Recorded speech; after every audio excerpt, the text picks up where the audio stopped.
All right, there we are. Welcome to what everyone apparently refers to as Schmidtwoch. What is up, everybody? How are you doing? Welcome, welcome, welcome. I have tried my best yesterday at trying to fix the 25-minute issue. I don't know if it... I found multiple possible reasons online. I'm not sure what exactly it is. I've tried to do some stuff about it, but I'm not sure if it works. But we'll have to wait and see, I suppose. The alert sounds should definitely have been fixed though. So I think if someone subs or follows, you should hear that again. I think I fixed that. I'm like very sure. On the issue of the remix, I also have some news on the remix, but they're not good news. But apparently that is a very common issue with OBS. Praise be his name. Joshua Schmidt has blessed me with this build, and there's no Apparently way that's that a your very lame ass common can issue beat with it. OBS, and they don't have a fix for it. Okay, you didn't have to test it Praise that hard, be but his hey, name. Chris, Joshua Schmidt has Milmy and X blessed me with Crazy, this thank you so build, much and for the there's subs. no way that Appreciate your you lame guys. ass can beat You can it. hear that, right? Let's try it then. You can hear that. Praise be his name. Joshua Schmidt has blessed me with this build, and Yes, there's no okay. way that your Fog. lame Is the ass volume can beat okay it.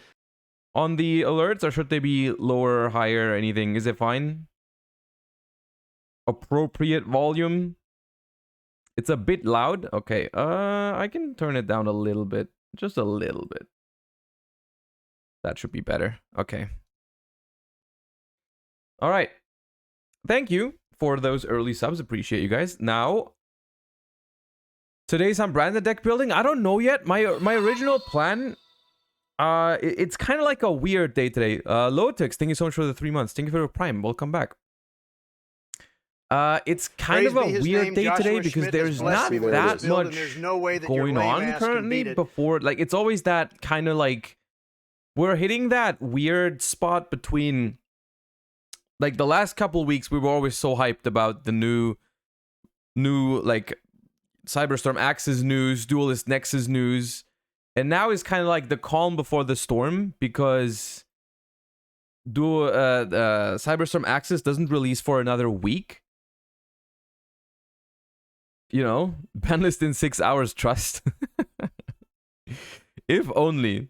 Please build a Purely deck. We've done that yesterday. We've started looking at Purely yesterday. If you want to check that out, you can either check the VOD of that on Twitch, or there's also going to be a VOD on YouTube. But we have already looked at like a very basic Purely decks, how they could look for the TCG. But I have a lot of that type of content planned, of course, for the upcoming weeks as well. But yeah, 18 minutes until don't jinx it. Don't jinx it. It's gonna be fine. You can probably get from the title what we're going to be doing for most of the day. I also have to go a little bit earlier today because I have an appointment later, but that is a story for later. We'll see how long we can do it. It'll never crash on a Schmidtwoch. We'll see if that is true what you say. It's not even Tierlist Thursday. See, but they don't know that.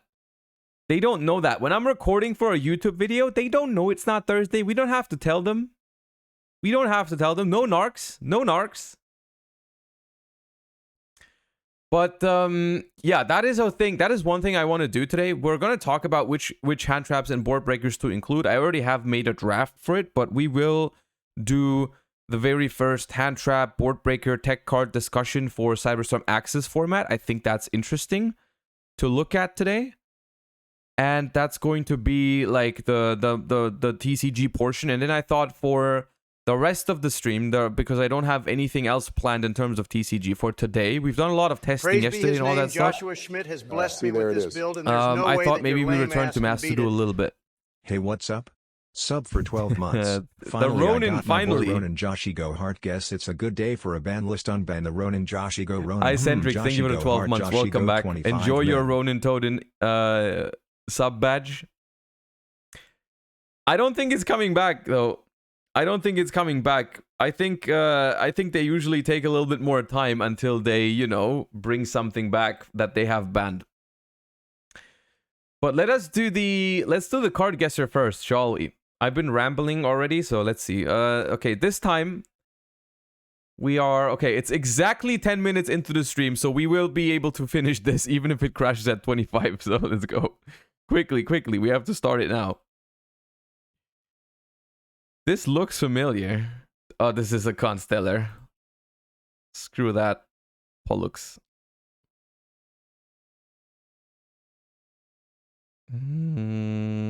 Is that Fire Lake? No, right? That's not Fire Praise be Lake. his name. Joshua Schmidt has blessed Fire you Lake? with this build, and there's no way that your lame ass can beat it. Second Expo? Second Expedition. Oh, okay. No Tack, thank you for the 7 months. Welcome back. I don't think it's Brain Control. No, it's not Brain Control. It do be a brain, though. Oh, it's IQ. That makes sense. That, I think, is Malefic Stardust. Malefic Stardust? Yeah. Who is that? What is that? I feel like someone knows this. Perry Knights? Okay, I don't know what that is, but it was correct. Oh, Leo. No? Huh? That is not Leo? Gaia's Trio. That's Leo. I'm gonna call him Leo. Oh, that's an old vanilla. Flying something. It's not flying fish. More?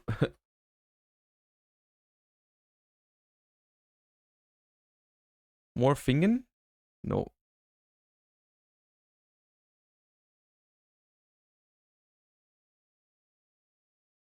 Okay, we all don't know what it is. Morinfen? God damn it.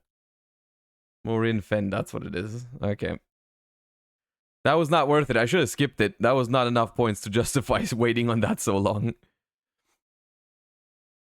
That is a Shadol, but I don't know which one. Yeah, Zefranaga. That's like Gaia Fusion, I think, with Cursed, but it's not OG Gaia. Spiral Reborn. Okay. That might just be Ojama. It's Ojama Red or Ojama Duo. It's Ojama Red. Okay. Gravekeeper. But I am not sure which one that is. Is it? It's not Spiritualist, is it? Nobleman? Well done. All right. Did we have all different Ojamas 3 days in a row? We had Ojama Green yesterday. And we had Ojama Blue the day before that, I think. It's kind of funny.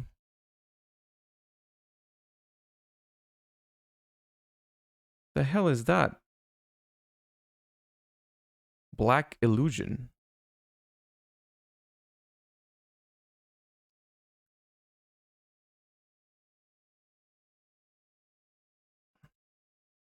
Pelica. We're not doing too hot today. This one I feel like I know. Is that this XYZ Armadillo? Background Dragon. Background Dragon. That is not what I was thinking about. That is not what I thought of. That might be... Is that the G Golem heart thingy?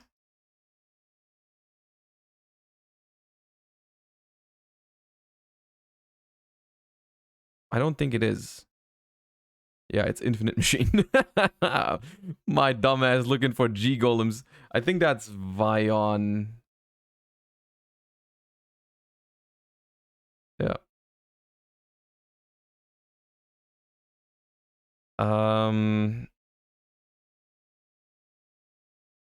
It's some zombie stuff, but Mayakashi Return. That is a frog. That is a frog. Wait, what's he called? Submarine frog? Yeah, that's submarine frog. Oh, I know that one. I know this one. I need one more. I know this. Blizzard dragon. Yeah, blizzard dragon.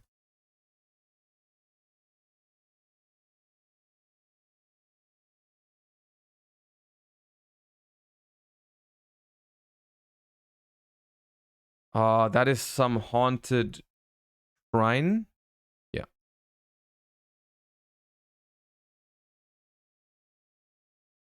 This I don't know. It's some Six Samurai, but it's like Six Samurai support, but yeah, she ends scheme. Buster Blader. Buster Blader. I almost clicked Buster Blaster. Would have been disaster.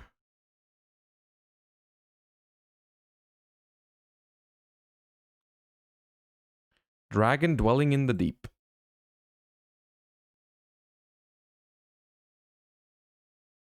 Is that musketeer stuff? I think it is. But wild? Wild.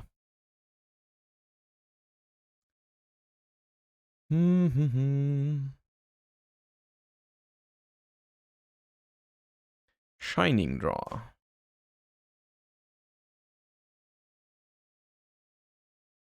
Magispector Tempest? Yes. Oh, that's an old vanilla. Oh god, what is it called? Masked is it Masked Sorcerer? No. Grand Tiki Elder. Tiki Elder. That might be it. Yes. What do we have here? Oh, one of those. Number 2, the Numeron Gate.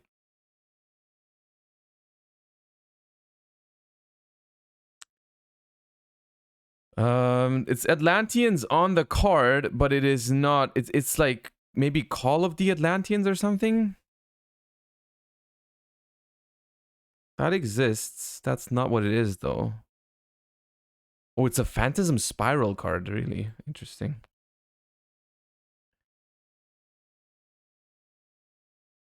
I don't feel so bad about our points right now because those are some really tough cards. Toon Horror? That does not exist. Toon Page Flip. No. The Card Guesser makes me appreciate Yu-Gi-Oh! Art a lot more. Very often there's cards that I just have not really looked at in that much detail, and then I realize how sick they look. That is true, yeah. This is dangerous.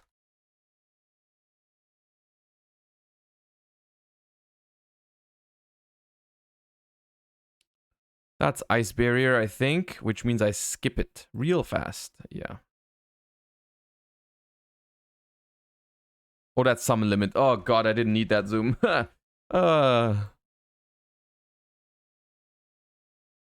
We've been floodgated. It's one of those days. An Ignite. That is Numeron Calling, right? No? Is it Chaos Form? They kind of look, they look similar though, right? I'm not tripping. That's also what kind of what the other one looks like.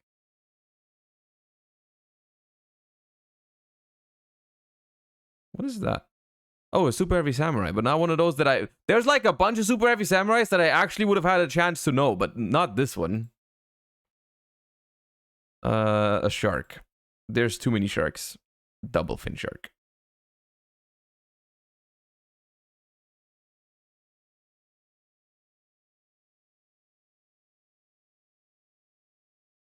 The hell?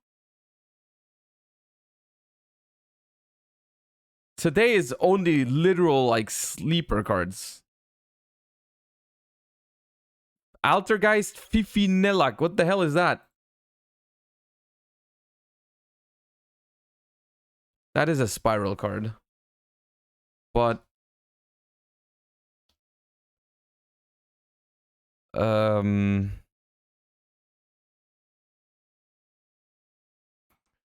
let's go by, it can't only be that. Yeah, because I know all the other ones. This was the only one I didn't know out of the list, how it looked. So it had to be that one.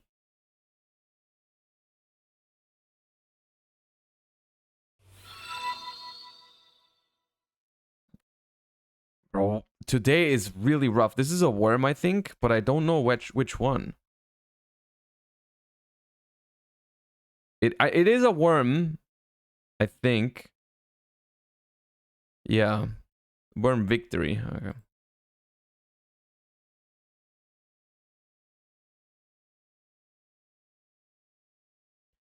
Praise be his name. Bro. Joshua Schmidt has blessed me with this build, and there's no way that your lame ass can beat it. Only 4 minutes of the stream. Stop! Sag. Don't say that. It's not gonna happen today. Thank you for the 9 months, though. Welcome back. This is Skilled Red.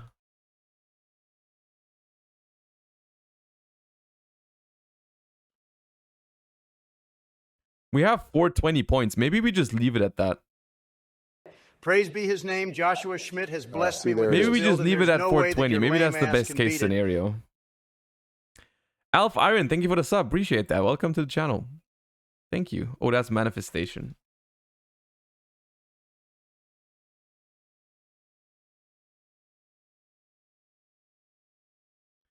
That is Marshmallow Glasses. Why ever they made that a card, I do not know, but it is a card. Now you know. This I don't know. That is Robin Zombie? Robin Goblin? Of course, lost the 50-50, as we do. That might be Excalibur. Yes. What is this little thing called? I've seen it 1000%. Road Nut? Alright, it's Road Nut. That is a gear free. No, what's it called? Sword. It's like some level monster. Level 7. It's a level 7. Sword Master? Oh, it's Gear Freed the Sword Master. Something like that. This one. It's not a level. It was a Gear Freed. Oh, that's Snake. Oh, I didn't need to zoom.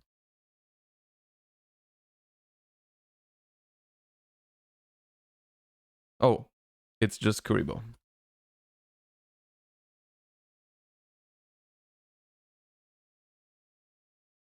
That's Hero Kid. Now they're giving me cards I know all of a sudden. Okay.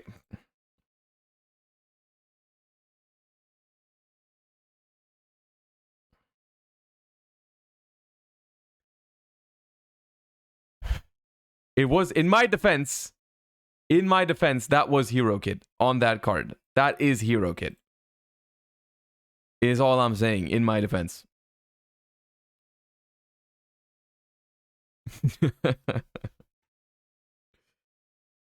Storm. Oh, right. I know that one. That is Acid Rain or Acid Downpour. Downpour. We've mixed it up last time. We've mixed it up again. We do it again. All right. I don't know what that is.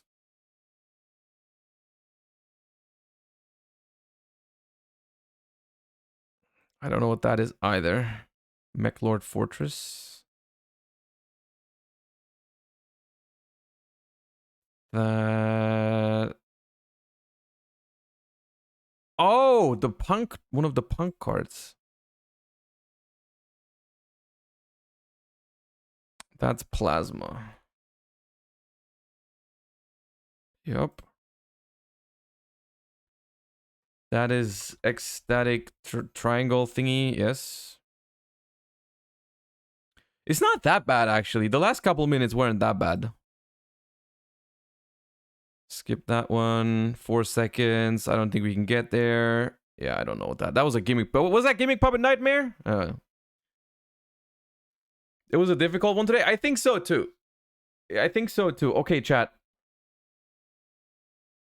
16, 17, 18, 19, 20. Are we still here?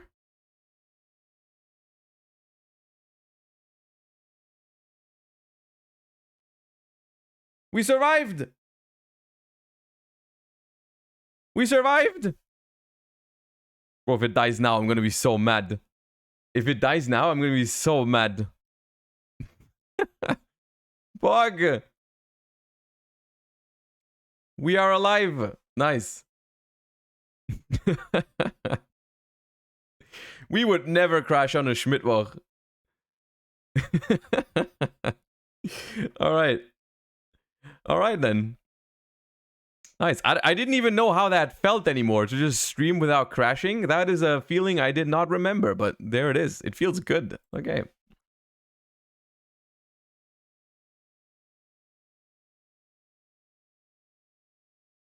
Alright, now you're really... If this also is not cursed...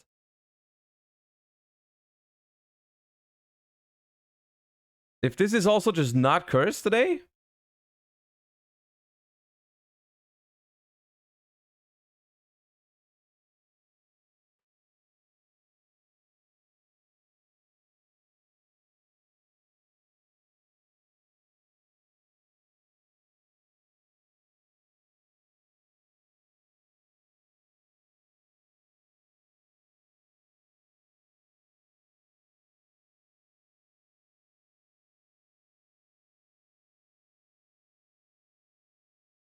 Bro, it wasn't cursed. What the hell's going on? I don't know how that feels. I don't know what to feel right now. Did I fix it? Alright, chat. This is a level 4 warrior. This is a level 4 warrior that is not just an effect monster. It has some other trait. It could be a spirit. It could be a flip monster. It could be whatever. It could be a tuner. I think it might be Rose.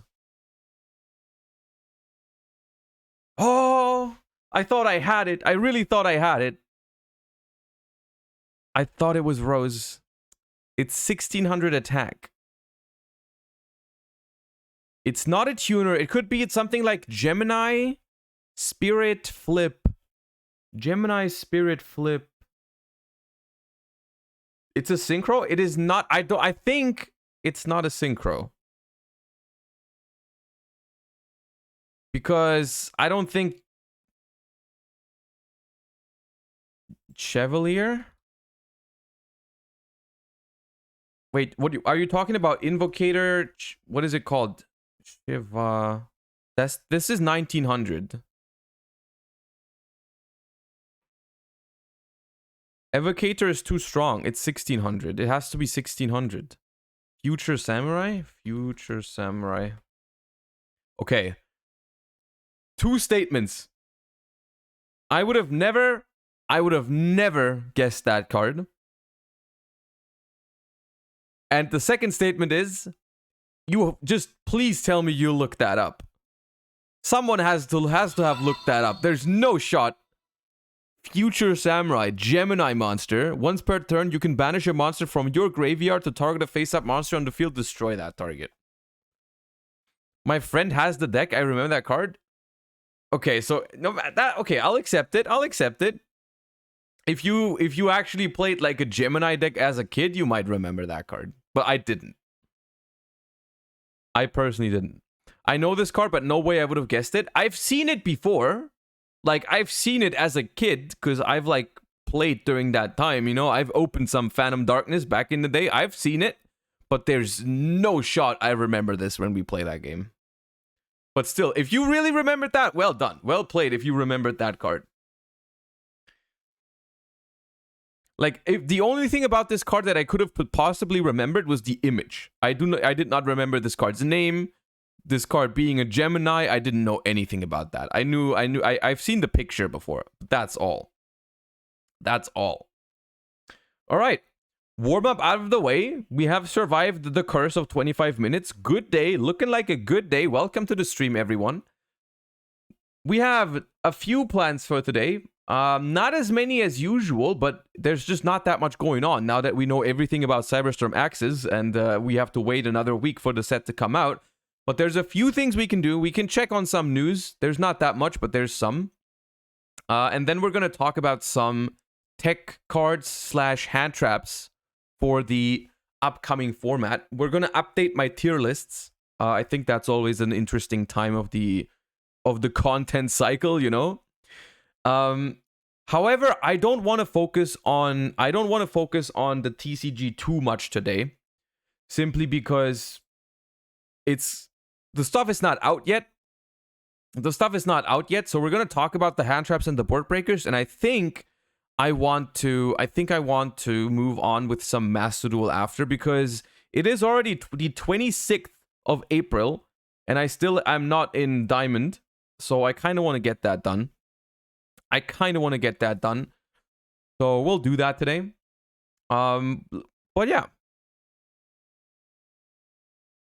We can test after the ban list in 5.5 hours. See, the thing is, Skrelp, you can't come in here and say that every single day, because at some point you're going to be right, and then you're going to think you're a genius, but that's not how it works. You can't just say, you know, the same thing every single day, because at some point you're going to be right. That's not how it works. I will say it every day. Okay, then I guess I can't stop you. I guess. Well played. Okay, fair enough. That's the trick. That's exactly the point. All right then.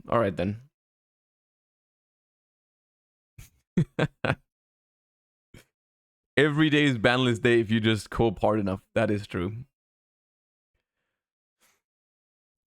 In all fairness, do you actually think we get a ban list before national season? Like before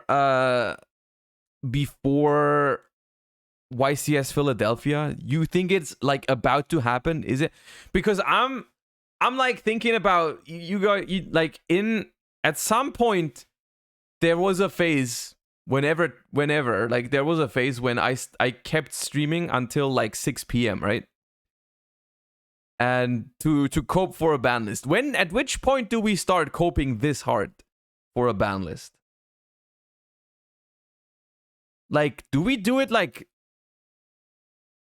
starting next week or something? Today. Okay, I can't do it today because I have to go somewhere later. So today I can't. If it happens today, I'm going to be so mad. But is it genuinely that time where we start tomorrow? Do we start coping tomorrow?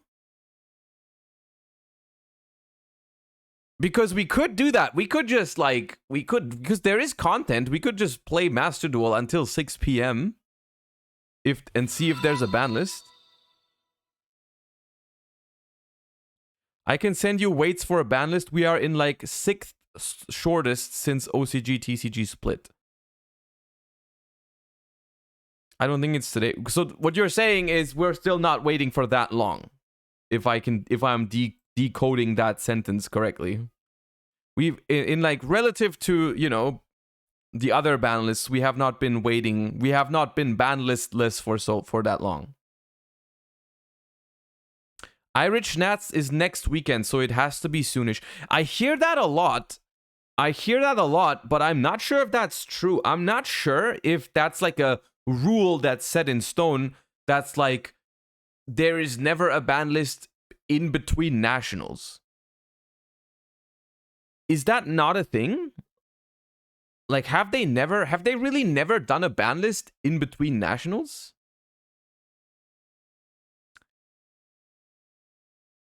Most of the weights are like 91 to 95. Send me that spreadsheet again.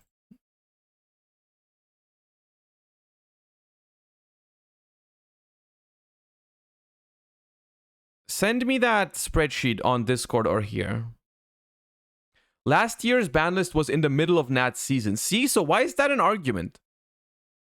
Why is that an argument? I feel like I also felt like that happened before. Like, only because some nationals are happening soon, that does not mean they have to do it before or like never after. Like, right? Last year's was right before national season? Really? We say this so we get longer streams. Okay, I see it. I see it. Well played.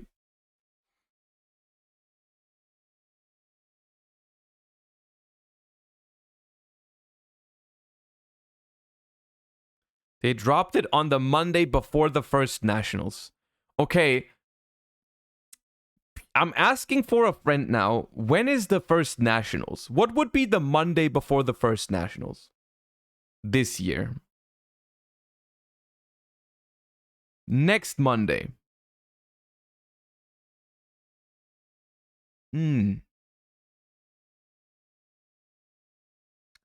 Interesting.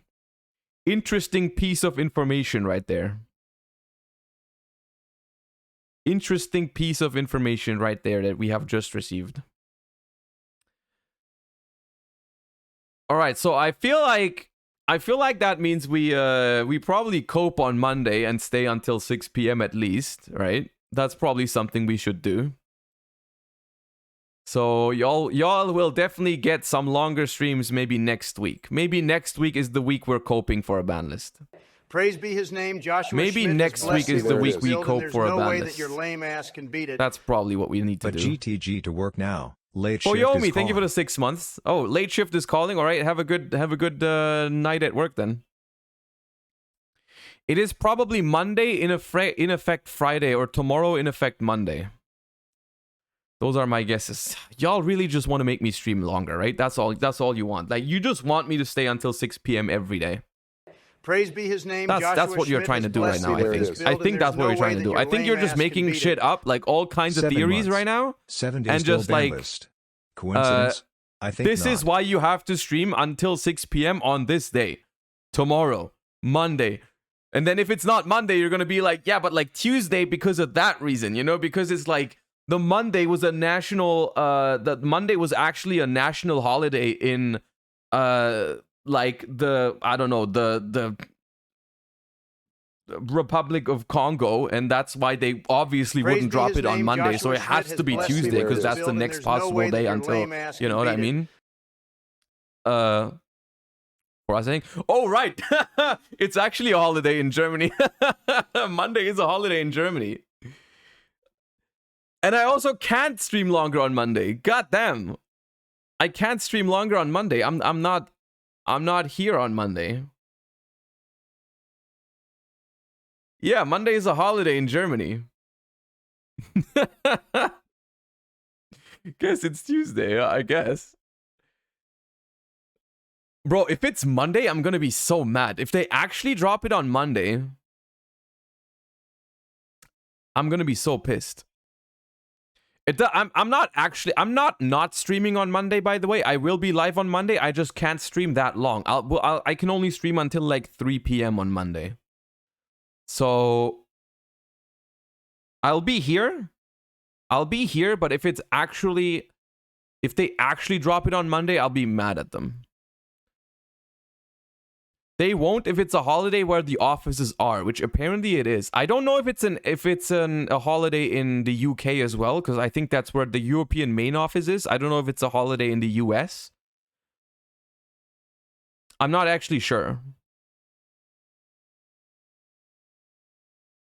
Call Farfa.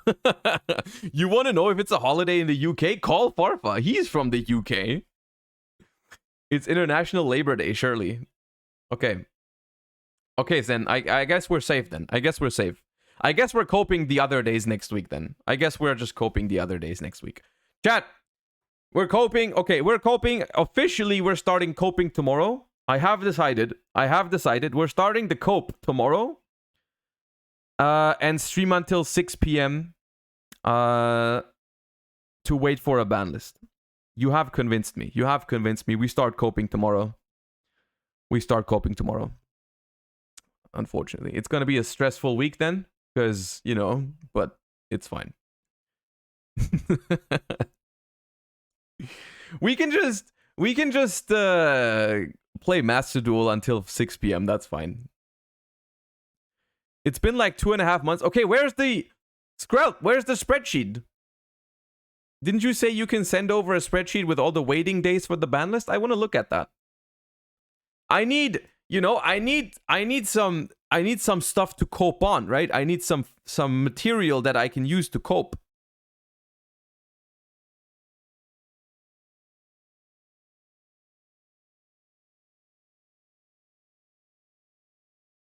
Why are we expecting a ban list tomorrow? I have no idea. They've just somehow convinced me that there's going to be a ban list soon. So I think it's just because whenever we expect a ban list, I stream longer. I stream until 6 p.m. because that's when it drops for a live reaction. And they're just trying to convince me to stream longer. That's all, I think. This is the spreadsheet.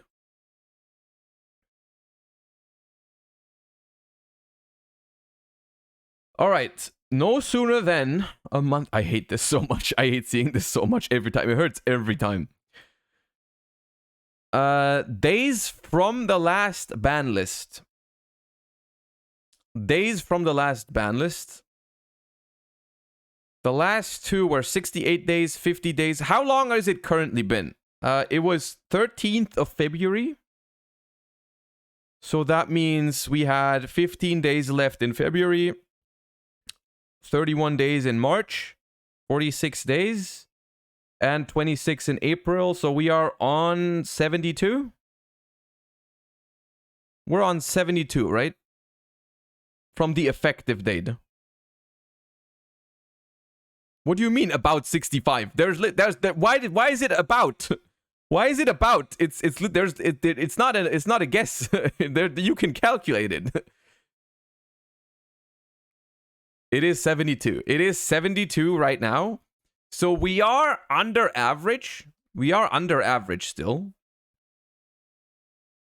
We are under average because the average is 86, but the last two have been under 72, and the last couple ones have always been Monday or Tuesday. They've always been Monday or Tuesday. Well, there's a Thursday in there. There's a Thursday in there. All right. So next Monday would mean, what is that, 5 days from now on? No way that your lame ass can beat it. Hello guys, how are everyone doing? Stuxnet, welcome back. Thank you for the 6 months. I'm doing great. How about you? So next Monday or Tuesday would mean it's like we are in like almost 80 days territory. There's no way that your lame ass can beat it. Ban list at 1k subs. Ban list at 1k subs. If only it worked like that, we'd probably get it today. If chat is generous, we'd get that today, but see, we're almost there, dude. They want it really badly, but that's not how it works, unfortunately. There's no way that your lame ass can beat it. Zashrab, thank you for the prime. Green Sparkle, thank you for the prime. And Arming Gibbs, thank you for the prime as well. A lot of primers today. Appreciate that. Thank you. Lame ass can beat it. I sent you the list. Wait, isn't that what I have open? Praise be his name. Joshua Schmidt has blessed me with this build, and there's no way that your lame ass can beat it. Ban list in 6 subs? Let's go. Unfortunately, not how it works, but I personally think,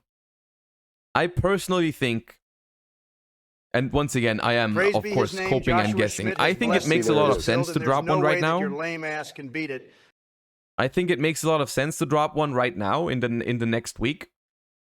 But we just have no other information, so we have to just wait and see whether they agree with, you know, releasing one before Cyberstorm Acces. I personally think it makes a lot of sense specifically before Cyberstorm Acces, because Cyberstorm Acces is it's not a bad, I don't want to call it a bad set, but it's definitely one of those sets that feels less impactful, you know?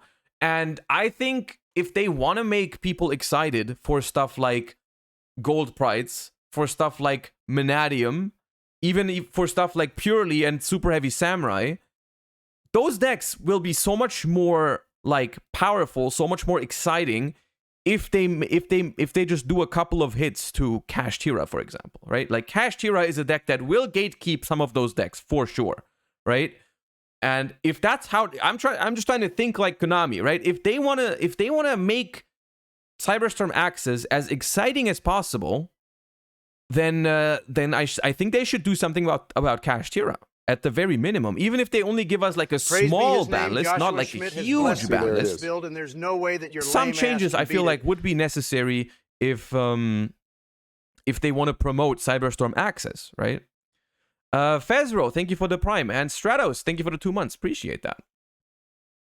So I personally think it is reasonable for them to drop a ban list soon. And this is why I'm also on board with the coping, you know? I'm on board with the coping. Of course, I might be wrong, and we could all be disappointed in next week because we all have to play national season with the old ban list. Could absolutely happen. But, yeah.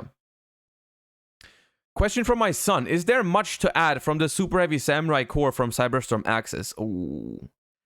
Unfortunately, there is a lot of cards that you need for Super Heavy Samurai that are already very old. And, they are only like commons or rares, but they are still getting decently expensive now. Like there's like, I know that like Soul Peacemaker or Soul Piercer or whatever it's called is like a €4 common, and you need like 3. And then there's like the Scales, which is a rare card, which is $15 for no reason. So there's still a couple cards you need to add from older sets. But yeah, I mean, theoretically, I still think overall, Super Heavy Samurai is not going to be like that expensive if you ignore the staples, right? Like if you just look at the Super Heavy Samurai cards, it's like, yes, it's not like cheap, but yeah. I was interested, but being his dad, we would need to work out the cash element. Yeah, that's what I thought, right? That's what I thought. It depends if he already owns a lot of the like staple cards, like the hand traps and the extra stuff, like Baron de Fleur. If he already has some of that stuff, then only the Super Heavy Samurai stuff is not going to be that crazy expensive, because even though like paying $4 for a common or $15 for a rare doesn't feel great, but if that's all you need, then still fine, right? Like, because that, like, you need a playset of the common, which is $12, and then you need one of the rare, which is like 15, and then the rest is not that much, so you're fine in that sense. But if you also need Baron and all the hand traps, then suddenly you're looking at, you know, more. It's gonna get reprinted in the Battles of Legends and OTS packs. The thing with that is, pork chops. The thing with that is that, yes, they might do that. They might do that, but like at that point, it's already too late, right? Because the people that want to play the deck don't want to play it like 2 months in, right? They don't want to play Super Heavy Samurai after 2 months. They want to play it like next week, right? Because that's when it's the most exciting, right? You don't want to wait that long. So yeah. Also, there's no guarantee that like I just said that like it was a guarantee. They often do that, like reprint these old comments in OTS packs. They often do that. It's very likely, but it's very, very often just too late, right? Okay. Let's stop coping on the ban list for a second. That is something that we will do on future streams on literally, I mean, spoiler alert, every single stream from now on this next week is going to be us staying here until 6 p.m. together and then just being collectively disappointed. Most likely. That's how it goes. Until that one day where it actually releases, and then it's all worth it in the end because it's so freaking hype on that one day. You know what I mean? Except last time when I missed it because there was that one Monday where I was not home, and then that's when they dropped it. Or the Pokemon moment, yeah. Have you ever done this? What do you mean, have I ever done this? Like, waited until a ban list dropped and then I was live while it dropped? Yeah, that's happened. You came online for it? I came online like at 10 p.m. or something, because that was the weekend where I went to the cart market office in Berlin to shoot some videos, and on the Monday I was traveling back and the ban list dropped when I was on the train. So I came home at like, I don't know, 9 p.m. or 10 p.m. and I immediately went live. But like, yeah. How many ban lists have you missed? Not that many. Not that many. All right, I said stop coping about a ban list now. We do that from tomorrow on. I said stop coping right now. We're looking at We have all the starlights from Cyberstorm Acces. We have all the starlights. Let's talk about that. Who could have possibly guessed Guiding Quem as a starlight? Not me. No one could have guessed that ever. No one could have ever seen that coming, I think. I feel like that's so unexpected. As well as the other Despia card. Not me. Never seen a Despia starlight. It's so funny. Like, why do they always... Why? How is it? Like, on the one hand, I get it, right? On the one hand, I get it. Like, there's this one deck that you really want to, like, push. And it's, like, really notorious for having starlights. But I feel like if you're an enthusiast for any other archetype, you have to feel a little bit disappointed by the fact that it's always branded that gets the starlights. It's always branded or visas that gets the starlight. Like nothing. It's like so much. Like everyone else, it's just like at this point, just don't bother. And then the firewall is a starlight. Chariot Carry is a starlight, and visas. So we knew about visas, Carry, and Lulu Valilith, but we didn't know about Quem and Firewall.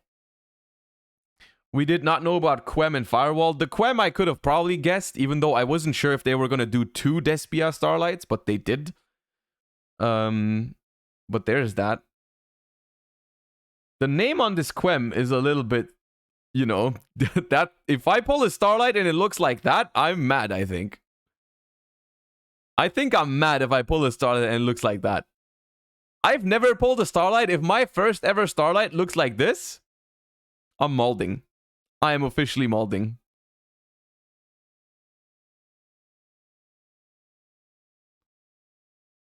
Starlight Borlo, that's a nice one.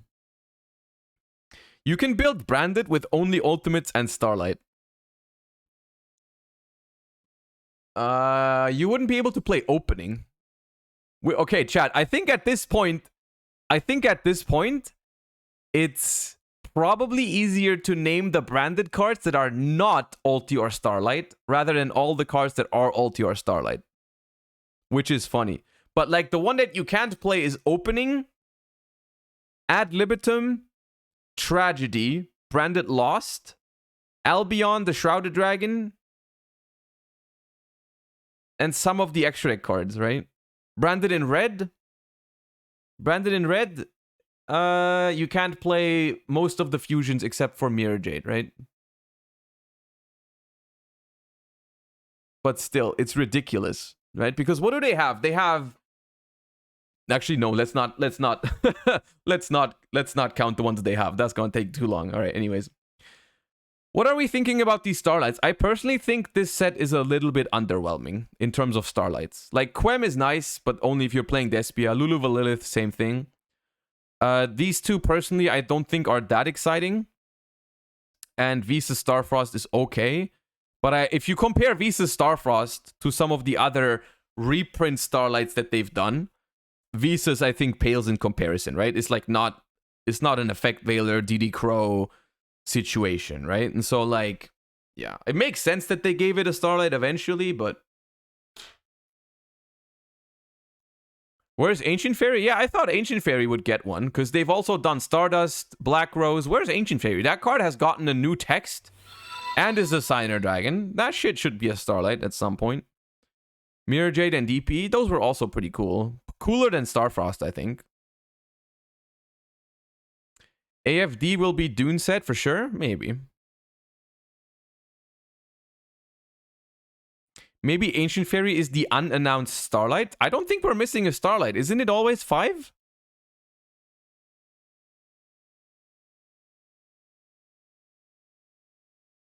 Has anyone seen the stuff to order the Kaiba case? What are we talking about?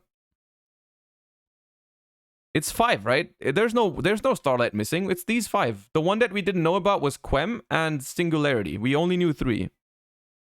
I saw 4. No, it's 5 now. I don't know which one you weren't seeing, but this is 5. Those are all the starlights for the next set.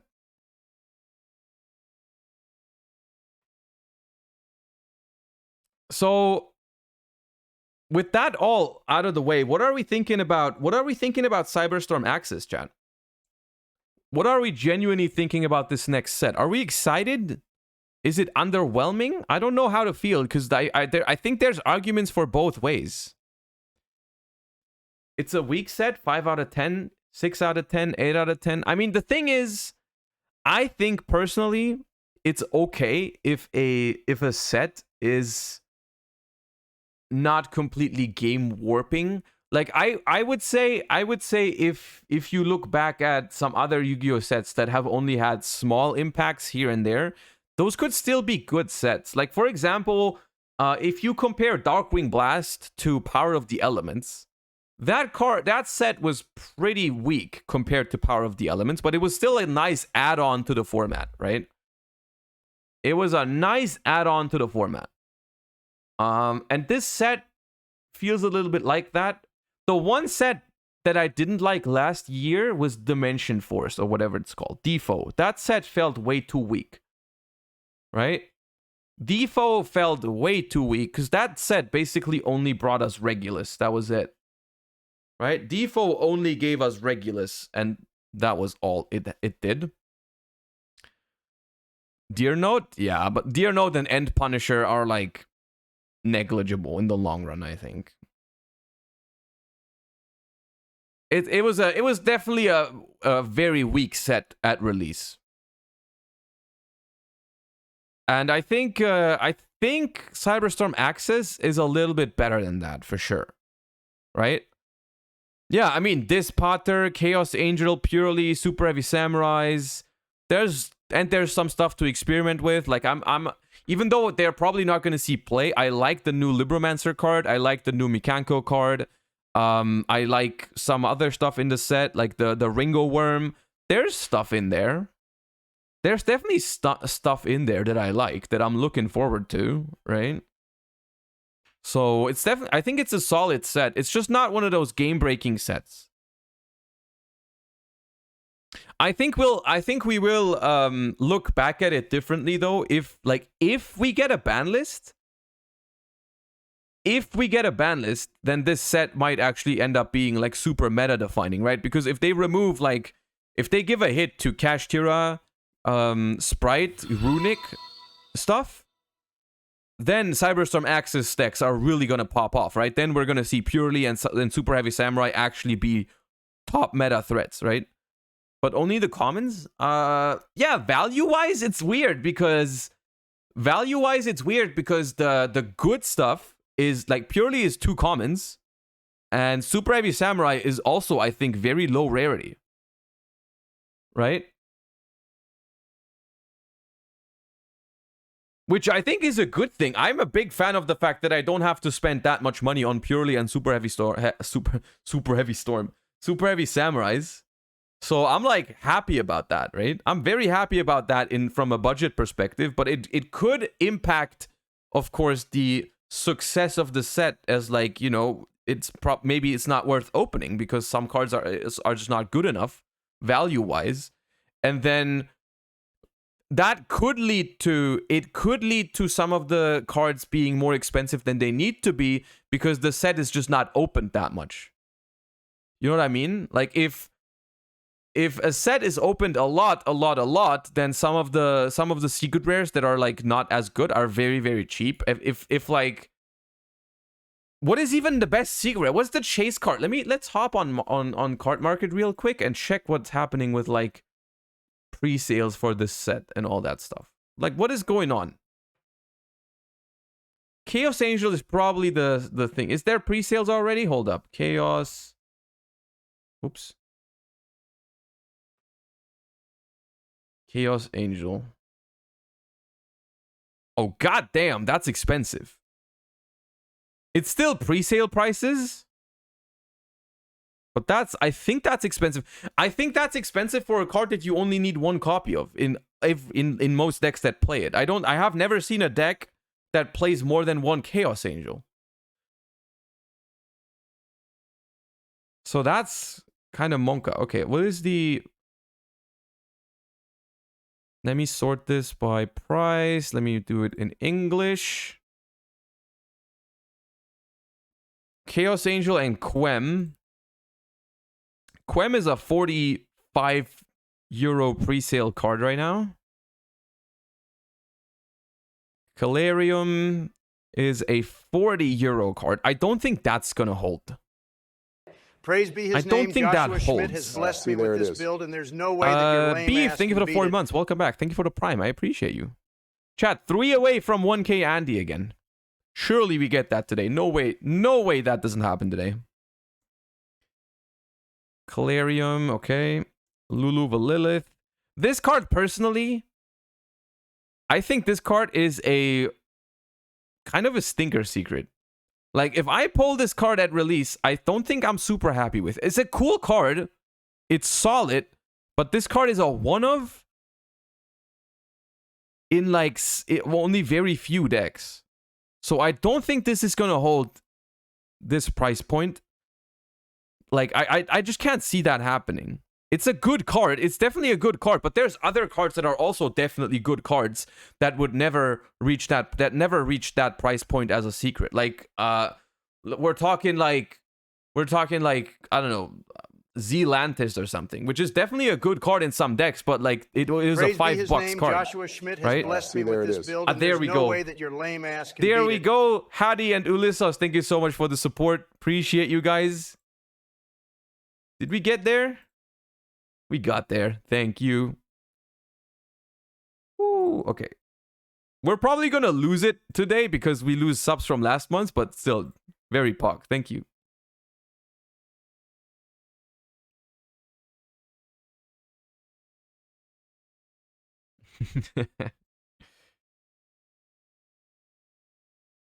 And there's no way that this holds this price point. I don't think this holds this price point. Personally. I'll give Vanadium a better chance here with no max seed to worry about. I like the deck. Praise be his name. Joshua Schmidt has I like the deck too. Build, and there's no I way think it's that your playable. lame ass I don't can think beat it's it. bad. Joshua Schmidt is the man. But it still doesn't feel insane, you know? Chef Blanks, thank you for the 6 months. Welcome back. Appreciate that.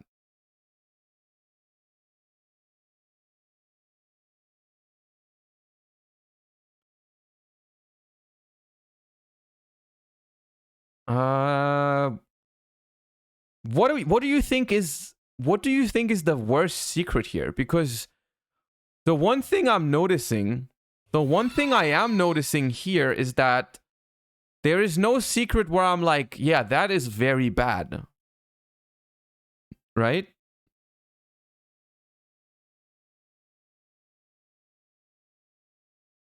Oh, actually, because it's not even on the page. Where is the... Isn't it this thing? Oh, because there... Okay, yeah, this... Okay, this thing. Yeah. This thing is... Okay, yeah.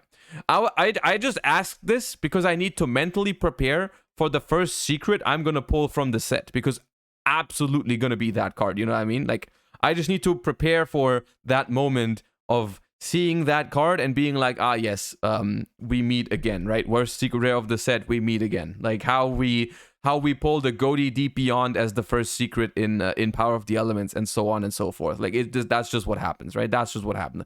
We get a box at release date from Cyberstorm Acces. We open it on stream, and it's gonna be there's gonna be a Tsumuha Kutsunagi, the Lord of Swords, looking at me.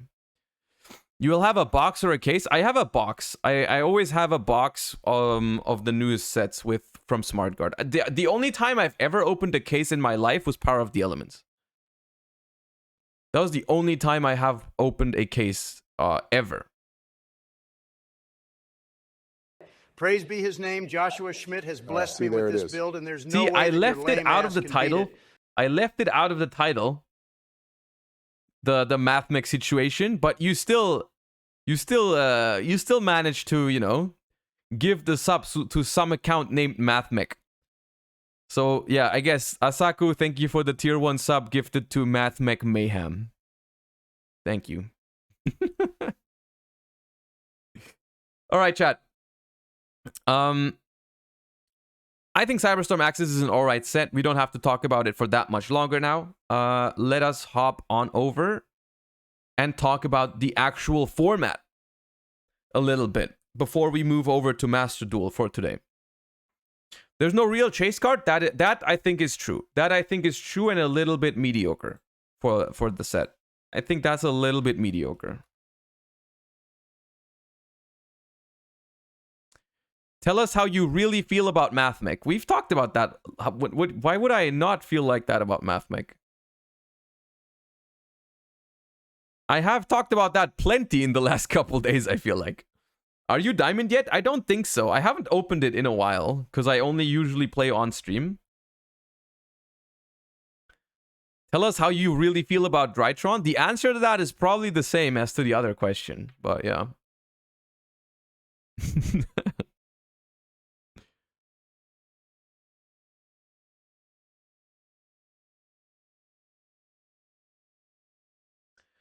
Chat, what do we start with? Hand traps or board breakers? I'll give you a poll. You guys get to decide. We do both anyways.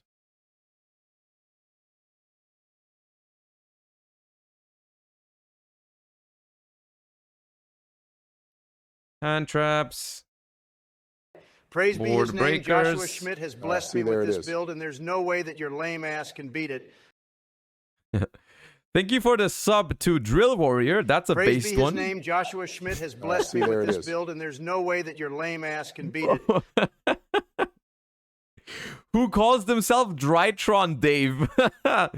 Who calls themselves Drytron Dave, dude? Who?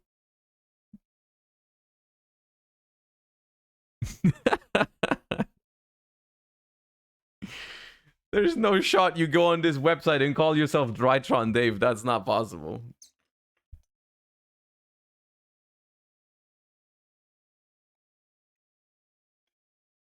Do you still feel the same about MathMech post Cyberstorm Acces since they're getting 3 more starters? On a serious note, the reason I don't like MathMech is I personally think that there's one card should not do that much.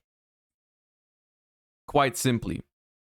And that's why I don't like MathMech, because I don't agree that one circular does all that shit. That's all. Hand traps first. All right. Now, chat, these are the hand traps I have collected. Let me scroll so you can see all of them. These are the hand traps I have collected. Do we need to add more, or is this fine? I think this is fine. I don't think I'm missing anything that's like particularly interesting for next format. Don't say Watt Kinetic Puppeteer. I know you're typing it right now, Skrell, but stop it. Don't say it. Retaliating and Contact C. Those I can get behind. Those I can get behind. Let me get those images. Hold up.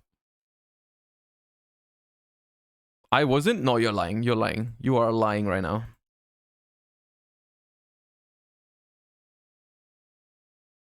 All right, let me grab those images. And then we start.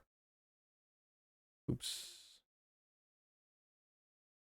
Retaliating C, Contact C.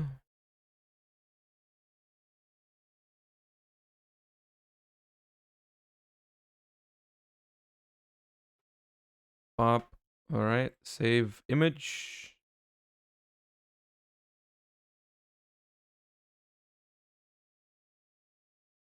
And the other one.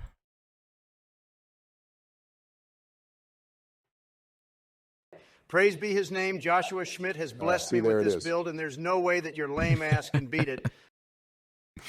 Thank you for the gifts up to Watt Kinetic.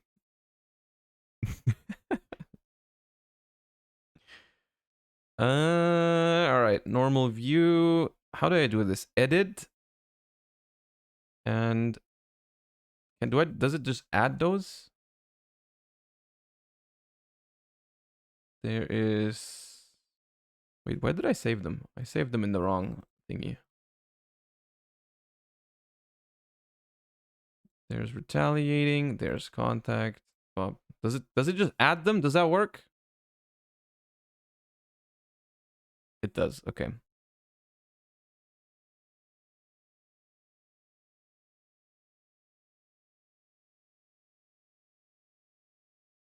All right. I think those are the hand traps we need to talk about. I think that works.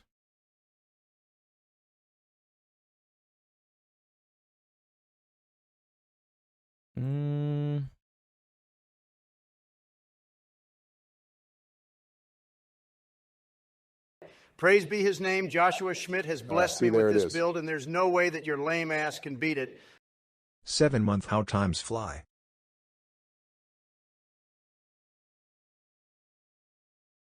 Rancor, thank you for the 7 months. I'm really glad you're enjoying the stream, and I'm glad it's helping you out. That is the whole purpose. Thank you. Appreciate that message a lot. Watt Kinetic against Super Heavy Samurai Scarecrow? It fizzles. Just Veiler it, dude. Just Veiler it.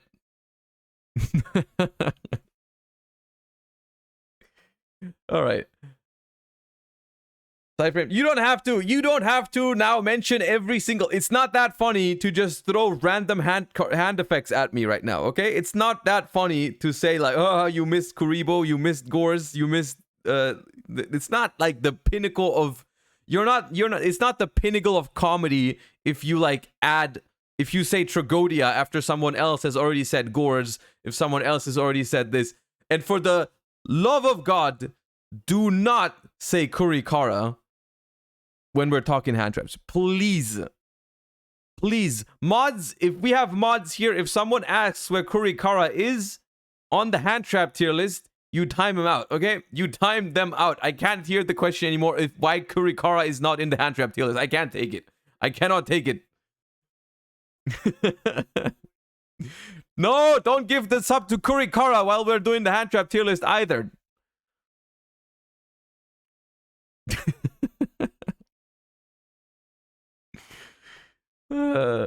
Is Ogre behind the cam? Yes, Ogre is here.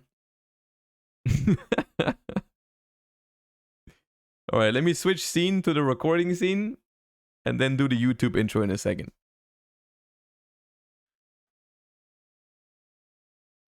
Why isn't there evenly? It's a trap you can activate from hand. Stop! Stop! Everything that needs to be here is here. Everything that needs to be here is here. I think. All right, let me do my YouTube intro now. Let me do my YouTube intro. It's important. It's important. We need to be creating content on this tier list. Not Thursday, but they don't know that. They don't know it's not Thursday. So, you know, it is. If anyone asks you, chat, it is tier list Thursday. It is the usual tier list Thursday. All right. What is up, YouTube? Welcome to a Cyberstorm Acces hand trap discussion video slash tier list. We're going to be talking about hand traps after the next set, which at the time of recording, the next set is releasing in just a week. Just one, I think a day over a week. So set is going to be here soon. And there's a couple new decks entering the metagame. If you want to know what decks I think are going to be meta relevant, I've already made a discussion about that. And there's also going to be videos of all the decks that are new and explaining what they do and all that type of stuff. So make sure to check out that content and subscribe to the channel if you enjoy the videos. Without further ado, let us talk about some of the hand traps and how they perform after the new set. Of course, as of the recording of this video, there has not been a ban list yet. So we're still assuming that the other decks are still part of the format. We still have to consider decks like Kashtira, Branded, Sprite, Runic when we're looking at these hand traps. But of course, I want to put some focus on how do these hand traps perform specifically against like purely Super Heavy Samurai, the new type of decks, right? And so that's what we're going to be doing today. We're going to put them into categories. I have updated the categories a little bit to make it... They're probably self-explanatory. We don't need to explain that. We're starting with Ash Blossom, which typically in most formats goes into this category. I think in the next format, the card is decent. I think Ash Blossom is never going to be lower than decent. But specifically against Super Heavy Samurai, the card is not that good. Against Purely, the card is all right. You can use it against Purely, but the deck is still very consistent, and I think it plays through an Ash Blossom decently consistent. It's like, if Branded is a top tier deck, then you're still going to main deck Ash Blossom. But against all the other decks in the format, the card is only decent. Like, it's okay against Kashtira, it's okay against Super Heavy Samurai, it's okay against Purely, it's okay against Runic, but it's only okay against those matchups. And it really is not that great in general. But it still is playable for sure. Bell, I think, is a card that goes into this category, which is a category that I named this way because it's for cards that are definitely not mediocre, because in some matchups they're very good. These are cards that you want to probably side deck in the next format. You probably want to side deck Bell if you're really worried about certain matchups like Branded with Branded in Red or Expulsion. If you're really worried about Mathmech, you know, fuck Mathmech. If you're worried about those types of Mathmechs, against those types of decks, then Bell is a good side deck card. I don't think it has enough applications against the meta decks, right? The kids, it's gonna be blur. We're gonna edit that out. No worries. There's no bad words. Except for Mathmech. I don't know. Maybe we need to censor the M word. Yeah. The Bell is an okay side deck card. I don't think it makes the cut into the main deck. The same goes for Bystials. Bystials unfortunately have almost no applications against Super Heavy Samurai or Purely either. So if you want to side deck Bystials for the matchups where they're good, go ahead. I don't think they're going to be main deck options for anything that isn't Dragon Link / Bystial Synchro / Bystial Control. Those types of decks exist, but in other decks, you're not going to main deck Bystials, I think. Cherries is a card that I think also gets a little bit better. I think Cherries is actually decent against Purely, and it's probably also okay against Super Heavy Samurai. I have not looked at the combos of Super Heavy Samurai in detail when you Cherries the Scarecrow. It probably hurts a little bit, but there's probably still ways you can play. I don't know if those ways are still super strong, but Cherries, I think, at the very minimum, is decent into Purely, because if you take away Noir or Plump, Purely does not actually have ways to recycle from Banished. Correct me if I'm wrong, chat, but I think we've looked at the cards and I don't think there is one that recycles from Banished. Purely can recycle from Grave pretty easily, but I don't think they can get back the XYZs easily from the Banished pile, which means that if you do Cherries, a Noir, or a Plump, you don't have to deal with it for the rest of the game, which is pretty helpful. Yeah, that's pretty helpful. They can still draw a bunch of cards with the Sleepy Memory. They can still beat you with hand traps and beat you with the other XYZs, but Cherries is definitely something you can use against Purely. You're not going to main deck it because Purely is not going to be popular enough unless we get a ban list, of course. So that's always the caveat here, but yeah, it's usable, I think. DD Crow, I think, is mediocre simply because all the decks that you could use DD Crow against, you can just use Bystials. Like, this card is okay again. This card is decent against Despia.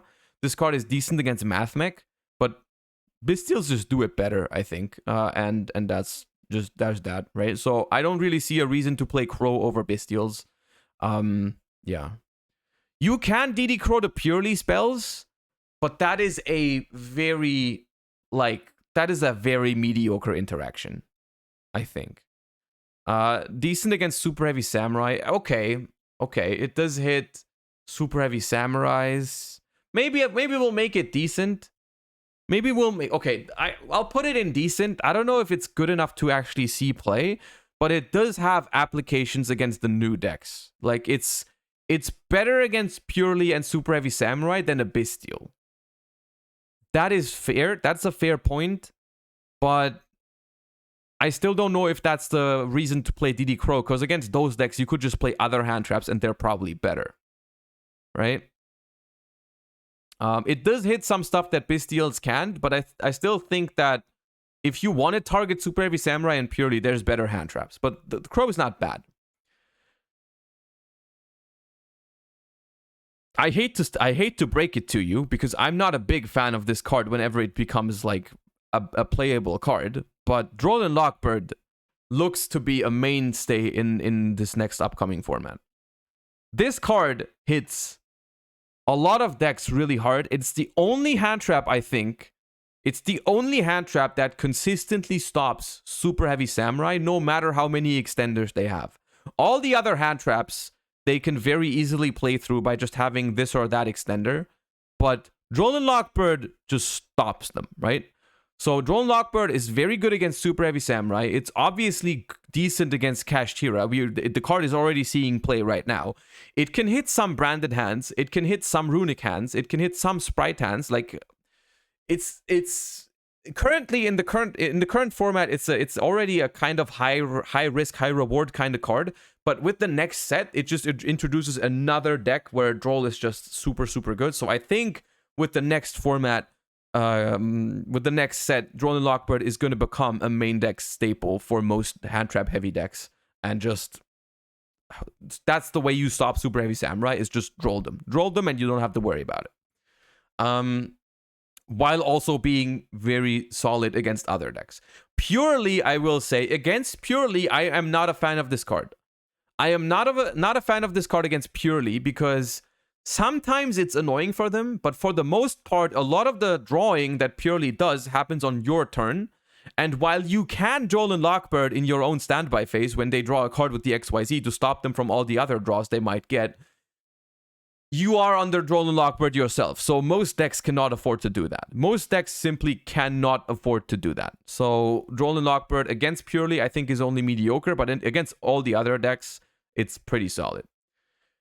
Gamma is, I think, also very good next format, and there's going to be a ton of decks that are actually going to main deck Gamma. Of course, Super Heavy Samurai is going to do it. Super Heavy Samurai is going to do that. Main deck Gamma, definitely. So if you're using cards like Droll Lockbird or Ghost Ogre in the next format, keep in mind that they're probably going to be on 3 Gamma, and if they do something on an empty field, they might have a Gamma on their own turn. You might want to play around that.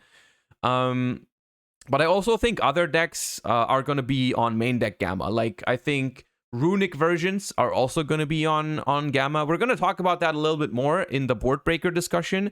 But cards like Evenly Matched get a little bit worse with Super Heavy Samurai in the mix, because Super Heavy Samurai ends on a lot of negates, which there's no deck currently that ends on a bunch of negates. So Evenly does not reliably break a board for runic decks. So runic decks need to rely on hand traps rather than board breakers, I think, in that sense. So we're going to see some Gamma in runic, because if they go first, they can just discard it, or they can, use it to stop a Droll Lockbird. Like, you can go runic tip, and then if they droll you, you can Gamma. So I think Gamma is going to be a main deck card in a lot of decks. For other decks, it might just be a side deck card, but it's definitely solid. It's definitely very solid. Chaos Hunter, I don't even know why we included this. It's okay against Kashtira, but that's pretty much it. I think the only decks that are going to play Chaos Hunter, or should play Chaos Hunter, are the ones with Mannequin Cat and like runic sprite decks, basically, that want to have an out to shifter with Mannequin Cat. That's where I see Chaos Hunter see play next format, like as a one of. Other than that, probably not that good, but for that specific use case, it is good in runic sprite. Infinite Impermanence, I think, goes into the very good category if your deck wants to play a lot of hand traps. Like, I think there's going to be decks that want to play a lot of hand traps, and if you do that, then Imperm definitely makes the cut in, like, those decks. There's a few exceptions to this, where Effect Veiler actually is better than Imperm in the next format, and Mourner. We'll talk about that in a second. Basically, Imperm and Veiler and Mourner, Effect Negation is in a solid spot, I think. in the next format. There's a few decks that specifically don't want Imperm, which makes me put Valor even higher, because those decks are basically Super Heavy Samurai can't play it because it's a trap card. They need no spell and traps in the graveyard, so you can't play Imperm. Purely also does not want to play Impermanence because Purely does a lot of drawing on your opponent's turn, so you want to play hand traps that you can use immediately when you draw them. Imperm does not let you do that. If you draw an Imperm on your opponent's turn, it's dead, right? So you want to play Valor in that. Also, Valor is specifically good in Purely because it's not once per turn. So if you do pull off a combo of like drawing 4 to 6 cards, it can definitely happen that you draw multiples of a hand trap, which makes Valor pretty strong. I think Mourner is in a decent spot. I don't think it's as good as Effect Valor or Imperm in general. But those two cards are pretty strong. Those two cards are specifically better against Super Heavy Samurai than Ash, because they can stop the Scarecrow Link monster, which is a very decent choke point. But be aware that Valor, Imperm, Ash, Mourner, all these cards against Super Heavy Samurai, one hand trap is never going to stop them. Which is crazy to think about it, because it's a one card combo, but one hand trap doesn't stop it. Well, some hand traps do, but Valor, Imperm, and Ash don't, which is kind of crazy. Like, I can't remember the last time we've had a one-card combo that was not stopped by Ash, Imperm, or Valor. But all three of these cards do not stop the one-card Super Heavy Samurai combo completely. Speaking of a card that can, Ghost Ogre can do that. Ghost Ogre can theoretically stop the Super Heavy Samurai combo completely if you Ghost Ogre the scale. If they start with the scale and you Ghost Ogre it, you can stop their turn if they don't have an extender. The one thing that you need to be careful of, though, is that if they start with the scale, they might not have a monster on the field yet. So if you Ghost Ogre the scale, they might have Gamma. And they're all going to play Gamma. So it's a high risk kind of deal. But I do think Ghost Ogre is very solid overall against Super Heavy Samurai. Ghost Ogre is also decent against Purely, because you can hit certain cards that are really annoying for you. Like you can hit the field spell, which can be annoying. You can hit the continuous spell, which can be really good. You can hit the XYZ in your standby phase. Like, Ghost Ogre is a very versatile card against Purely that has a lot of decent targets. There's no target against Purely where you can say, like, yeah, if you hit that card, it's completely, like, you know, it's game winning. Not really, but it's very solid. It has a lot of very solid applications. Whether that's enough to main deck Ghost Ogre, I think remains to be seen, because the card is notoriously bad against some other decks. Like, it's not very good against Branded. It's not very good against Kashtira. Yes, you can hit the Birth Revive, but that's about it.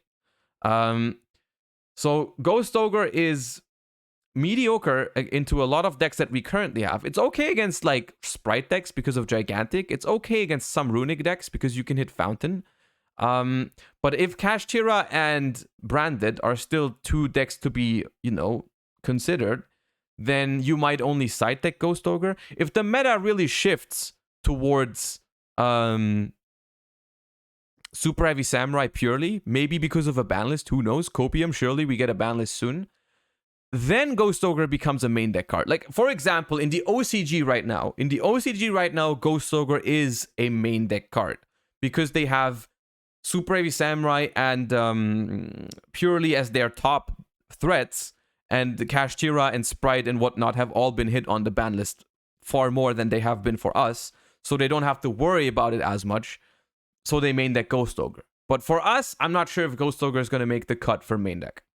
Lancea, I think, goes to the very bottom of the good against some decks, maybe even mediocre. Actually, let me put Chaos Hunter in the bad category as a hand trap.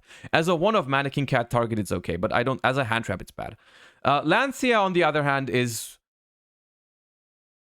okay. It's like probably mediocre, because if you want to, like, against Kashtira, which is pretty much the only deck it's good against, you probably rather side other cards. It's good against Evenly in some decks, but I don't know. I'm not a fan of Lancea in theory right now. It's like it'll work against Kashtira, but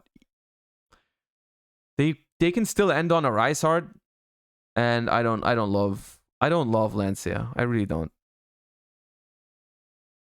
Nibiru.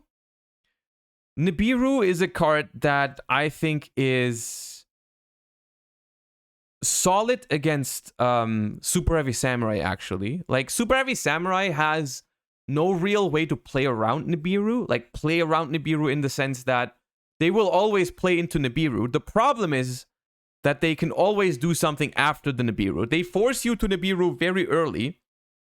They force you to Nibiru very early because they can make a Barone very early. But they don't make the Barone before 5 summons. They need more than 5 summons to get to Barone. Because most of the time, I think. Most of the time. Maybe sometimes they can, but they need to summon. They have to summon. I think they have to summon. They need a very specific hand to get to Barone before 5, I think. But most of the time they will have 5 summons before Barone. So you can nib them, but they will still be able to play after. Some of them even play the Stardust Dragon in the extra deck, theoretically, to make the Barone immune, which not very often they actually do that. It's not very common that they do that. I think that's going to depend on how common Nibiru is. Like, if Nibiru is super common, they probably play the Stardust. If Nibiru is not common, then they won't play the Stardust. Simple as that. But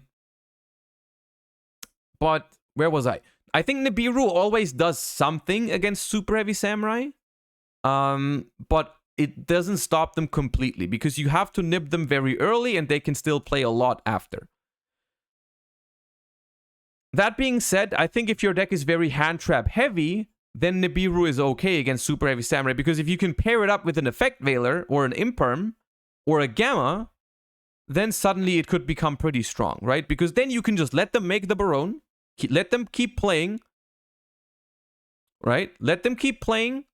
And then when they threaten to make Appaloosa or another negate or whatever, then you can like nib plus Veiler or nib plus Imperm. And that's actually pretty good, I think.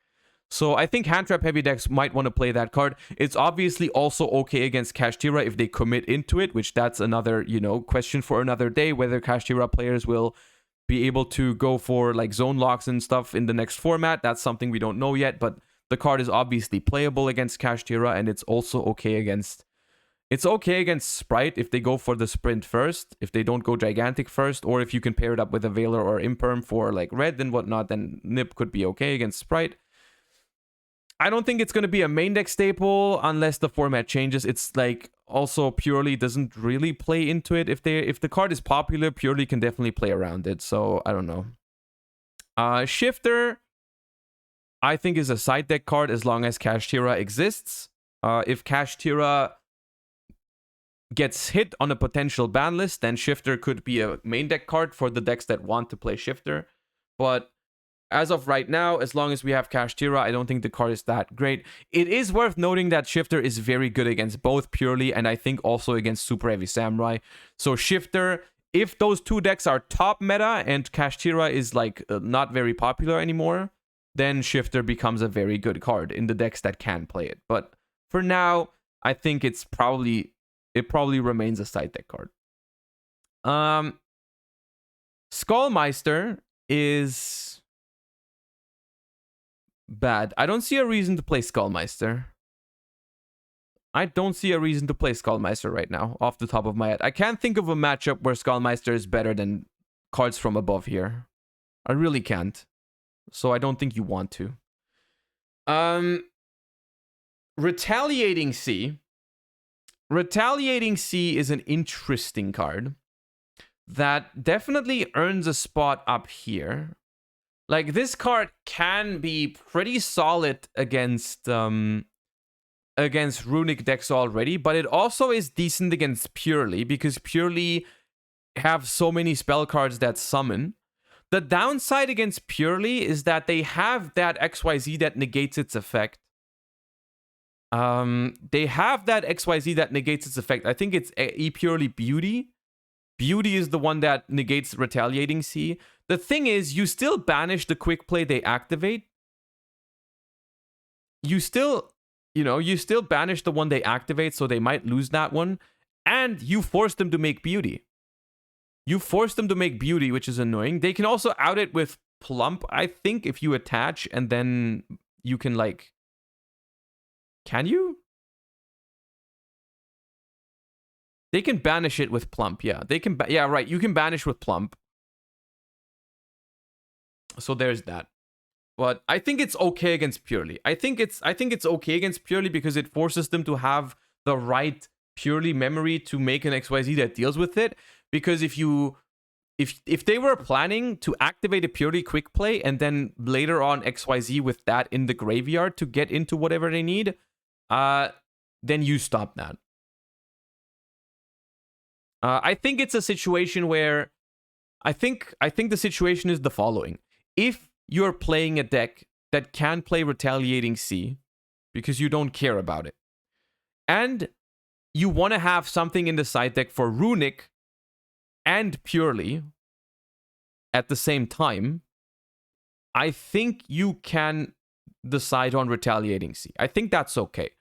But if you don't want, and if like you basically only side the card for mainly Runic and then also for Purely because of a side effect.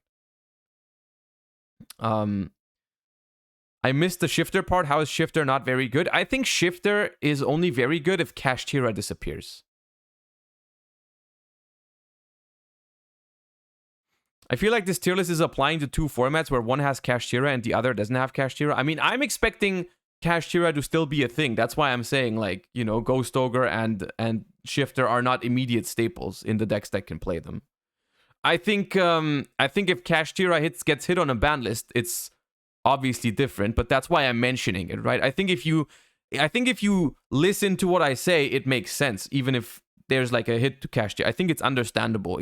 Of course, if you only look at it and you ignore Kashtira, then you're like, why is Shifter here? But I think if Kashtira is still a thing, Shifter is a very hit or miss card, because as of now, I don't really see the play rate of Kashtira going down a whole lot with Cyberstorm Acces. Even though there's new decks that entered the format that Shifter is good against, I still think there's a huge percentage where Shifter isn't that good against. Of course, Shifter is good against Super Heavy Samurai and Purely, but at the same time, that means that those decks can't play Shifter either. Like, if Kashtira is like gone, which decks can even play Shifter? Most top decks can't. It's only like Flunder. Maybe there's some sprite variations that could. But like from the top meta decks, there's not that many decks that can play Shifter. Anyways, let's move on. Last but not least, Contact C. Contact C, I think, is not that great unless you can convince me otherwise right now. I don't see many applications for it. Like, I think Contact C is decent against Branded. But against the other decks, I don't really see it. Like, Super Heavy Samurai can definitely prepare their extra deck for it. It's a level 6, so they can just make Barone if they have a tuner. They can play a Link 2 to link it off. It's not very good against Purely because they play Link 2s, so they can just make a Dark with it. So I don't think it's great. Honestly, I don't think it's great. I think it's mediocre. I think it's mediocre. Like, it's okay against Branded if they don't play the out, but honestly, against Branded, there's better stuff. Maybe at 1 because you can search it with Retaliating. Okay, if you play Retaliating, you side that card in against Purely, Runic, and Branded. Because the card is actually okay against Branded. If you side Retaliating against Branded, you could side one Contact C alongside the Retaliating. I don't hate that idea, right? If you already want to play Retaliating because it's okay against Runic, Branded, and Purely, you can also play a Contact C to just add to the Retaliating against the Despia matchup. That's fair. I can get behind that. In that use case, I think it's a decent card, but overall, just as a hand trap, I think it's mediocre. Branded can synchro this off. Very hard to synchro after Branded Fusion. I don't know. I don't know if you've ever tried synchro summoning after Branded Fusion, but very hard. Very tough ask. All right. And those are I think the most important hand traps. Those are the most important hand traps after Cyberstorm Acces. I will say I think hand traps are in a decent spot overall after the next set. I think hand traps will become better simply because Super Heavy Samurai is a deck that you need hand traps against. You need hand traps against Super Heavy Samurai because the deck doesn't really lose to any board breakers except for stuff like Dark Ruler or Sphere Mode, which are typically not really good main deck cards. But a card like Evenly Matched that has seen a lot of play in this current format because the decks don't really put up negates, that will be a lot worse because Super Heavy Samurai actually puts up hella negates, right? And so in those types of matchups, you tend to really want hand traps. And so they get better, they get more important. I hope this tier list helped you understand which ones are good against which of the new and old decks. If it did help you, subscribe to the channel. Also, if I missed any hand traps that you want to know something about, or if you have any other opinions that you want input on, make sure to leave a comment down below. Hope you enjoyed the video, YouTube, and keep your eyes open for the tier list for board breakers because that's what we're going to do next. And I'll see you then. Until then, thanks for watching and bye-bye. Bye-bye, YouTube. Okay. Do not ask his thoughts on Kuribo. Yeah, do not do that. Dia Saku, thank you for the gift sub. And Yar Spur, thank you for the tier 1. Appreciate that. Can we talk about K-Girl now? We can now talk about Kurikara. Yes, we can now talk about Kurikara because we're doing the board breakers next. But I need to go to the toilet real quick and then I'll be right back. Then we will continue with the breakers of boards. The breakers of boards will be next. All right, hold up.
All right.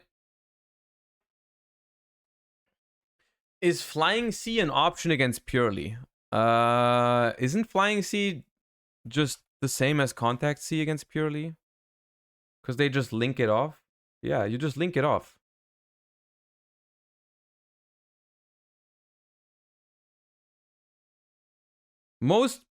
Every Purely list I've seen has been using Dark the Dark Charmer as like a generic link to. So if you give them Flying Sea, they just link it off, and it's not that much. You kill their monster basically, but that's not worth it, I think, because they can so easily just summon another one. Blight, thank you for the 3 months. Welcome back. Thank you for the Prime. Appreciate that.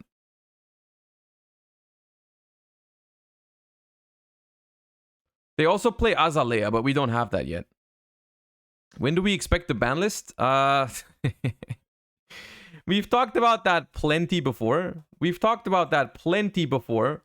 But long story short, I think it would make sense if we get one in this upcoming week. And this is why we're going to be staying... Starting tomorrow, we're going to stream longer until 6 p.m. because that's usually when it drops. So starting tomorrow, we'll do that.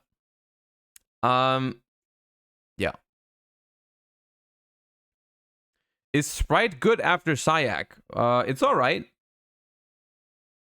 I think it's alright.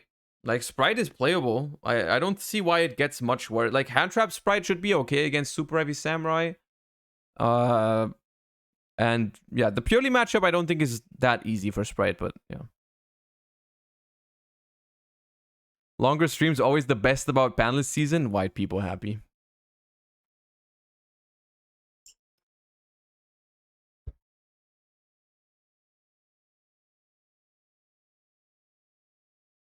There's only 2 days.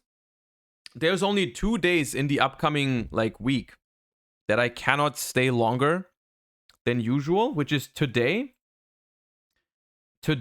and Monday. So if it drops on one of those 2 days, I'm gonna be mad.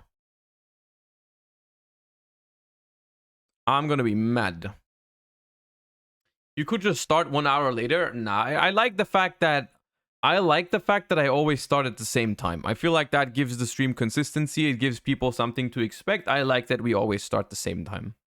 I think that's a good thing.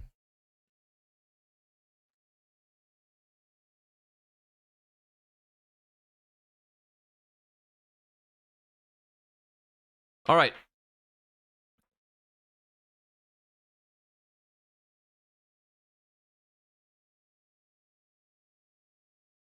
Have you done any board breaker tier list yet? Nah, this should answer your question, right? This should answer your question. This is what we're doing next.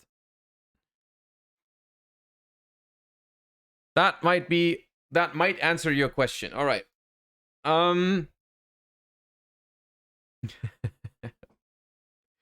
Where is Nibiru? Where is Nibiru on the board breaker tier list? God damn.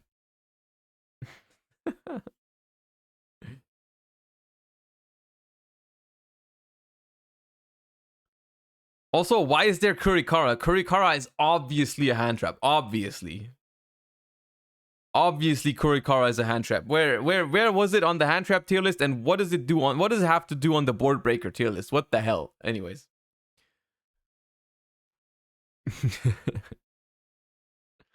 All right.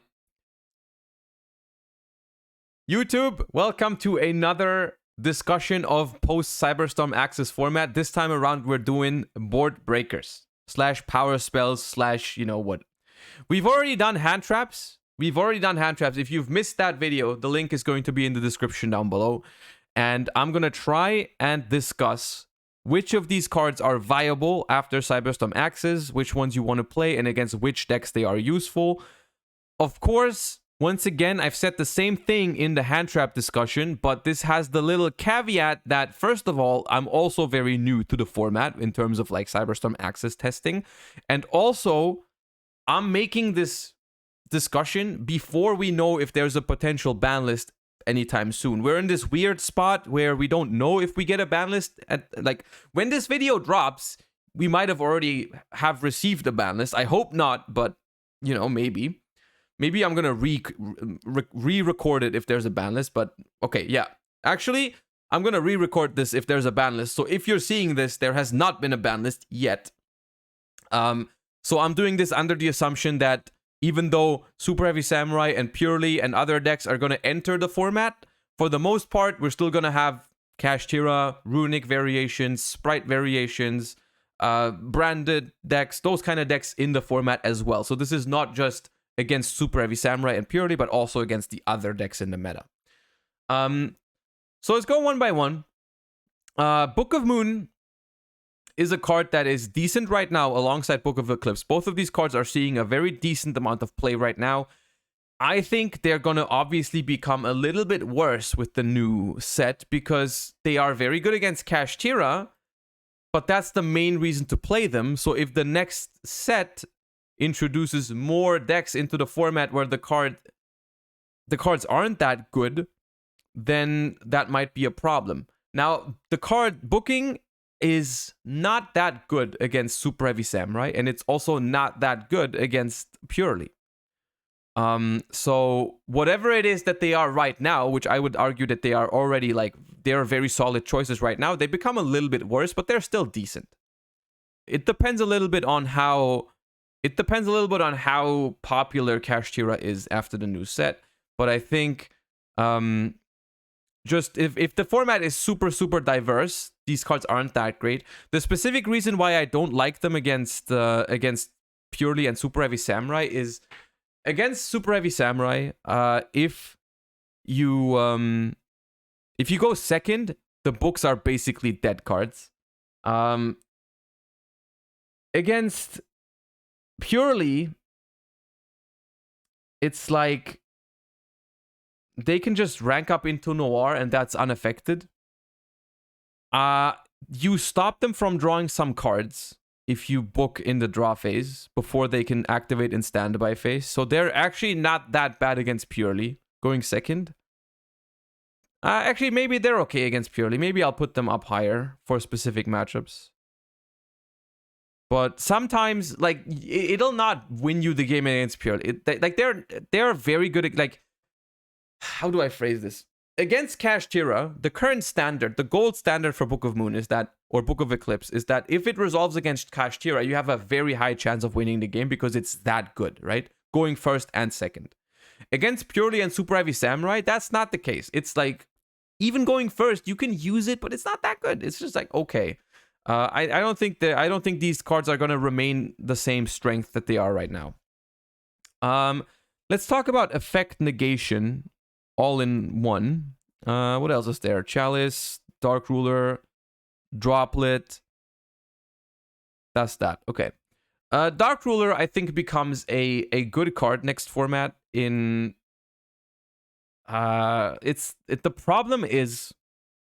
problem that I have that I'm running into right now is that I don't know if there's even any board breaker on here that is just straight up really good against every deck. Because this is one of the problems with like super, super diverse formats. It's like most of these cards have some matchups where they're not very good. Like Dark Ruler No More is very, very good against Super Heavy Samurai. But in most other matchups, I don't think the card is that strong. Like against Purely, it's very bad. Against Kashtira, it doesn't do that much. I guess it's okay against Kashtira. But for the most part, in the other matchups, the card is not very good. The card does not see play right now, very much, right? It's not that good right now. But it will be very good against Super Heavy Samurai. So I expect this card to see side deck play at minimum. I don't know if it's good enough to main deck. Chalice is mediocre. Very low impact. You would rather have hand traps in the matchups where you need this, where you would want this card. It's not very good. Droplet is, I think, also mediocre. I can't think of matchups where Droplet is super, super strong. Like, it's good against Super Heavy Samurai because you can negate their stuff. But the problem is they make so many different monsters that you have to send so many cards. Like, you have to send 4 cards because they make, like, Appaloosa, Savage, Barone, Regulus. You need to send, like, everything. You need to send your entire hand away, right? And then at the same time, you can also just not main deck the card in an environment where there's, like, Kashtira. So the card is not very good. Stealing effects like Change of Heart, Mind Control are decent, I think. Specifically good against like Kashtira. Against Super Heavy Samurai, they're not very good. Against Purely, they're not very good. So I don't think you're gonna main deck these cards, but they're like all right maybe to side deck. But I don't like them as much. I in general, but this is mostly because in general I don't like board breakers with Super Heavy Samurai and Purely in the mix. Like, both of the new decks make it so board breakers pretty much suck against them. Like, because Purely is unaffected and Super Heavy Samurai can negate all your board breakers except for Dark Ruler No More. So all these kind of power spells are just in a very tough spot. Power spells are very, very tough to use in the next format. Something that solves that issue is cards that tribute your opponent's stuff. I think that is going to be a solid option, depending on what deck you play, of course. Because not every deck can play each of these, but I think Kurikara is very solid against Purely. It's very solid against Kashtira, of course. And it can also be okay against Super Heavy Samurai. Of course, Super Heavy Samurai has a lot of interruptions, so you need to play into those interruptions to use Kurikara. So you're going to use Kurikara last. But it can still work, right? You contribute their like Barone, Appaloosa, and their Savage if they've used all their negates. If you were able to force their negates, and then you can like attack them for like a bazillion damage and revive Barone in the end phase or something, it can work. I think this concept is very good. I think that's the only concept that is actually good enough to just see play in the main deck, because it's good against enough decks, right? And what you play depends on your deck, right? Like there's some decks that can play Lava Golem in Sphere mode. Some decks need their normal summon, so they need to play Kaijus, Kurikara, or Santa Claus. The reason why Santa Claus, by the way, just very quick, is one of the most asked questions is like, why do people play Santa Claus over Kaijus? This is a thing that's very specific in Purely. In Purely, you play Santa Claus because it's smaller and it can be summoned in defense. So you can give it to your opponent, and in defense position, you can like make a very big Zeus because you can keep attacking into it with happiness. Or you can turn it to attack position with I think Beauty is the one that switches the battle position, and then you can apply. There's a memory spell that makes a monster this turn unable to be destroyed by battle, so you can actually OTK over Santa Claus. This is why everyone in the OCG is playing Santa Claus in Purely and not Kaijus. So the other decks are probably always going to prefer Kaijus, but Purely prefers Santa Claus, which is why it's in here. Tributing your opponent's stuff is very good. Whether you want to main deck that or side deck that, I'm not sure yet, but those cards are very valuable in the next format, I think. But that's a very good way of dealing with all kinds of decks. Keep in mind that specifically against Purely, if you do one of these things, tributing your opponent's stuff in the main phase will let them draw a lot of stuff in your standby, so you're not preventing that. Also, I think I should move Sphere Mode and Lava Golem down a little bit, because there's a few decks that don't summon multiple monsters. Like sometimes Purely only ends on one monster, so you can't Lava Golem them. Sometimes Kashtira plays around these by making a Rise Hard pass. So those types of things make these cards a little bit more risky than the ones that tribute only one monster. So I'm a little more hesitant to put these two into guaranteed very good category, but they're okay. Removal, I think, is mediocre. Like removal in the sense of like Raigeki and Darkhole. I don't see a reason to play these cards over other cards. Like if I'm playing a card that's already only good going second, I'm picking something that tributes my opponent's stuff rather than that, because it's like it doesn't work against Barone negates, Savage negates, Regulus from Super Heavy Samurai. It doesn't work against Purely because it's unaffected. It doesn't work against the Infinitrack Goliath as a material under a Rise Hard. It's just like very mediocre. The only reason I'm putting Lightning Storm higher is because I don't think that Labyrinth is going to completely disappear. So back row removal is going to be playable in the side deck if you want Lightning Storm or Feather Duster. Those cards are okay, but Darkhole, Raigeki are definitely mediocre. Two cards that are only on here because of Purely are Herald of the Abyss and XYZ Encore. I think Herald of the Abyss is a pretty cool card that... So if you don't know why this card is on here, it's going to be... So Herald of the Abyss lets you declare a card, attribute, and type, and your opponent has to send one of those cards that they control to the graveyard. What this specifically does is it gets around cards that are unaffected by card effects, because you force your opponent to do it, so it's not the card effect that is affecting the card. It's the player that it affects. So you can Herald of the Abyss, the Purely Noir, the X Purely Noir that is unaffected by activated effects. And so that's the reason why people play Herald of the Abyss. And that's a solid reason to play that card. I don't think it's going to be like a mainstay. I can see some people play it as a one-off with Thrust in the deck. Other than that, I don't really think people are going to main deck the card, but it's an okay side deck card. The specific reason why it's better than Kaiju is, I think, if you play something like Thrust. I don't think you're going to play like multiple copies of this instead of just playing a Kaiju or Kurikara. Just, yeah, I think as a Thrust target, it's okay. But other than that, it's just decent. In general, it's decent, but yeah.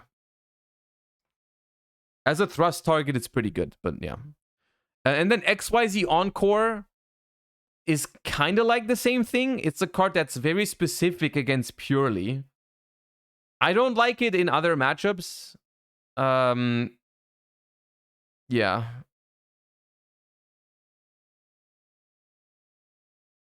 I'm not sure how much I like XYZ Encore, because the way I see it, it's only really good against Purely.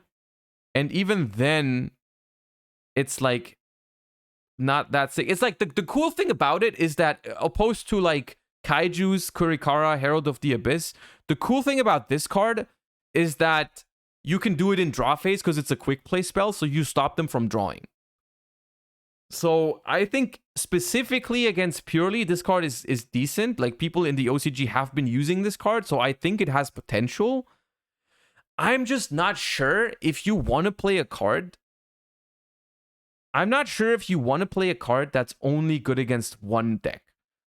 Because I predict the meta to be very, very diverse. And I'm not sure if I'm willing to put a card into my side deck that's only good for one matchup. I'm not sure if that's a good idea if you don't know exactly how many Purelies you're going to be playing. Also, you do get back the Purely that's under the XYZ and whatnot, so it's good into a Rise Pass. It might be okay against Kashtira, yeah. I'm not sure. You have to try the card to see whether it's good against Kashtira. I'm not sure. There's definitely better cards against Kashtira. There's definitely better cards against Kashtira than Encore. Otherwise, people would already be playing the card. So I think overall it's a decent option, but specifically against Purely and maybe Kashtira, it's okay. So you might want to try it. But that's I think personal preference whether you want a card like that in your side deck. But I mean, they get back the materials under... No, they don't get back the materials under a Rise Heart because they get banished. I think the Encore only revives the stuff if it goes to the graveyard, right? Because the materials get banished, a Rise Heart gets bounced, so it's an okay out against a Rise Heart. It's an alright out against a Rise Heart. I don't hate it.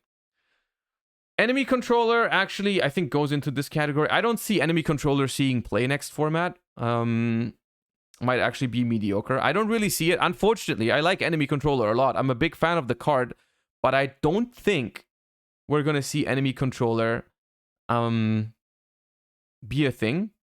Simply because card sucks against Purely, card sucks against Super Heavy Samurai, and I don't think it's worth playing in general. I don't really see Enemy Controller being a thing. Another card that, in my opinion, takes a huge hit in Cyberstorm Acces format is Evenly Matched.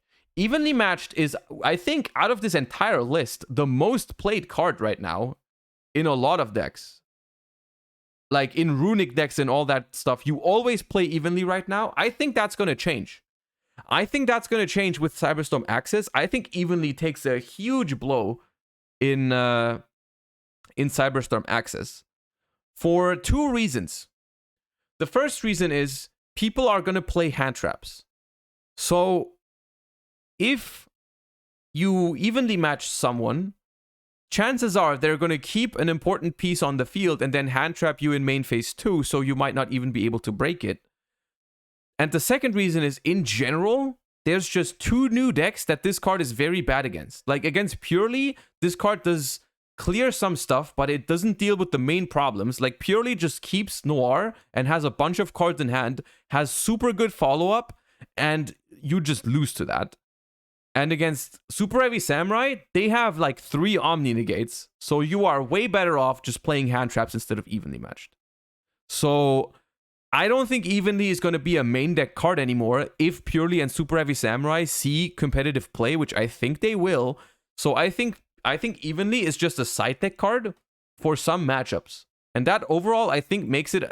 it's definitely still a decent side deck card, but you're not going to be able to main deck it. So I guess it's right next to like Encore, Lightning Storm, Duster. Like it's a side deck card for certain matchups, right? Like maybe you can side it for if you want to cover for Runic decks, Labyrinth decks, those kind of stuff. You can side evenly matched. You can even side it against Kashtira if you want to. But in the main deck, I think we're going to gravitate more towards hand traps and other board breakers than evenly matched. I don't think it's a main deck card in many decks anymore. Like specifically, I'm thinking of it in the perspective of Runic, which is where I was using the card last format. I think Runic, if Super Heavy Samurai is a thing, cannot afford to play evenly matched because you need hand traps against Super Heavy Samurai. Fenrir, as a like board breaker / tech card, I like Fenrir every time it comes up because it is a card that works going first and second, which is something that's not true for like Kurikara, Santa Claus, Kaijus, Dark Ruler, Evenly, those types of cards. However, I think Fenrir is only a decent card next format because going second against Super Heavy Samurai, one Fenrir ain't gonna do shit. It's just okay. The fact that it's good going first makes up for a bit of that. Like, it helps you break boards if you have other board breakers with it. Like, one Fenrir is not gonna win you the game against any deck. But if you pair it up with other board breakers, it's okay. But I'm not sure if that makes it good enough to be played. Pancratops is mediocre. Maybe you can side deck it, but I don't like it. I don't love the card. Super Poly is... Hold up, let me think. Is there a fusion you can make against Super Heavy Samurai? You can fuse Appaloosa plus Barone. But I'm not sure if that's enough. You can fuse Appaloosa and Barone into Mud Dragon at the cost of 2 cards. They might still have they still have Savage Regulus. I guess the problem here is that I'm not sure if that's going to be the... Like, I'm not sure if every single Super Heavy Samurai player is going to make the same end board. Right? There could definitely be some players that decide to make a different end board, and then, you know, you're kind of sad. Some of them also play Spell Canceller to beat Dark Ruler. I think especially post-side, that's going to be a common thing. Because they can search Spell Canceller. Yeah, I don't think you should be playing Super Poly. I don't think you should be playing Super Poly. I don't advise it. It seems very risky. It seems too risky for my liking. Ultimate Slayer is probably the same way. I like Ultimate Slayer. It really hurts to put it there, but I don't see an application for it. Doesn't do anything against Purely because it's unaffected. Against Super Heavy Samurai, it clears one thing, but then you still have to deal with the other things, and that's a problem. Against Kashtira, it's obviously not useful. So as much as I like the card in general, I don't think this is the time for it. Yeah. Trust me, chat. Trust me, there is going to be a time for Ultimate Slayer. There is going to be a time. But it's not now. It's not now. All right, and then we have 2 powerhouses left. We have Talents and Thrust. Talents and Thrust, I think, are in general very good cards. I would say it's this way around. Like, I think Talents is a very good card. There's only one exception to Talents, and that's going second against Super Heavy Samurai. The card I don't think is good enough. But even like going first, I think Talents is going to be a very strong card because people are going to be playing more hand traps. People are going to be playing more hand traps, and even against Purely, that deck has a lot of hand traps, and going second, yes, this card does not kill the X Purely Noir, but it draws you 2 cards still. It's still a powerful card. Regardless. Right? You're still going to be able to use it. And I think when there's a format where you can almost always activate Triple Tactics Talents because people play a lot of hand traps, I just can't help but put this card into very good. Like, this card is just very good when you can activate it consistently, which I think is going to be the case next format. I'm mainly afraid of getting drolled and Talents being kind of dead. True, but I mean, you still have the 2 other effects of Talents, right? You can still use it to... shuffle from their hand into the deck or steal a card. I think it's just good. Thrust, on the other hand, I think in general is only a decent card because I don't like Thrust against hand traps when you go first. The only exception to that, in my opinion, is in Purely, because Purely has a very good trap target for Thrust, which is Purely Leap. I like that when Purely gets like Effect Veilered or Ashed or whatever, you can just Thrust for Purely Leap, and that's cool. So I think in Purely, Thrust is good. In other decks, just play Talents. I don't know if you want to play both, but you just really hate your life if you go first and you get Effect Veilered and you have like Thrust in your hand, and then all you can do is like set an Impermanence or something like that. I don't like that.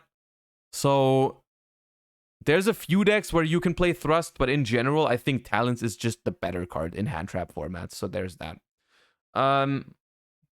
Reconsidering, I think since we have put nothing in bad, I think there is a difference in quality here between these cards. So I'll put these in bad because I think these 4 are better than these. So just to make a distinction, I'm going to move those down. And I think that's a fair ranking. I think I think you can really notice the difference between my last format ranking, where I valued a lot of these board breakers relatively highly. The format really shifts, I think, away from board breakers in general. I think we are gonna be on hand traps a lot more than board breakers in this upcoming format. I still think there is a lot of merit to playing some hand traps with a couple board breakers. Like you can play like 9 or 12 hand traps and then you still want, I think, some amount of board breakers. Like especially in side deck, I still think we're going to see some Dark Ruler, some Evenly, some Encore, some back row removal. Those cards have definitely a spot in side decks, alongside Lava Golem, Sphere Mode. Those cards are going to be played, just not main decked. I think the only ones I really think about main decking right now are the ones up here. The rest, I think, is side deck material at best, unfortunately, for the board breaker enjoyers, but that's that. Let me know if you agree. Let me know what you think of this list. Let me know what you are going to play in the next format post Cyberstorm Acces. What are you expecting to be top tier decks? Until then, I hope you enjoyed the video, YouTube. If you did, subscribe to the channel to support it. I appreciate that if you do that. And yeah, until next time, I'll see you then, and have a great rest of your day. Bye-bye. Say goodbye to YouTube, chat. And there's that. Goodbye, YouTube. All right, let me switch scenes. All right, chat, we did hit a sub goal. I know, we hit a sub goal. Acolyte, Boot Kick, thank you guys for the subs. Appreciate that so much. Thank you. I just couldn't do that. I just couldn't do it during the recording. That was not possible. Dovara, thank you for the prime. A new prime to the channel. That always makes me happy. Thank you for the support. Thank you. I'm glad you're enjoying the content.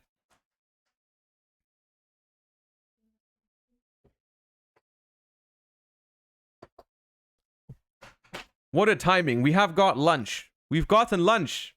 So we can Pepe D, we can eat lunch, we can react Andy. Isn't that just beautiful? Isn't that just one hell of a timing? All right. There we go.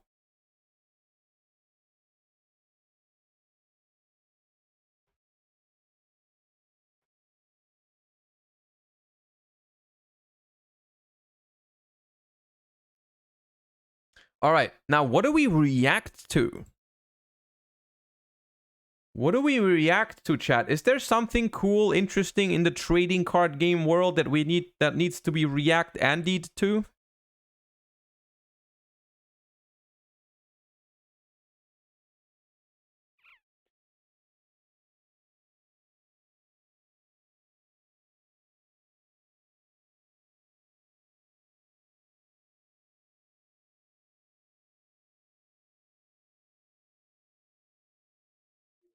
Check out the MTG situation. What's the MTG situation? Nade plays well. Thank you for the 5 months. What happened in MTG? What did they do?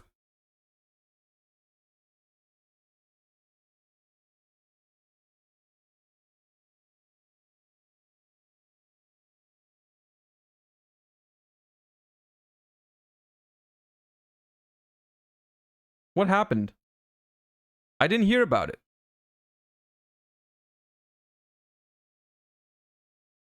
They finally gathered all the magic.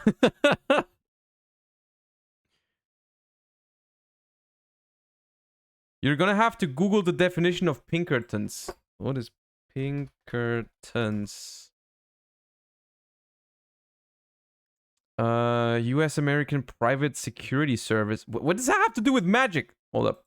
Okay, okay. I mean, okay. I'm interested. I'm intrigued. I'm intrigued. Wizards of the Coast raids YouTuber's house to take back Magic the Cat. What? What did they do? Okay, okay, okay. That sounds like a crazy story. I'm here for it. All of you know I like to collect shiny trading cards, Yu-Gi-Oh, Pokemon, Magic the Gathering. There's just something about a holographic card that just activates all the neurons in my tiny little primitive smooth brain and makes me clap and have a smile on my face. True. Now, I've collected cards for a long time, and Wizards of the Coast has produced a lot of the cards I've collected, early Pokemon sets and Magic the Gathering, for example. And what they've recently done to another collector is unforgivably cruel. They unleashed the fucking Pinkertons to go to this man's house and scare him and his wife and confiscate some Magic the Gathering booster boxes that he had recently purchased. That sounds like the plot to a Breaking Bad episode when someone didn't fully compensate Tuco for the drugs they bought. Now, the reason there was an issue with his purchase is because the YouTuber made a video showcasing the boxes that he got, and it turns out the boxes he received were not the ones that he actually ordered. He had ordered a booster box set called March of the Machine, but what he received was March of the Machine, The Aftermath, which was an unreleased set, and he unveiled the cards a month early. It was a leak. And it was a problem with the distribution because the names are so similar. He believes what happened. Oh, I see. They sent him the wrong box, and that's why it was like 2 months early. But that's not their fault. That's not their fault, dude. You need to like manage that better with your distributors and whatnot. You can't just raid someone's house because you sent them the wrong box. Like, what the hell do you mean? They sent me the wrong box in advance and they just come raid my house? How does that work? Is the person he tried to purchase March of the Machine boxes from accidentally sent him the unreleased boxes because the names were so similar and they got confused. But he didn't steal the product or anything like that. He didn't knowingly purchase unreleased product. He just got sent the wrong thing. But Wizards of the Coast, they took this as an affront to God. I'm sure all of you have heard the name Pinkertons before because they were literally the bad guys in Red Dead. Like, they have existed for 170 years. I had no idea they were still around. I thought they went extinct like fucking 100 years ago. But they still currently operate today. And Wizards of the Coast dusted off the old hotline right to their desk and ordered an operation for them.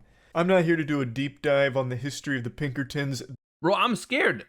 Because let me tell you, I've never played Magic before, but I saw that they had this Lord of the Rings collab thingy, which I thought was so cool. So I pre-ordered some Lord of the Rings stuff. Some of those, I think like a booster box, just one booster box. for the Lord of the Rings stuff. I'm scared now. What if they sent me the wrong? What if they sent me the wrong box and then rate my shit? I don't want that. I don't want that. I don't know. Maybe I should cancel the order, bro. Maybe I should cancel the order and not because at the end they sent me like they sent me one set in advance and then I get shot. They engaged in a lot of terrifying shit a long time ago, and I don't know to what capacity they still operate and do business today, but just their reputation enough is horrifying, and the fact that Wizards of the Coast used them as their first means of communication with this YouTuber is frightening. As far as I know, Wizards of the Coast didn't make any attempts to directly communicate with the YouTuber to resolve the situation without making a big hoopla out of it. It seems they just immediately, like, slapped the Pinkertons on the ass and told them, get out there, sport. Time to engage Operation Pinkerton Pain Train, and then sent them right to the man's doorstep. And when I was reading about this story and watched the video the content creator posted about the situation, I immediately pictured Wizards of the Coast higher-ups donning these dark cloaks put over their head, kind of like Darth Sidious in Star Wars, sitting around this giant table like an Austin Powers supervillain lair, brainstorming on the... One thing, and I'm not saying that what they did was okay, but I have a genuine question. What is the legal situation if you order something and they accidentally send you the wrong thing? Are you allowed to just keep it if you want to? Are you supposed to return? Do you have to return it legally? Like, what is the, like, if I now go somewhere and I order a box of, I don't know, I order a box of Cyberstorm Acces, right? And by accident they sent me like a vintage Invasion of Chaos box, which is like 50 times the value or something like that. Can I keep it because they messed up, or do I have to return it? So like just by the law, was that guy, by keeping the product, opening it and showing it, were they committing a crime? I'm not saying that would justify what they did. I'm just asking for context. If they are completely unhinged, or if, yeah. Showing it is definitely not okay. Interesting.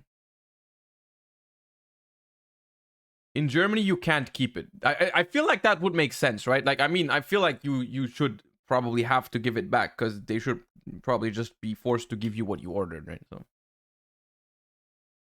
in Germany, you'd have to return it. In the US, I don't know. I feel like that would make sense. Yeah, okay. Best course of action to reclaim the stolen goods, even though it wasn't stolen. And then they came up with the scariest option they could at the time. They treated this YouTuber, his name's Old School MTG, they treated him like Cobra Commander, and they were sending the G.I. Joe after him, all over a fucking trading card leak that the guy didn't even mean to engage in the first place. Yes, he did film the opening of the Aftermath box, which was a leak and it was early, but they could have just asked him politely to like take it down and even ship back the product, and they would maybe just give him what he meant to buy. Which would have had the same effect, by the way. Like, the video apparently was out there anyways, so those leaks are out anyways.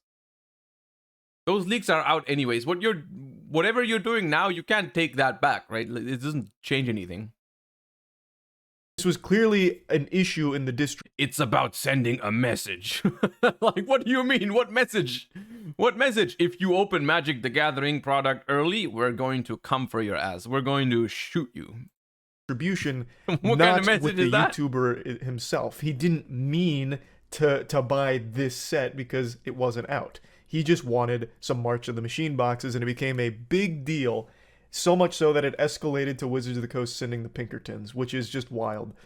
You know, the title's not like a joke. The Pinkertons, and this is news to me, are still real.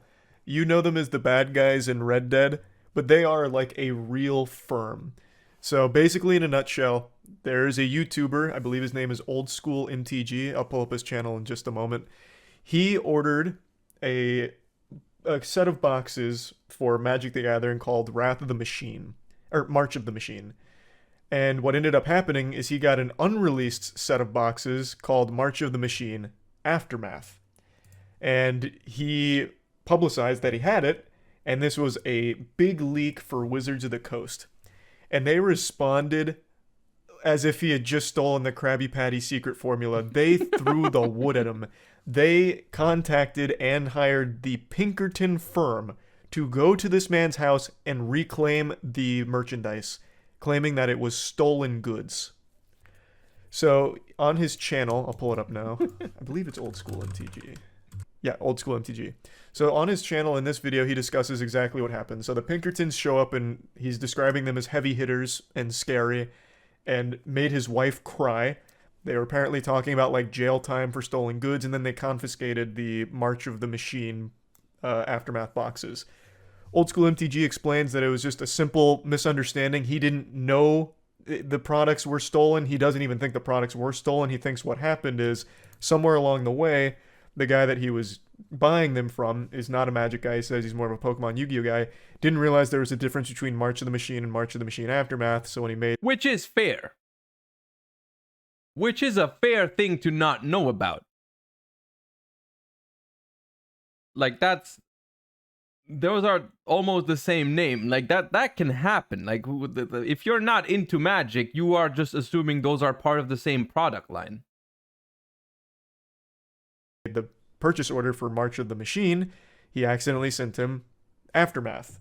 So, like, a very big, honest mistake from the way it sounds. It's not like Old School MTG went in there like it was fucking Ocean's 11 and had some kind of grand heist to steal March of Madness Aftermath boxes. It was actually just a fuck up. But Wizards of the Coast took it very seriously and hired the Pinkertons, which is beyond scary. Like, the Pinkertons. They actually had a lawsuit because of the reputation that they have. They had a lawsuit with Red Dead Redemption. I don't know if you guys remember this. Because they were tired of their reputation of being the bad guys. Well, here, this is a follow-up to it, but basically they didn't like that they were still being portrayed as bad guys, so they engaged in a legal battle over their portrayal. Trading card mafia. Yeah, this was such an overreaction from Wizards of the Coast. I don't know what's been going on over there, man. They have been, like, cracking down on everything with an iron fist, much to the reputational damage of the whole company. What's going on with trading card companies recently? There was also a big thing with like Pokemon cards. It's crazy. All the D&D shit, it just doesn't stop. But what's also wilder, by the way, is the thing he had access to, March of the Machine in the Aftermath, which, you know, he opened on cam. Big no-no, big leak. It's not even like it's that deep in the future. It's like 3 weeks away. So what? It's 3 weeks early?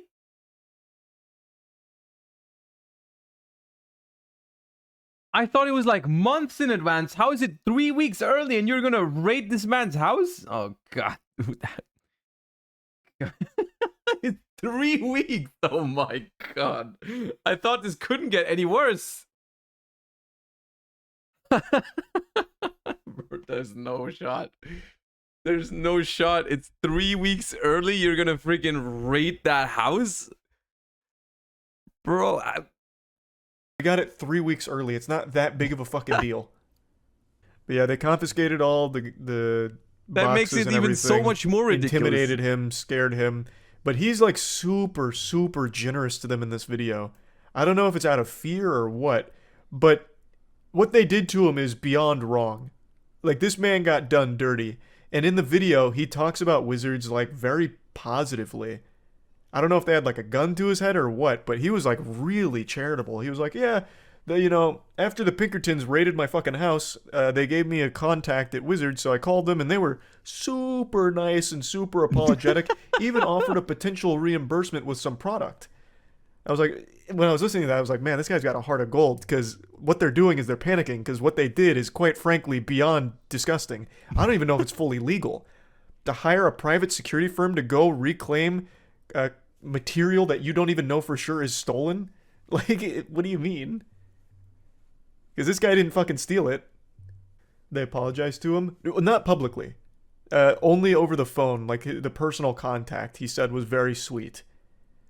And I imagine that they were really trying to sugarcoat him so that way they could... Then it's fine, right? You can raid my house anytime as long as you're, like, sweet to me on the phone after I called you when, like, you know, that's... Maybe avoid a lawsuit if he decides to, like, actually look into this situation. Because, again, I don't even think what they did is legal by sicking the fucking Pinkertons on him to confiscate his shit. Why not just ignore the Pinkertons? Brother, you have not played Red Dead. Now, he didn't have to give over his goods, I don't think, because again, I'm not, you know, I never passed the bar, people that raid but it doesn't seem like that's actually something that they could get away with legally. But you're not going to just, like, ignore the Pinkertons. He described them as, like, heavy hitters, like, scary. God, it really does sound like a mission out of Red Dead, though. I come out and the wife's answering the door and it's the Pinkertons. Fuck, man. But yeah, I saw a lot of people on Twitter, for some reason it's always Twitter that has like the dumbest takes, like, I don't think they sent the Pinkertons, that wouldn't make any sense.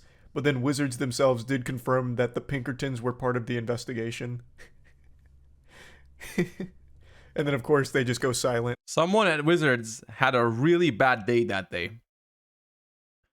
Someone at Wizards had a really bad day and they were just like caught off guard by that news. You know, of like, they were like, they got an urgent email and were like, apparently this product leaked 3 weeks in advance. And they were like, God damn it. Call the Pinkertons. I can't deal with this shit anymore. They snapped. After they're confronted with like the reality that they were wrong. It's like, why should we believe this YouTuber? He's probably lying. Did he record the Pinkertons? But to be fair, it does sound like unbelievable that a trading card company, well, I mean, there are a lot more than that, but over trading card disputes, they'd hire the god. So what I learned from this is that when my Lord of the Rings pre-order arrives, I'm gonna open it very carefully. And I'll probably have to peek into the box before we open it on stream, chat. We probably have to make sure that what's in there is actually that, because you ordered Lord of the Rings. I ordered Lord of the Rings not because I play Magic, just because I love Lord of the Rings. So I wanted to you do that, right? Yeah, we're about to get live raided. We're about to get live raided, but not the good kind. Not the good kind. Not the good raid. The bad raid kind.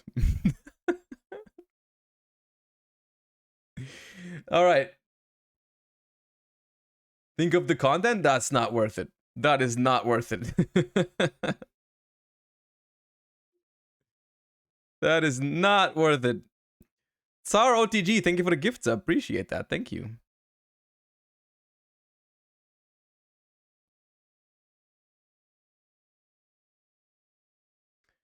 All right.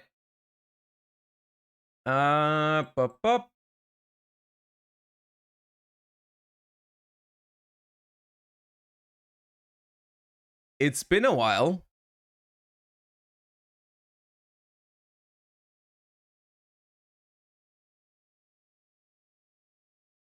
It has been a while. I haven't played in like a week or something. But let us actually play. No! Don't give this up to Pinkerton. No, leave them out of this chat. You're just gonna make them aware of this channel. No, don't do that. Don't do that. Monka Christ, why would you do that? How long is this festival still? Do I need to do that? I kind of need the gems. I haven't played it at all yet. Chat, is this festival fun?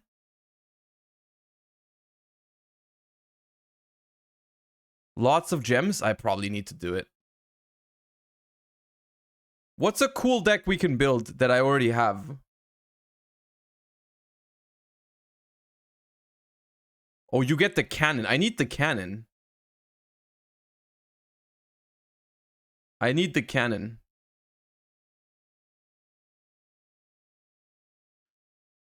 What's a good deck in the format?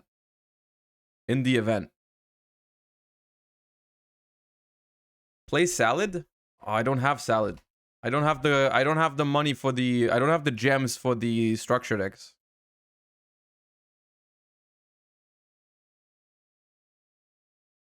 Hold up.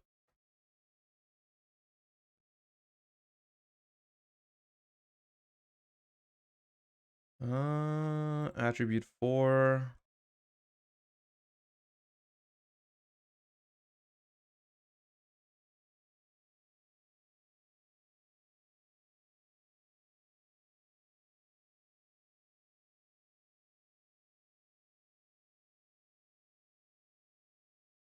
Madolce, Scraps. Do I have the cards for Scrap? Scrap, we could play some Scraps. I don't have...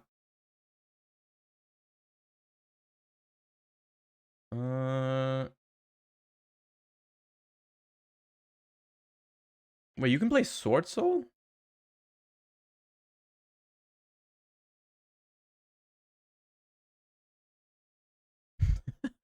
I'm just looking at... If you're wondering what I'm looking at MDM decks. Hold up. I'm looking at MDM decks, seeing if there's anything cool. There's like a Swordsoul Tenny Truedraco.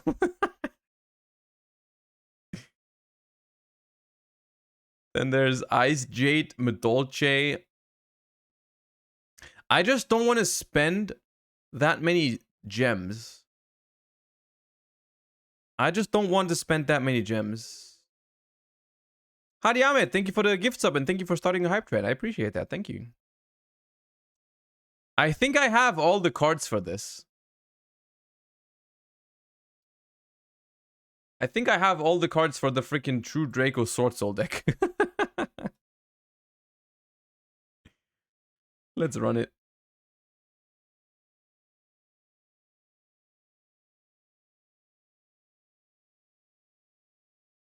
Let's run it.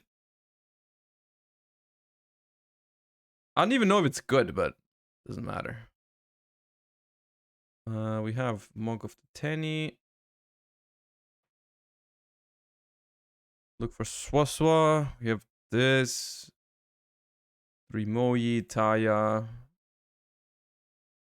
3 Emergence. Shishao, Blackout. And then 2 Longyans. Stray Jewel, thank you for the 3 months. Actually, you guys are wrong. Truedraco is cool because there's no floodgates. There are no floodgates here. There's no way we're complaining about Truedraco without floodgates. No shot.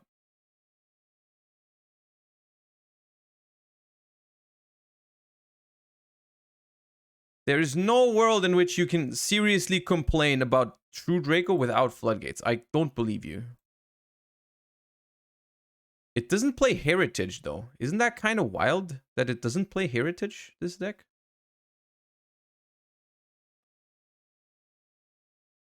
Not even 1?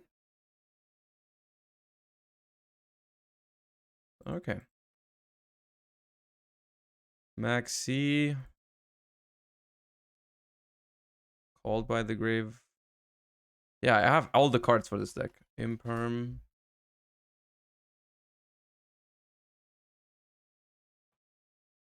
Judgment. Wait, but it's missing a card. Oh no, Ash. Ash. Okay, this is the list.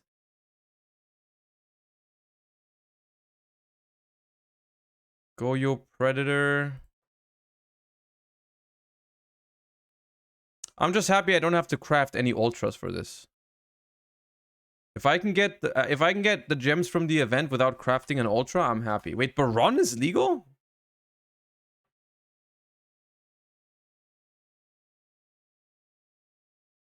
Baron is legal? Why?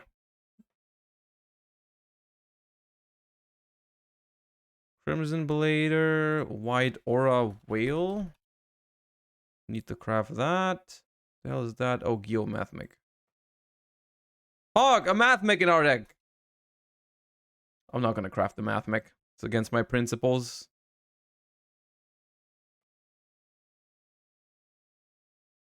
I'm not crafting no Mathmic.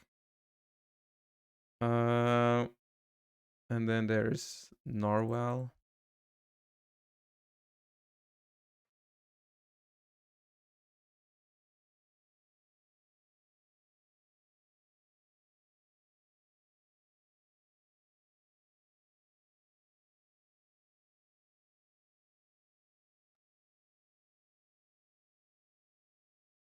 Perfect.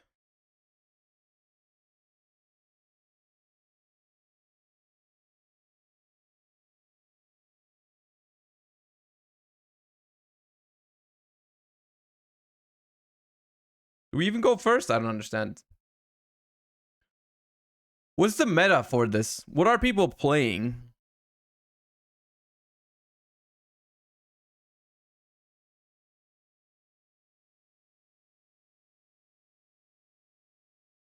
Yo, we have everything.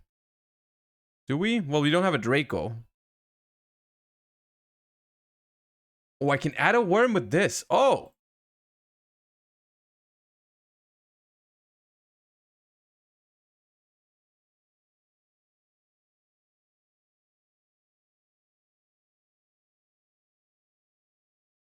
What is it? If I control the synchro, yeah, okay. So all I need to do, while this card is an equip card, the equipped monster can't be destroyed. You can only use each effect once per turn. If the synchro summoned card is destroyed, destroy all face-up cards your opponent controls at the start of the damage step. Okay, so we're gonna make Drag-Eyed.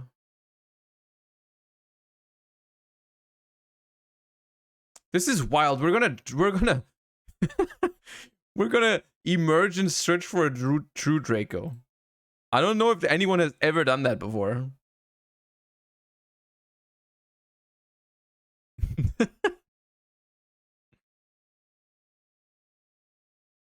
No! Ah, come on.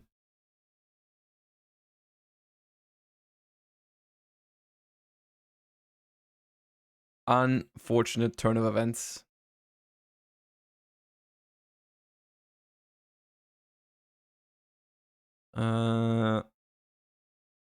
Pass.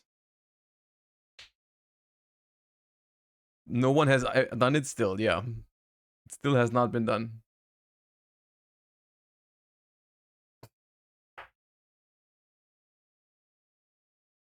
Prank hits place. Add a prank hit from your deck to your hand. I think that's fine. I think we can just pop the prank hit with Apocalypse.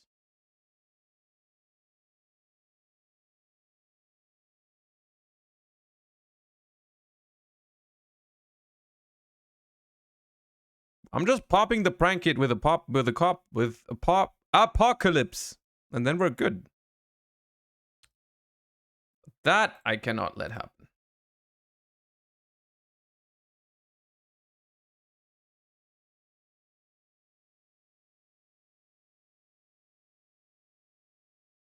That will not work.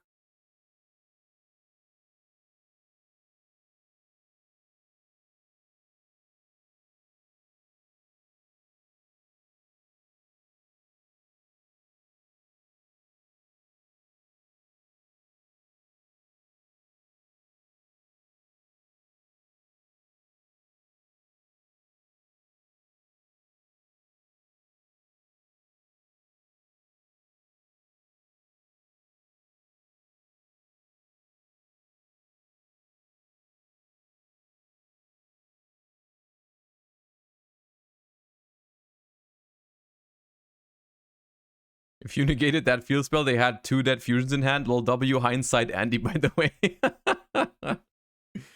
The thing is Meowmoo legal or not? In this event. It's legal? Okay. They had 2 prank hits anyway, so even your hindsight is wrong. You're wrong. Even when you're using hindsight, you're not even correct.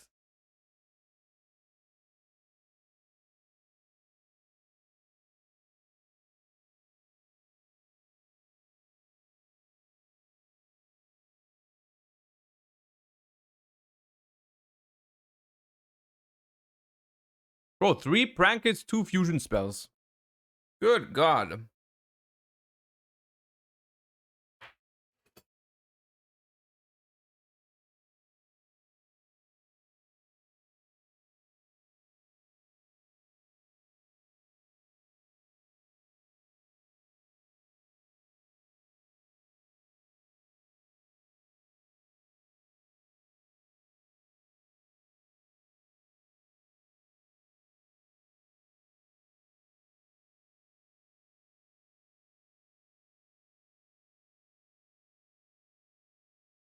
It's fine, chat. They will attack into Apocalypse. They will attack into Apocalypse. It's fine.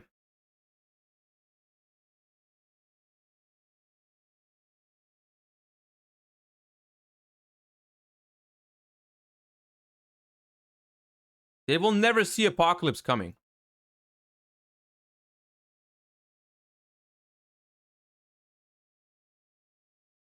You will roaster your sets, but that's also fine, right? If they roaster my sets, I just pop both their shit.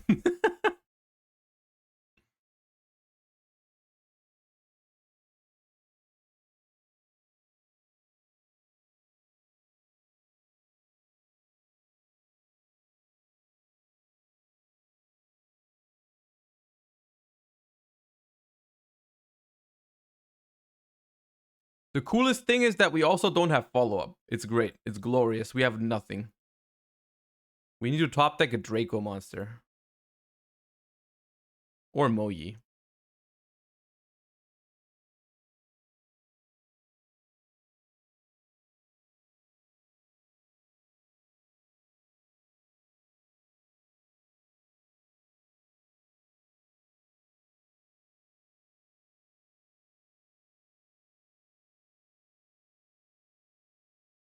They're gonna make...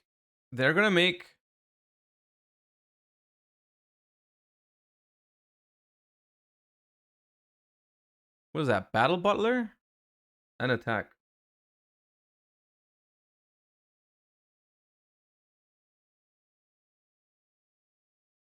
Yep.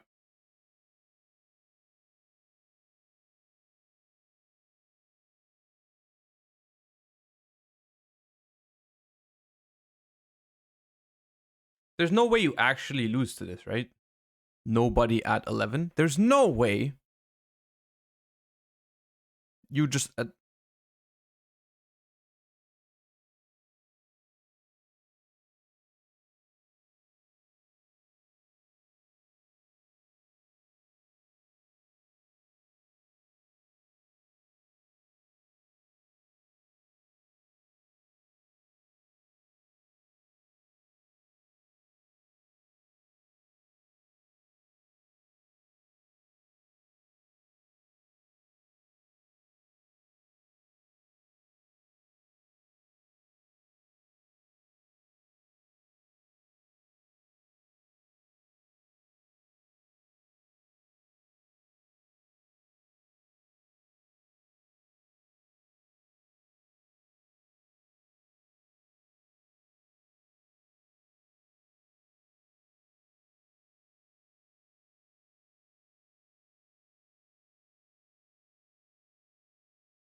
Yeah, that just happened.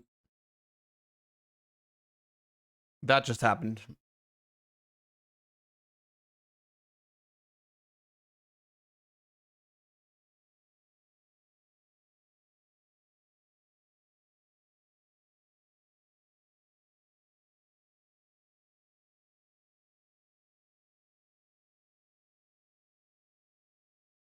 How are you? I'm doing great. How are you? Okay, can we draw What do we even need? Mohi. Let's draw Mohi, chat. Let's draw Mohi. Or Longyan would also be fine.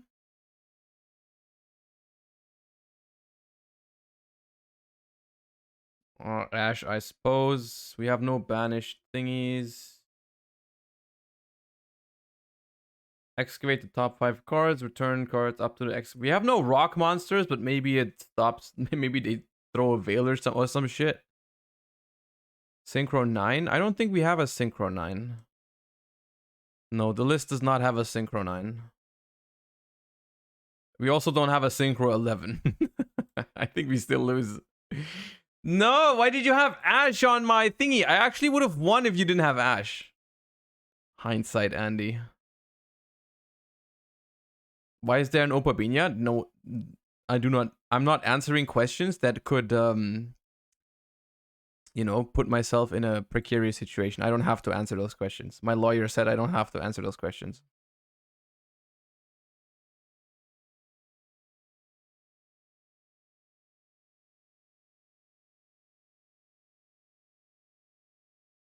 Did I miss the SIAC discussion? You did miss this, the tier lists, yes. They're gonna be on YouTube though. Don't worry.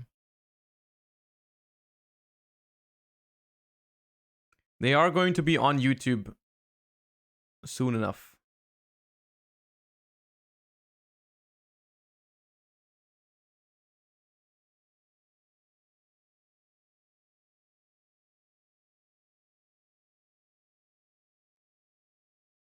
The thing is, chat, is Meowmoo at 1? They didn't recycle Meowmoo. We could actually win. We could actually win if we negate the fusion spell. They only have 1 fusion spell and 3 monsters, I think. So we can theoretically make something happen. We still need to top deck next turn to have a play to kill them, but we can theoretically live another turn.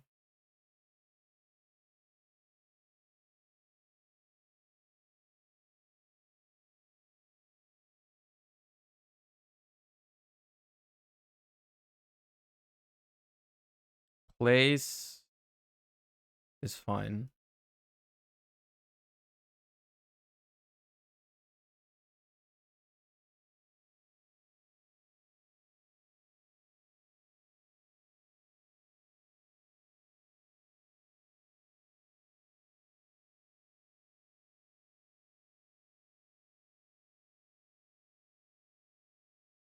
They can summon a token, yeah.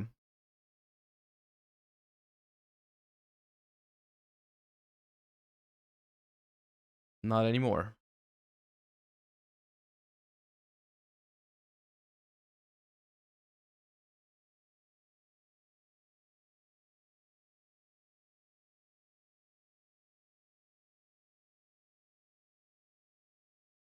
Please pass, please pass, please pass! Thank you. Oh!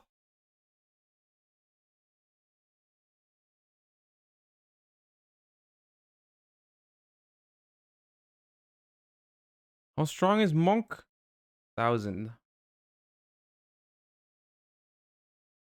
So this is 1750. Put them to 4,000. No, I need to keep it in hand to make sure we can top deck Longyan or Moyi. Come on, I mean, I'm pretty sure they have 3 monsters in hand. So if they don't draw a fusion spell, I should stop saying these things, shouldn't I? Just draw something that I can ash. Just draw something I can ash. Yes.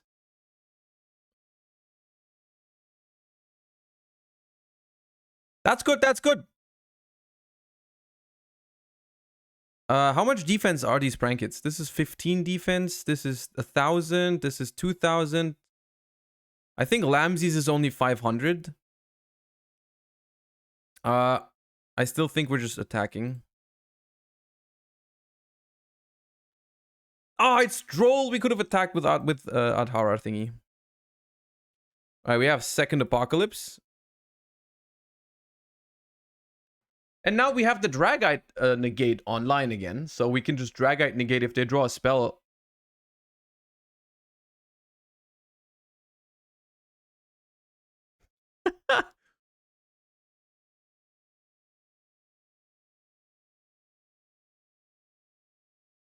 Yeah!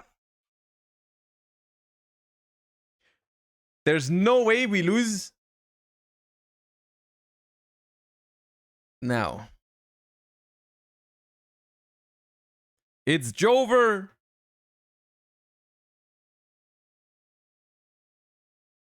I don't even know if we can kill.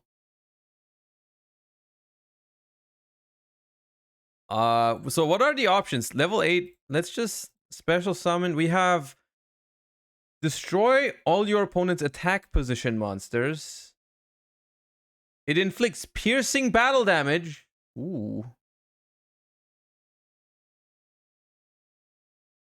And this doesn't do it. I wide Aura Whale, I think.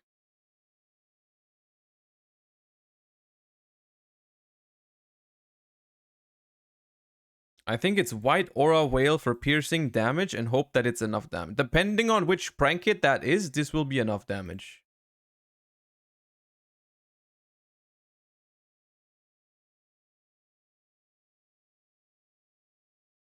Alright. This also halves defense. So theoretically, this should be game.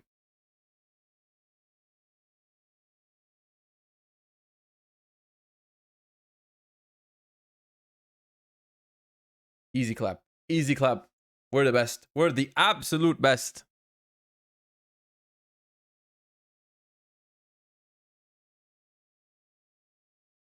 How did you lose that? God damn. Unironically, Prank Kits also seems like a pretty solid deck. Prank Kits also seems like a pretty good deck. Did we die at 25-20 today? We did not. We survived today.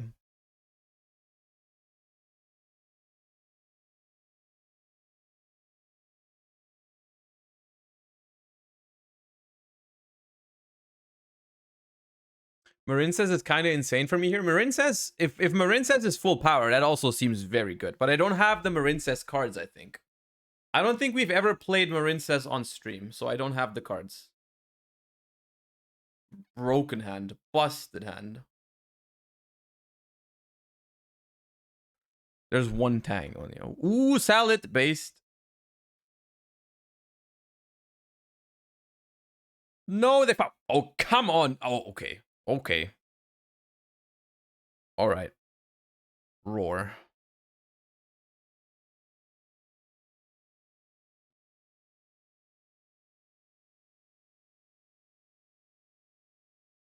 I have that too.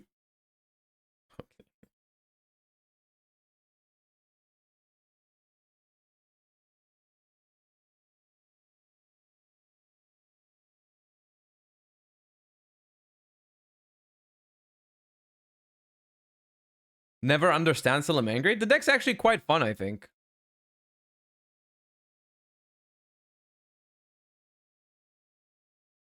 All right, normal Foxy, hit Roar, have Gazelle. Good life.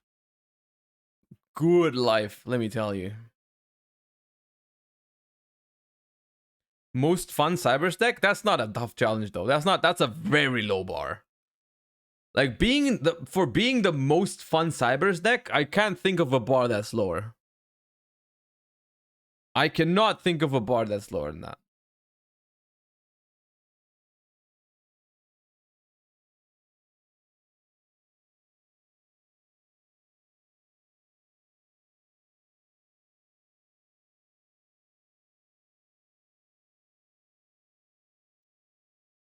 Do you run Heavenly Dragon Circle in this list? I don't, but this is not because I didn't make this list. I just copied it, and we've only played one game with it so far.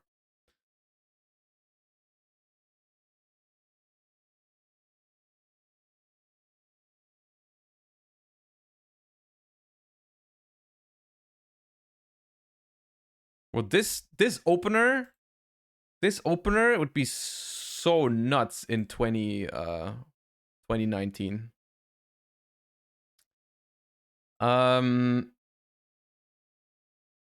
We do lose to this. I don't think we can beat this.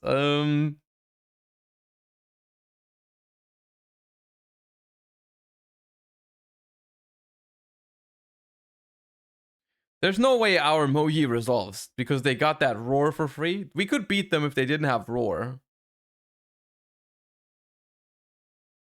Maybe they negate Adhara. They probably don't, right? There's no way they negate Adhara. They're not that stupid. They're not that stupid. There's no way.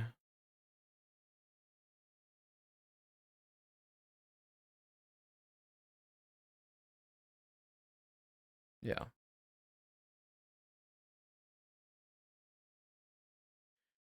We could go Maiden.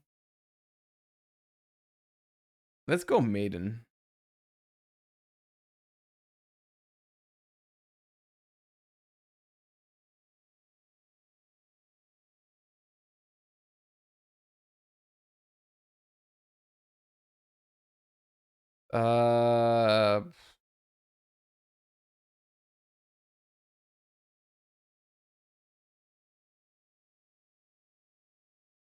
I don't know why I used Adhara. I shouldn't have done that.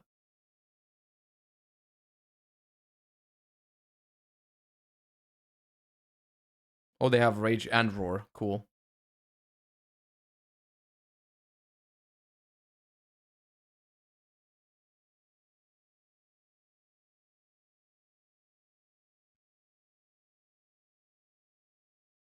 And Ash.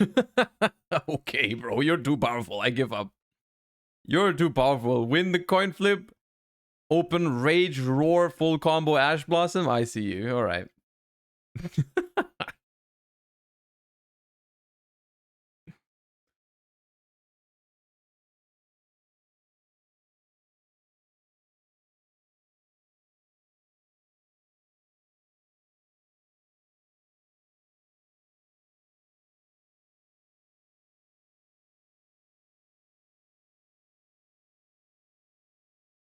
Wait, what did you do, Skrelp?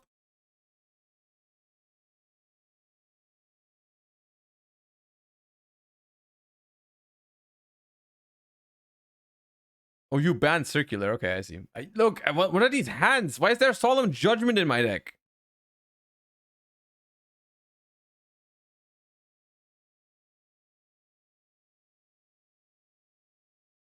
We have 5 negates. We have 5 negates. Is all I'm saying.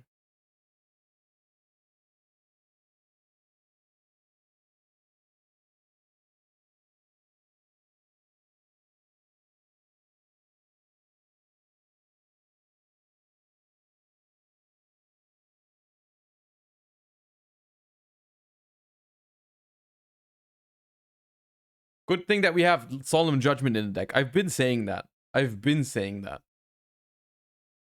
Oh god, rake up pedal. Yeah.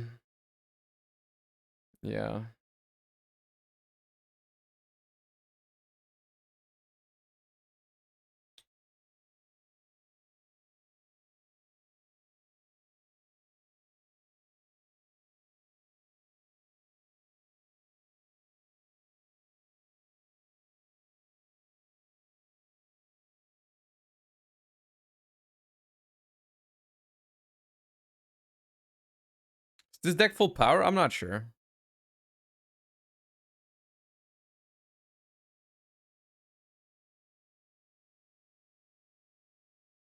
It definitely passes to an imperm, apparently.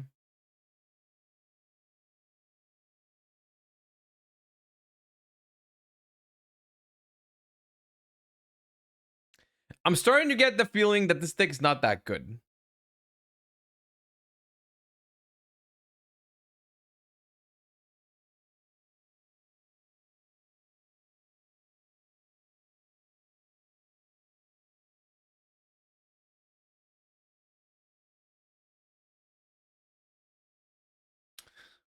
Do I really have to build a deck myself? I didn't want to. I just wanted to grab some quick gems. God damn it.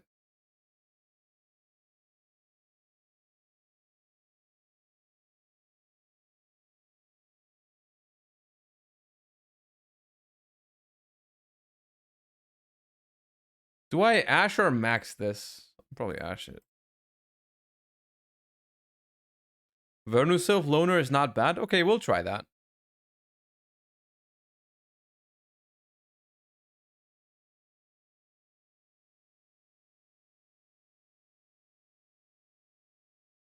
Mogi!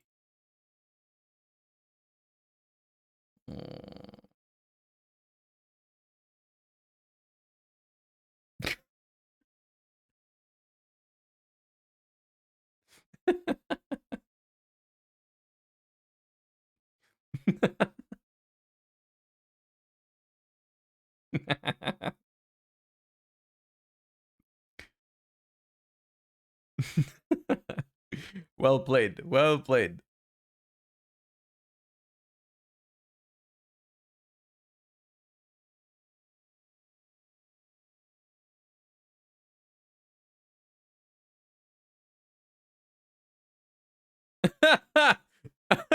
I wasn't gonna do anything, brother. I was not gonna do anything. Don't worry. Don't worry. I'll say okay, okay. I'll search no more cards. I'll search no more cards. All right, all right, all right. If you say so, boss, I won't add any more cards.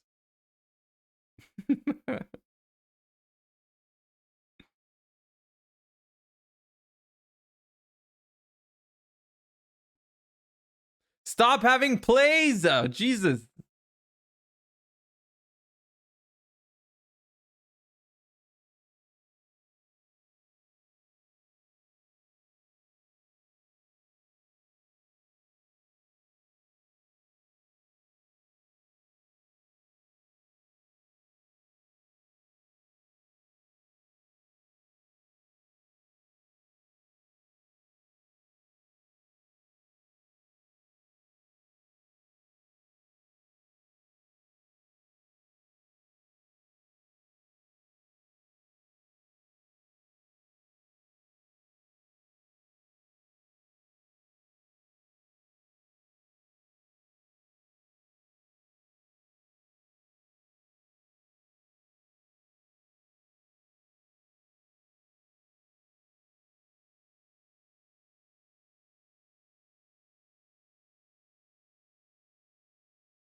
There's no way we win this, right?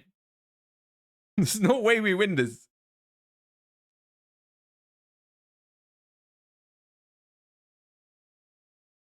Do we actually win this?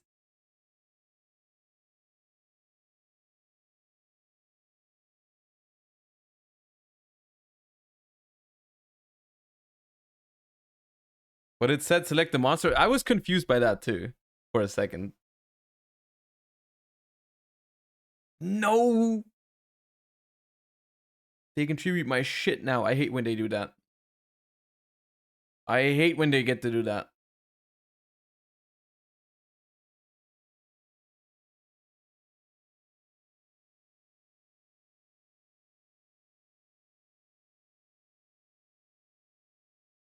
That's not good.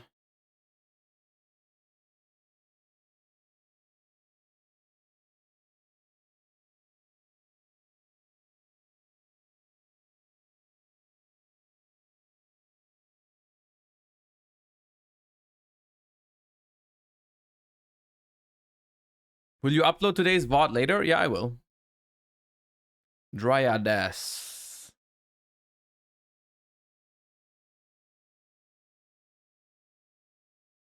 Why did you make that? Oh, come on, dude. Why is Adhara even in this deck? I don't have a way to banish shit. Because there's no Shisha. Why is Adhara in here? Who put Adhara into this deck? Ridiculous.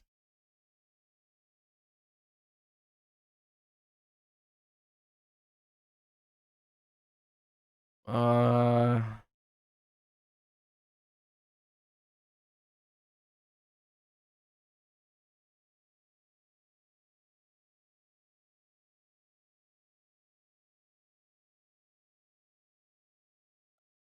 Okay, so what do they have? They have Princess. While you control a Rika monster, you cannot do that right now. You contribute my shit with Rika Sheet, which is... Let me quickly read Rika Sheet.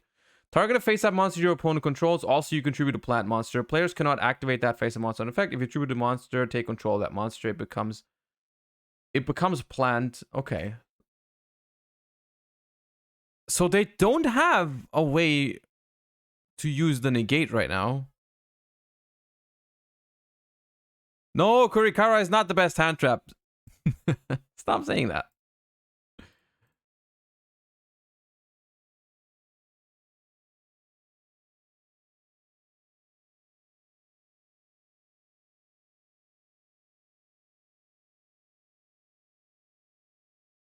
All right. It's honestly, it feels really hard grinding with decks from like 6 years ago. Oh, ooh.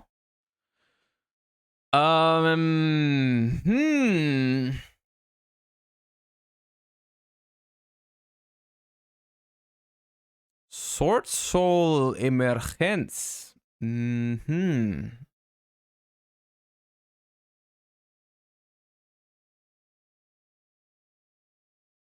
Let me summon my Dynamite.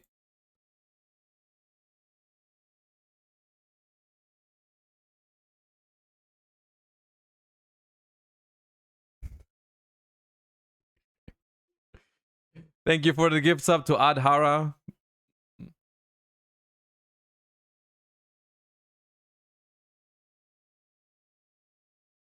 All right, they chain Rika Sheet. Tribute one of my shits. I chain Maiden.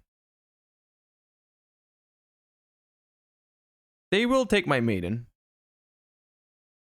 If Runic doesn't get hit until Dune, is Runic Volcanic legit with the new Volcanic support? I haven't seen that in action yet. I'd have to... I don't know. I'm not sure. It possible? I'm not sure if it's better than other decks, though.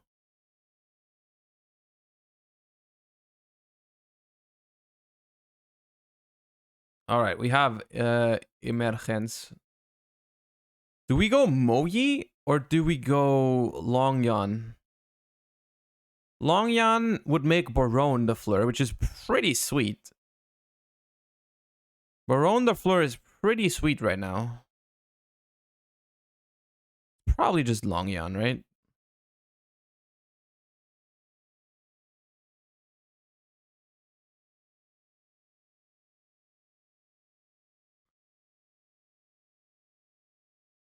TGR, thank you for the 5 months. Welcome back.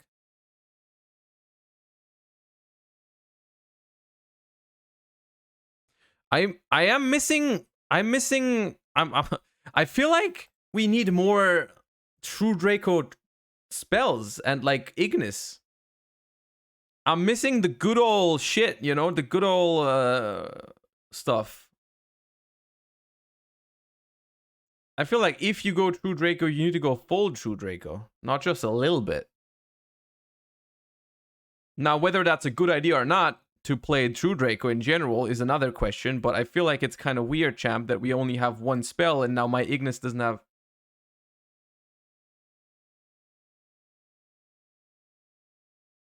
Oh. I probably should not have burned with long... Why did no one tell me that?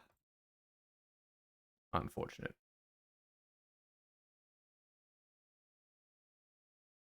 It didn't even do damage.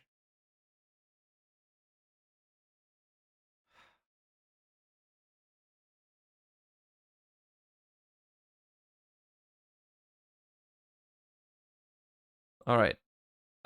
So this is when a Sun Avalon Link monster leaves the field, destroy this card. So I can still attack this thing and it's fine. Okay. Pop that. Doesn't matter.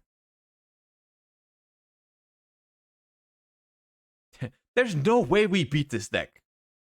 There's no way we're beating Ricka's on Avalon with my Swordsoul, Truedraco.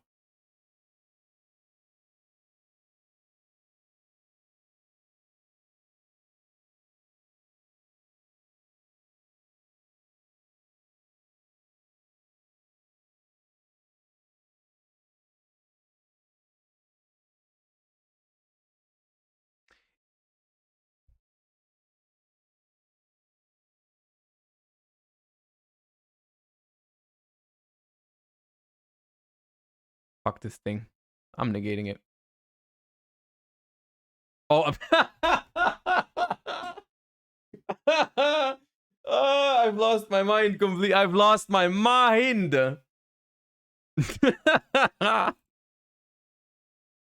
This card has cost me all my brain cells. God damn it, dude.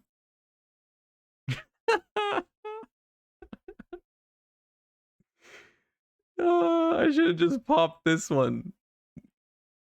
Oh god, I think this is the worst play I've done on stream ever. I don't think anything else comes close. I think that's the one. I think that's the worst one. Yeah, we've peaked. We've peaked. This is the end.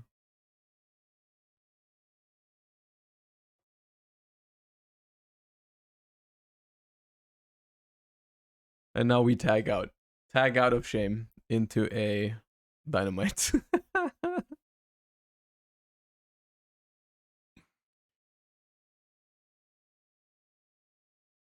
The VOD from today is missing. Good. It'll stay that way. It'll stay that way. When your opponent activates a monster effect while you control a Ricka monster, shuffle this card from hand or grave into the deck, tribute a plant monster, negate that effect. I might have to just call to buy this now.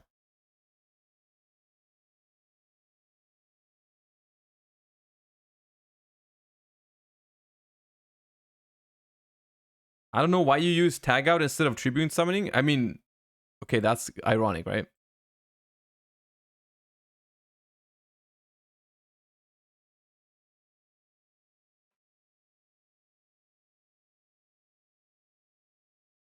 Oh, this does not trigger.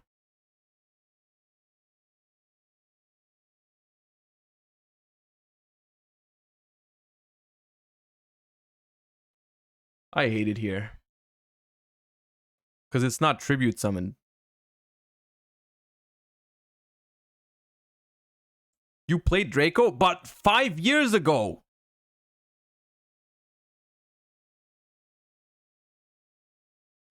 Yeah, it's fine.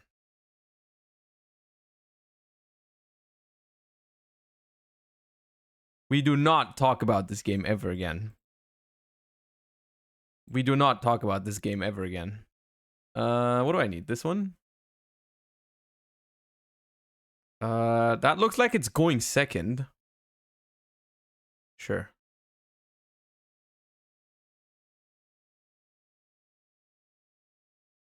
Wouldn't pure Truedraco be better? Probably.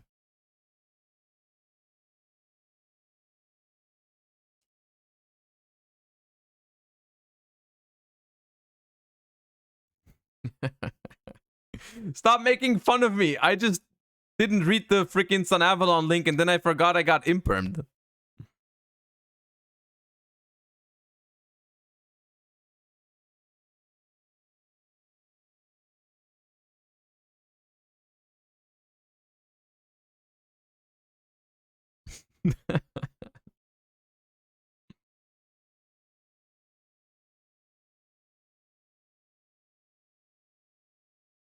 Didn't read it twice. Yeah, I thought it was once per turn. Why is it...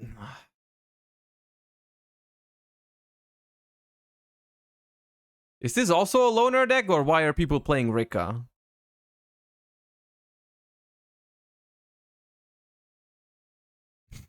Okay, I know that I need to activate Extravagance as the first card. Chill.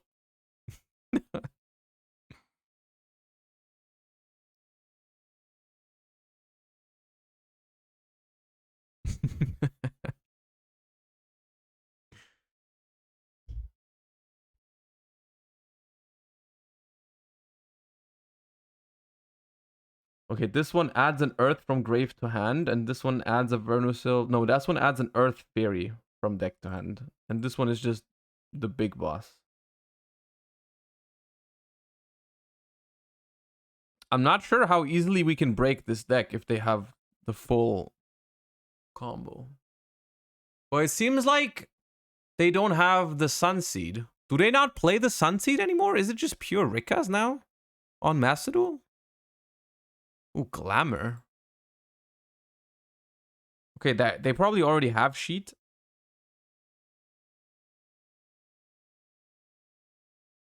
There's no Jasmine. Oh, is that light?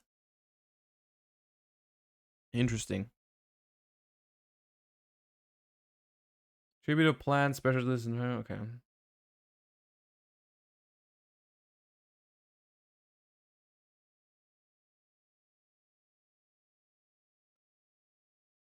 All right, they summon Princess, so they also have they're gonna have a monster negate. That's annoying. They've drawn a pretty good hand, I think. What was this? Petal plus Princess? That's pretty solid. Oh, level 4. Oh, is that what is that? Which one is that? Strenna? Yeah.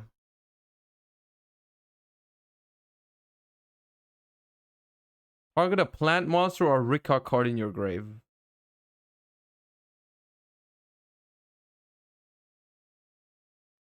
Recycle Mudan. I don't think that matters now. That's probably for next turn, right? Set. That's Sheet. One of them is Sheet.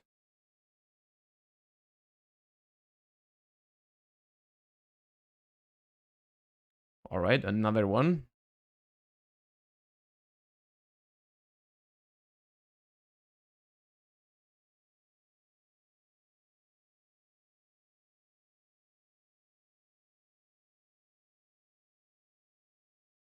We've banished 3 Asas. Thank God they have no Earth. Otherwise, I'd be mad.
Today's not a good day, I feel like.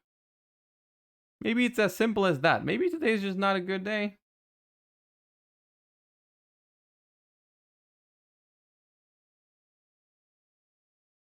Oh.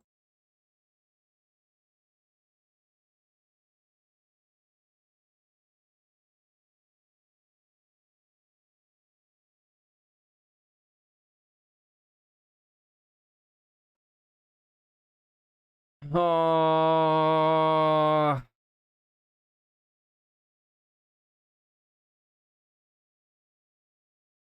Play Adamantipator. I don't have any Adamanticators. I'm not willing to craft an Adamantipator deck that I'm never gonna play again for a cup. Like, spending gems to earn gems is not a very smart move.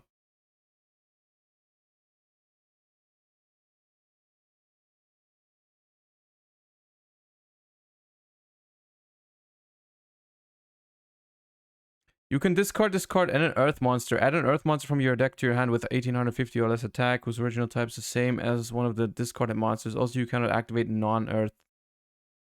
Oh, this is gonna be fun. Kama 2.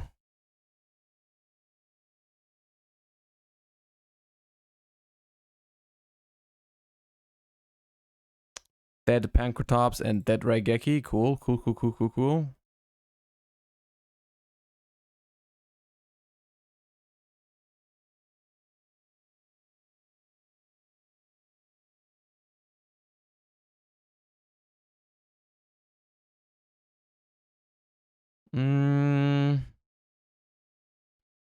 Thawing Mountain. Draw a card.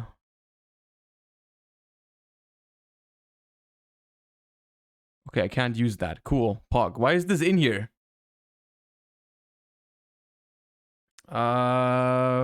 This adds a Vernuself. Let's do that. This card can attack. You can ban. Why is this in here?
Add to your hand this.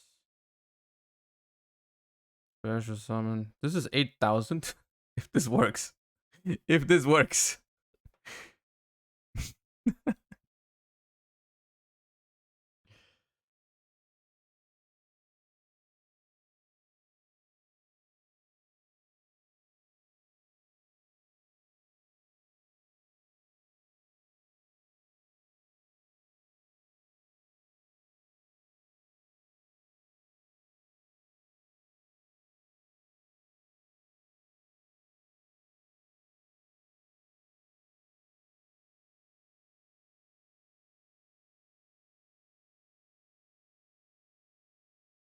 No!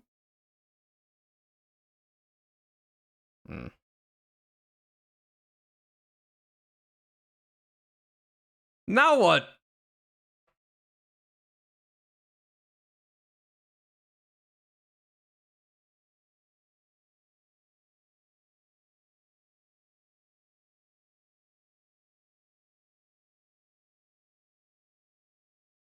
Vera control? How am I supposed to get 5 Earth monsters?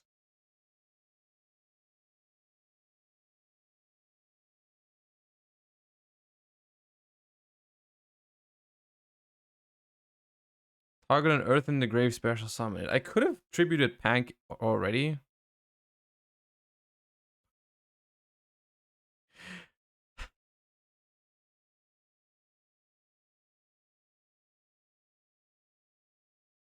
Bro, this is not worth it. This is not worth it.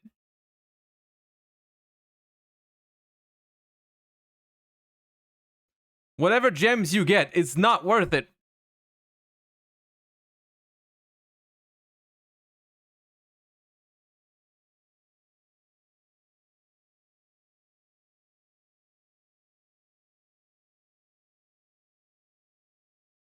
But this is all this card did. Attack directly?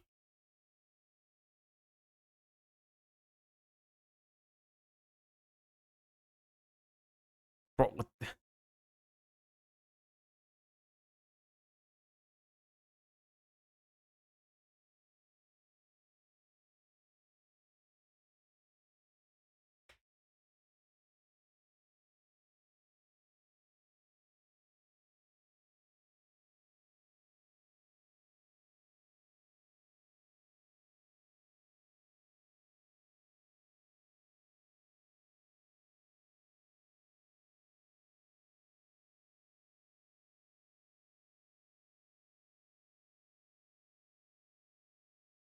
Easy clap. We were always winning these. It was never close. Easiest game of my life.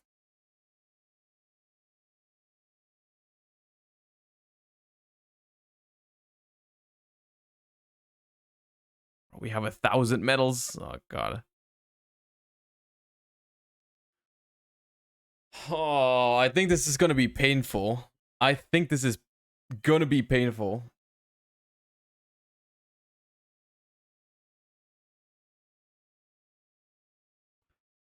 Let's go second.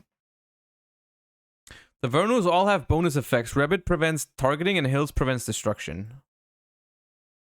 Yeah, I've never played a deck that actually wants to play the Vernus, summon the Vernusos, but maybe this is one of them. Why is there Beast King Barbaros?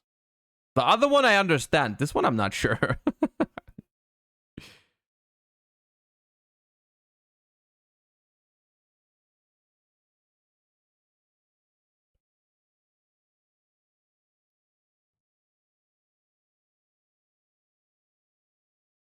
Infernoids.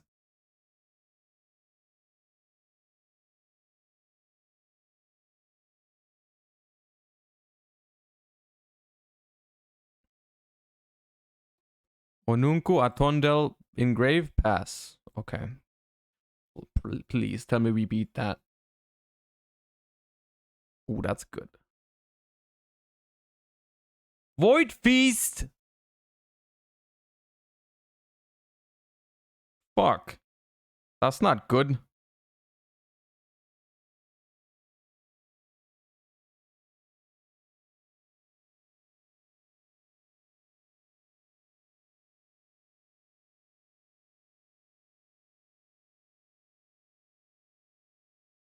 I'm gonna imperm one of them, see what the other one sends. I hope they sent the spell negation.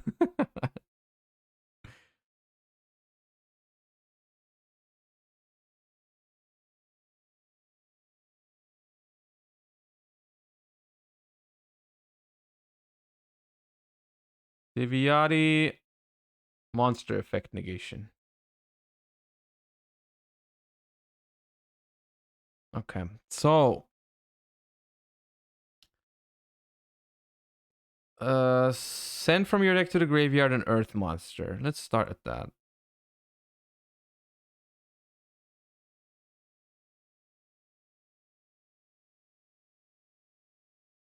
They negate that with the quickness, alright.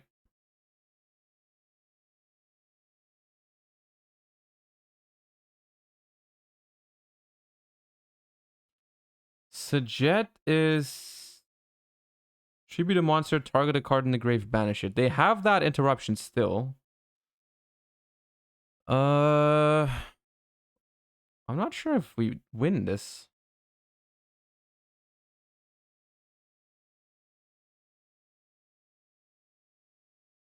I'm pretty sure we don't. We just don't have enough cards. And they have a bunch of Noids in the grave now, which is very fucked up. What's that? You opponent can't target. You can discard this card, add an earth from grave to hand.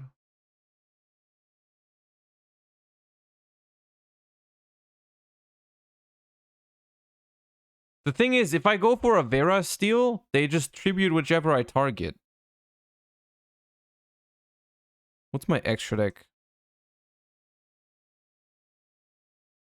This doesn't do much. Cerberus, there's nothing important.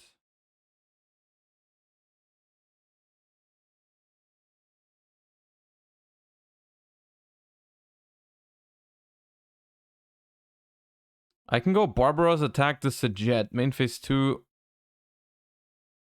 That, yeah. Well, we're not winning. I don't think we're winning this. Oops.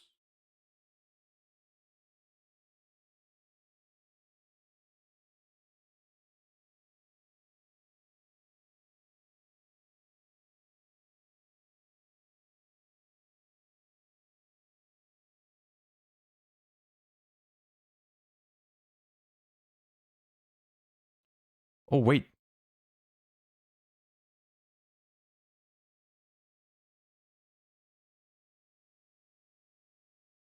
Return. Target a Venusaur monster in your grave. Add it to your hand or special summon it. Field spell. Banish a Venusaur from hand or grave. Special summon a Vera from your deck. That, what does that do? It's completely pointless. Target a monster, return it to the hand. Oh, that part. Okay, I like that. Special Vera.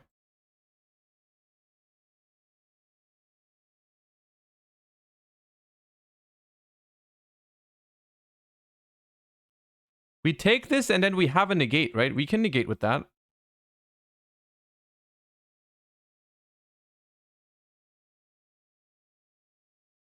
Tribute a monster, negate the activation, yeah.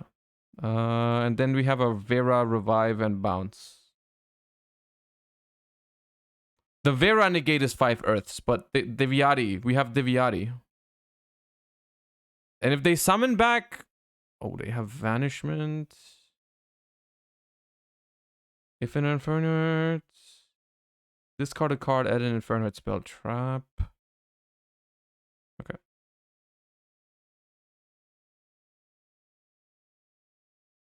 Okay, another Noid discard. That's bad.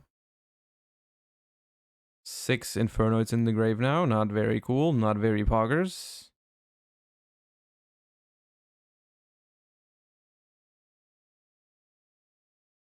I'm pretty sure if they play this right, they win. We don't have a monster special from the extra, so that card does not do that much. It makes them all level 1, so they can have multiples, but...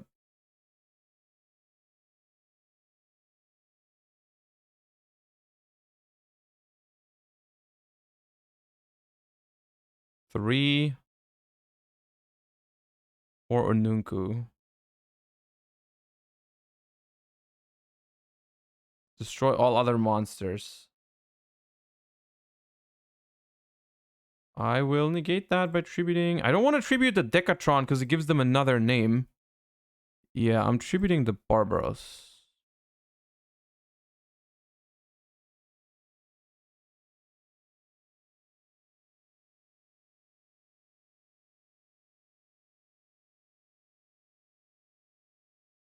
Are we winning?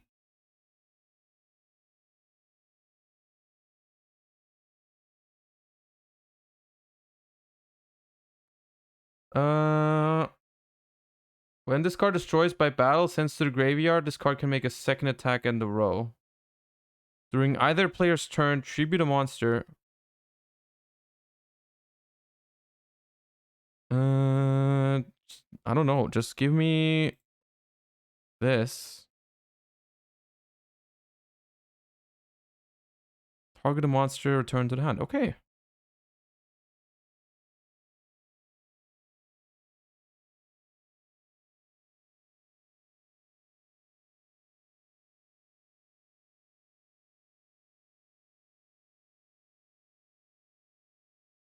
Bye.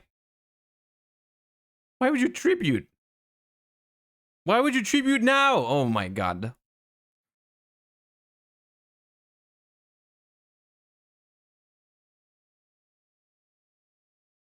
Alright, alright, alright. We're unstoppable.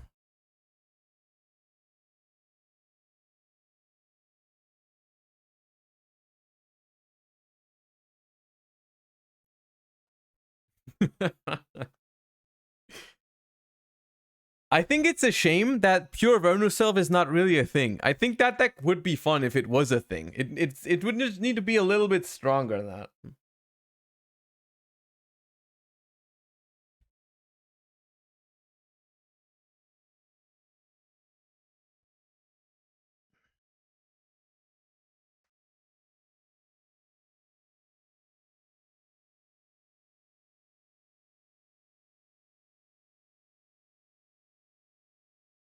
That is a very bad hand. We have 2 pair though.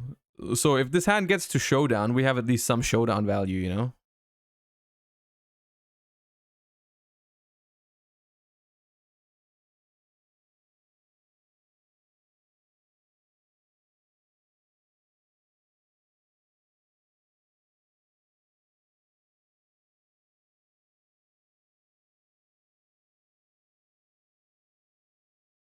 Can you make a tweet to invoke the ban list tomorrow like last time, please? Thank you. I can try, yeah.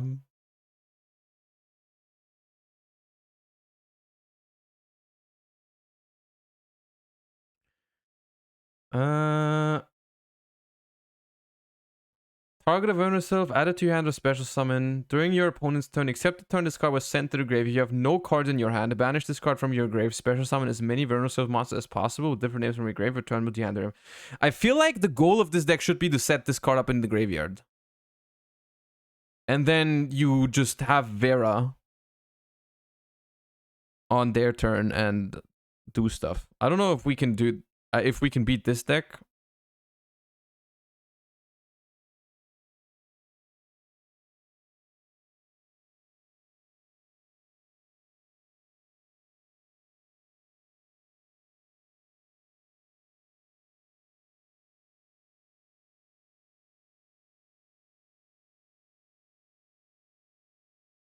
I know Marin says it's not a toxic deck, but freaking watching 1-card combos for ages still is something I just hate.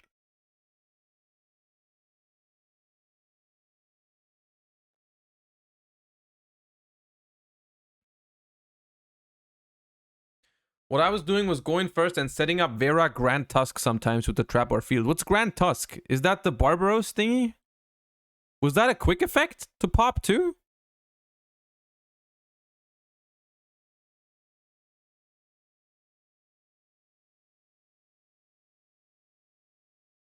On summon pops too.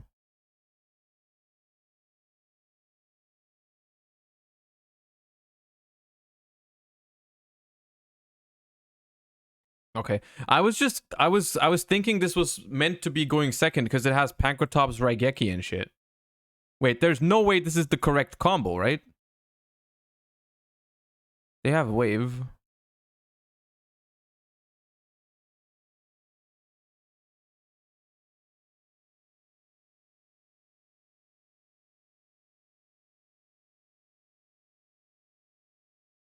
Okay, so what is going on here? It was not made with Crystal Heart.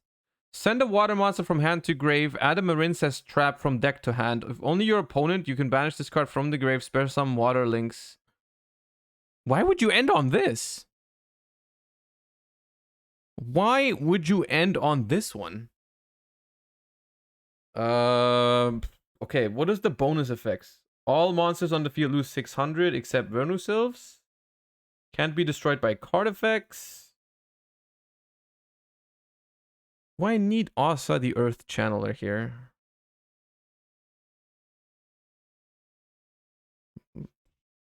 I will just act. I'm not sure why this card is even in here. I don't like it because it's just -1.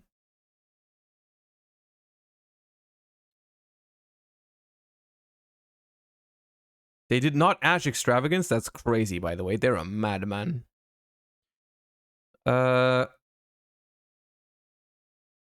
This with Vera.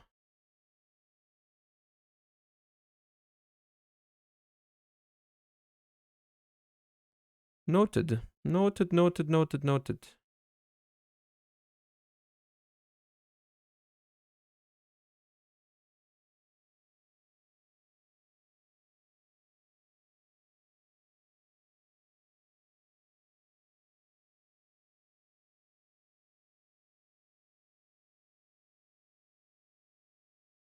I'm not going to be able to steal the monster because of wave. Is there a world in which I don't die? Just don't wave. Trust. You don't need to. Okay.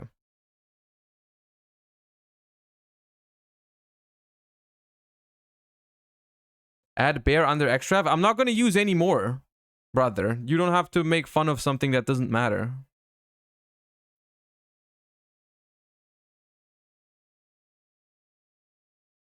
I'm just going to hope I live somehow. Did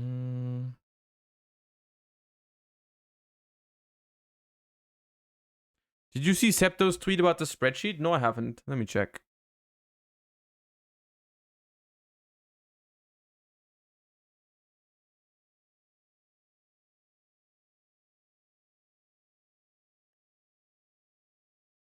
Normal or special. You can special summon a princess from hand in defense. Sure.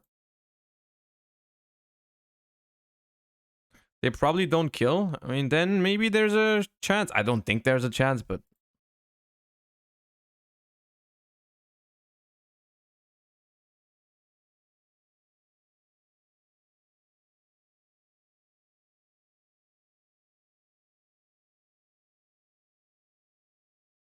There is Aqua Argonaut. Now you found it. Target a water you control and a card your opponent controls. Return them to the hand.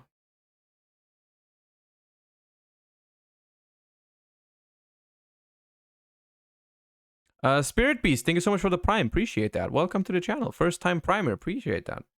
White people happy. Coral and enemy. Yep.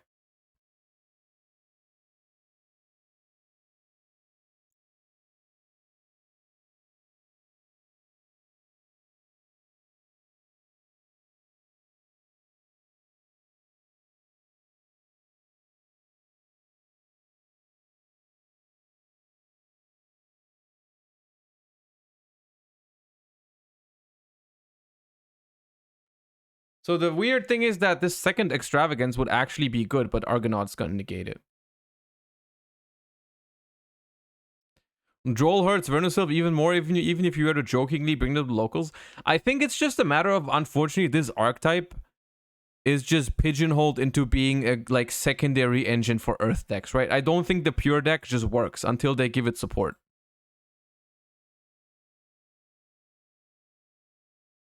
Not if you hold the trap for your turn. You think they're gonna negate the trap on my turn? In draw phase? Maybe.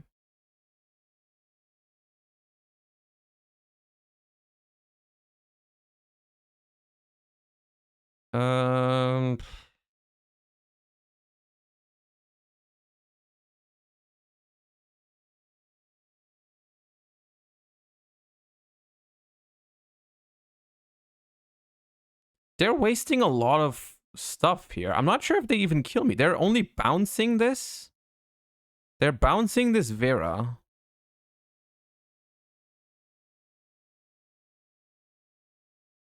This even gets banished. They didn't even get it back to hand.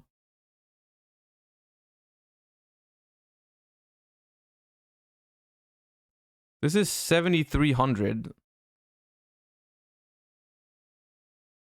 7,300. I could block an attack with this. There's Coral Anemone. But that summons in defense, right? Special. Oh no, it doesn't. Okay.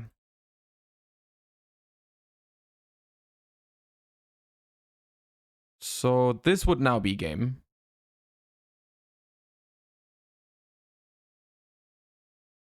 Trap doesn't stop an attack. Didn't it say it's add it or special summon it? Yeah, add it or special summon it. So I can special summon one to block an attack. Yeah, it can summon. Oh, come on.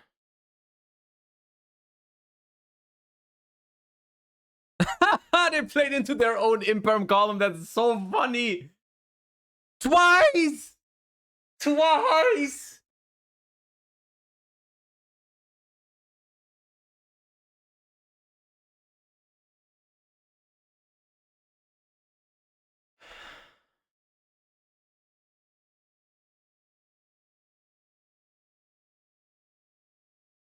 Okay, we cannot lose this, chat. We cannot lose this.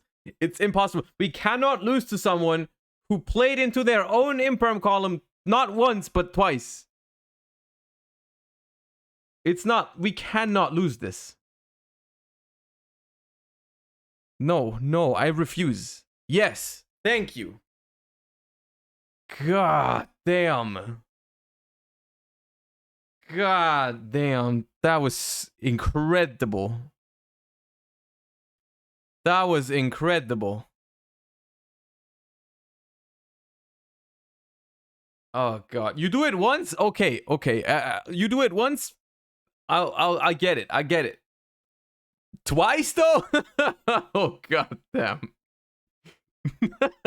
I was never worried about this game, by the way. We were always looking hella chilling. We were always winning that. Getcoin, thank you for the 9 months. Welcome back. Okay, chat. We need to play a real deck. This is not very fun to actually just hope your opponent misplays every time.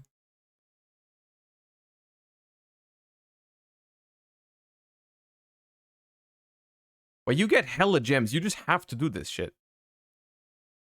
You just have to play this. It's just like, it's way too good. We need those juicy gems. So what do we actually play? Like, does anyone actually have like a really good deck?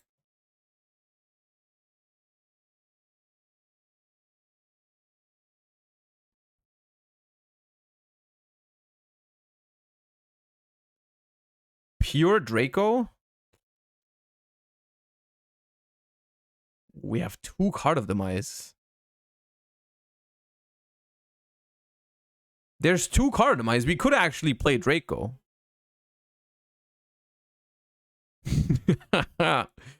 Borna, thank you for the tier 1. I appreciate that. Good enough? Hold up.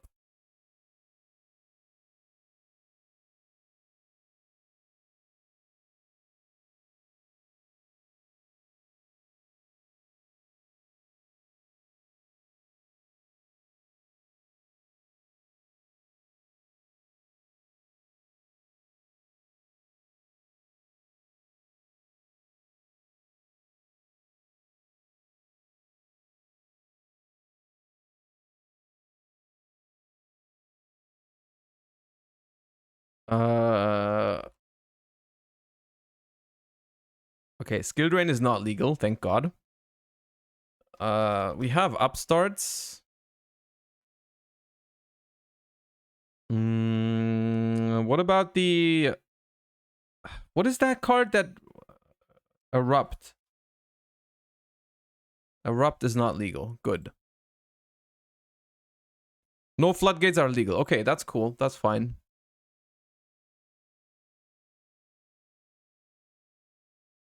Lose a turn? Lose turn.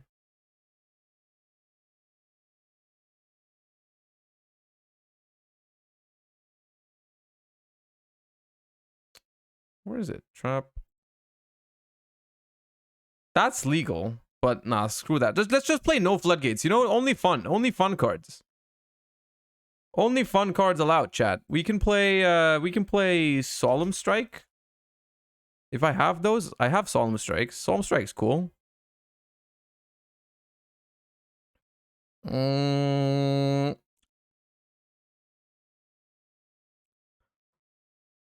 What's good for going second that's not a hand trap? Chicken game? The thing is, I don't have chicken game. Also, I'm not sure if we want to give our opponent chicken game. Evenly could work. We could play evenly. Evenly going first is pretty bad. You can pop it with diagram if you get diagram. We can't play extravagance. There's no way. We can play talents maybe. Talent seems nice. Stormforth. If you would tribute a monster for a tribute summon, you can tribute your... Oh, that's fire. Amano? Amano is legal. What about Pathfinder? Pathfinder is an option. Pathfinder is okay. Play 1 mono and only 2 Storm Forest. Is Change of Heart legal? Change of Heart is legal as well. If we want to. Amano gives us the attribute 4. Oh yeah, we're playing one of each attribute. We're playing water, fire, wind, and earth. We're just the avatar. Literally.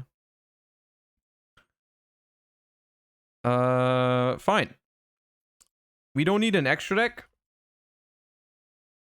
So we play some Paleos. And I don't know. What do I have?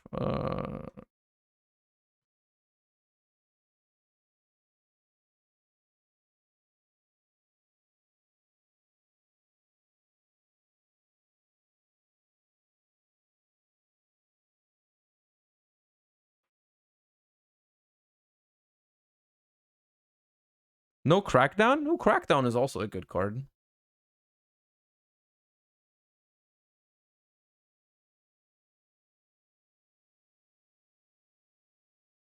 UR? Crackdown's a UR?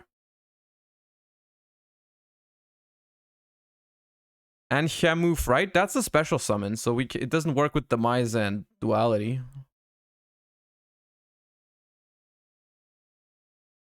Alright.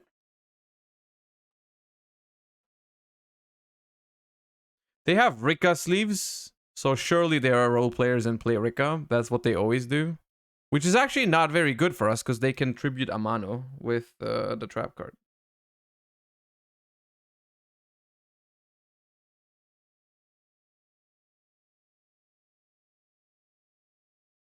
Anshamu Fright is light anyways. Oh, okay.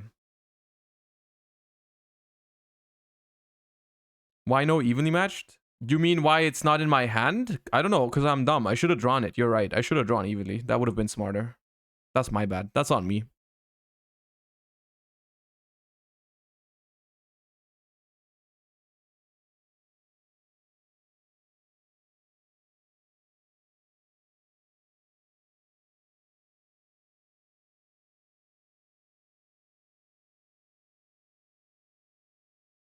Can't play attribute 4 without all 4?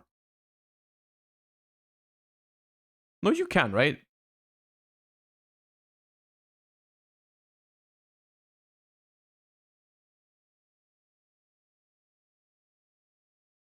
You can, okay. I wasn't sure. This is like the one matchup where Amano Ivado is actually just bad. Because we can't really use it going... Because they have a trap card that negates it. That's not very good for us. But, I mean... Might still be okay.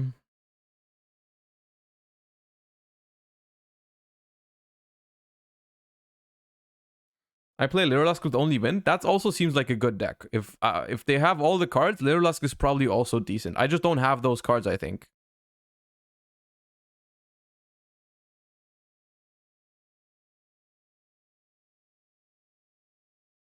We're going to draw Evenly Trust. We have 2 more draws. We have Upstart and the draw for turn. So surely we will.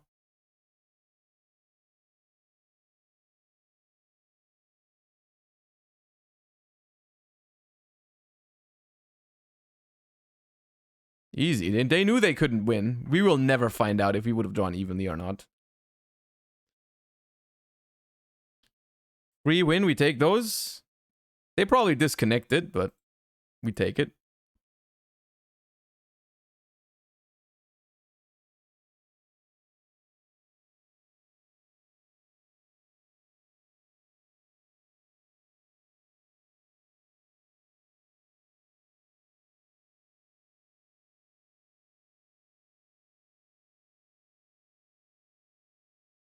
Now, we're going to go first, and we're definitely going to draw evenly. Because that's how it always works. I thought that was 3 evenlies for a second. For a second, I thought that was 3 evenly matched. It was not. It was not 3 evenly matched, but still.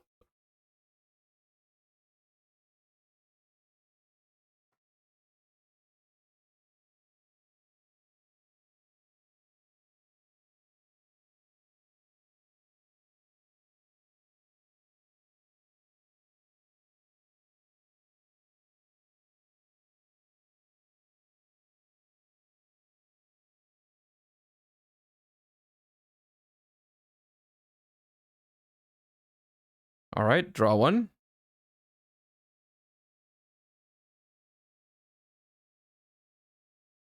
Actually, draw two.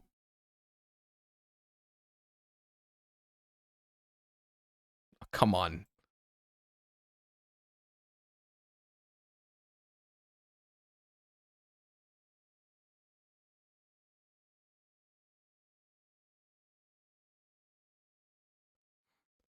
Now, if we're playing against Zodiacs in 2018, this opener is actually quite all right.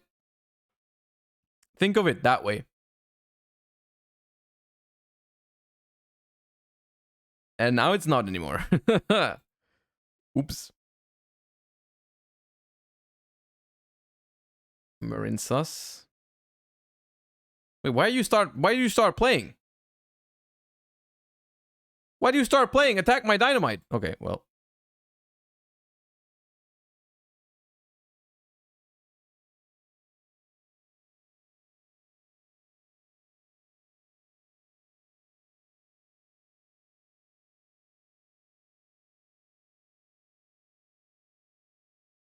Oh, because you have Ash for it. Okay, I see. You top decked Ash. Cool.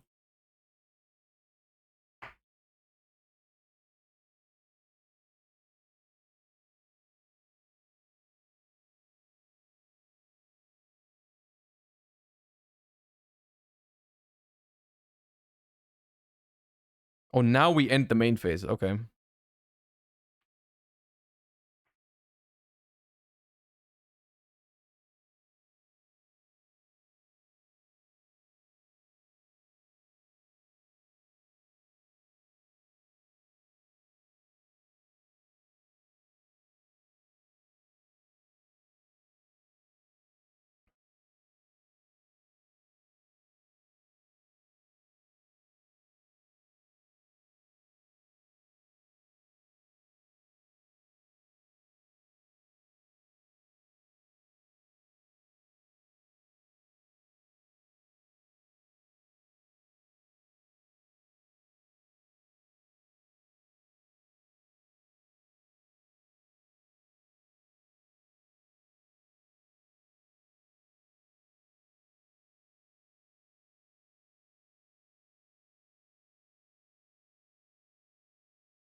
Okay. I mean,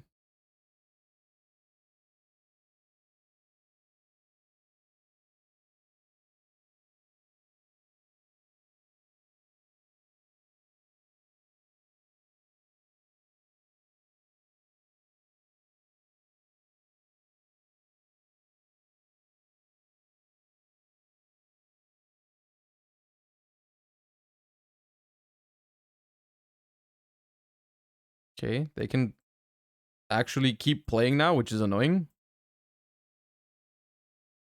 Maybe I should have done this end phase, but I was trying to bluff that I have something to tribute summon so that they pop it. I wanted them to pop this one. But okay. They have dive too?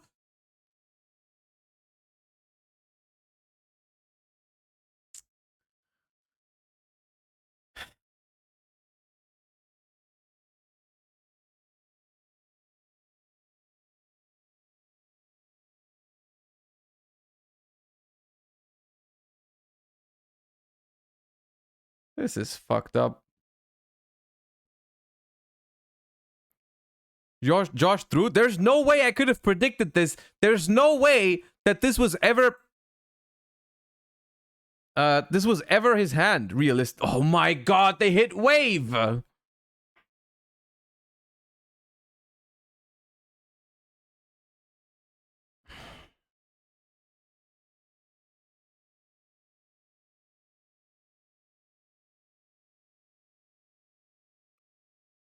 I'm starting the petition to delete Cybers from the game. I'm starting it. I'm starting it today.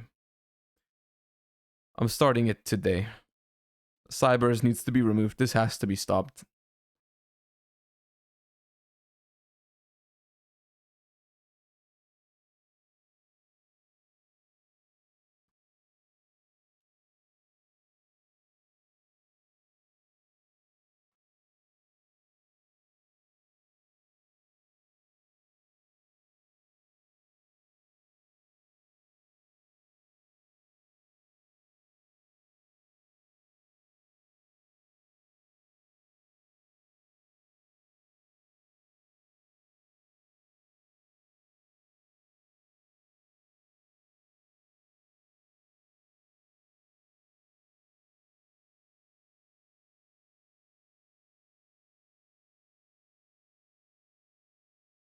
The petition is now in chat.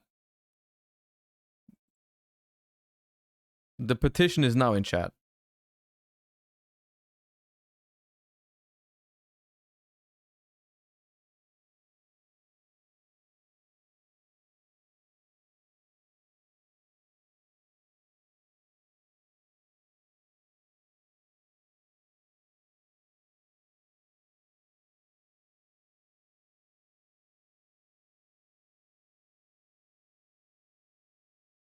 Why is Josh playing a stun deck? What is stun about this deck? There's no floodgate in my deck. What do you mean? My opponent's deck is more stunned than mine because my opponent's deck just stunned me for like 10 minutes on their turn. Why is this a stun deck?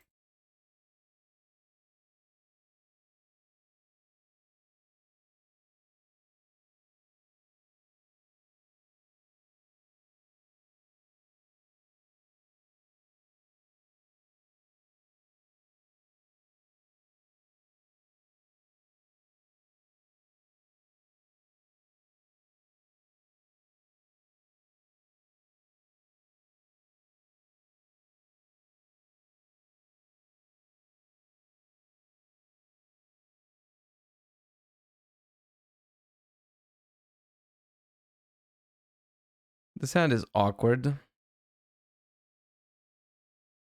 A little bit awkward.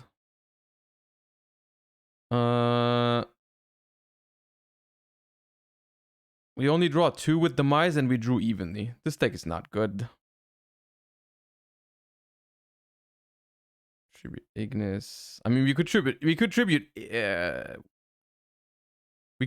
Ignis for Dynamite to draw 3, but that's not worth it. If anything, we should have done it the other way around then, because then if we get Ashed on Demise, we could have gotten Heritage, but now we don't do that.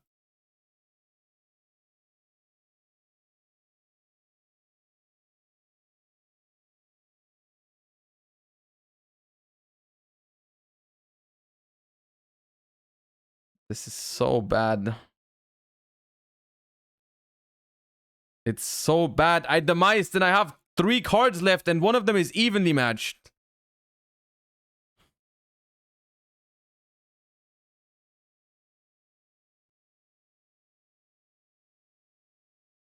Chat, I think the loner deck is better than this.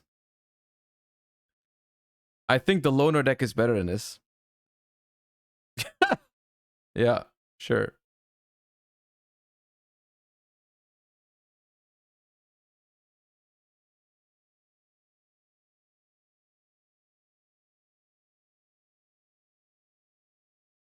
Euler, thank you for the 11 months. Appreciate that. Oh, nah. Oh, nah.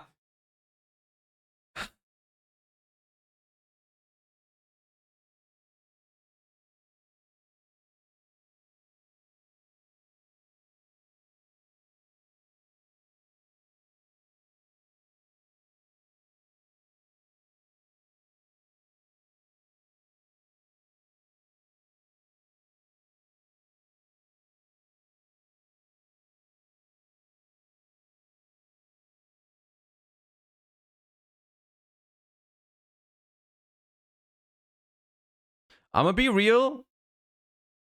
Against this hand, we lose with other decks too. It does not matter. I'm not having fun in this event. I'm playing bad decks though, to be fair. But I don't know what else to play. This deck is garbage. Play Salah? I don't have Salah. What do you want me to do? I do not have Salad cards. I have 0 Gazelle, 0 Spinny, 0 Roar, 0 Circle, 0 Sunlight Wolf. I don't have it.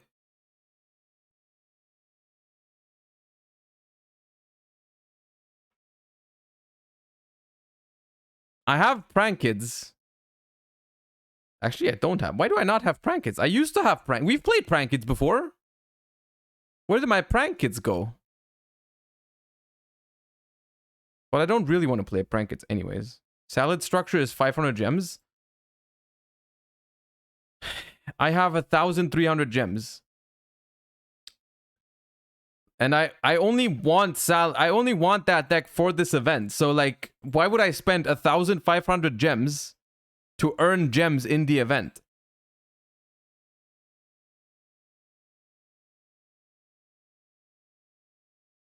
It's pointless. Bro, all I want is this freaking Moai head. And there's 300 gems at 11,000. We have 2.5. Oh my god.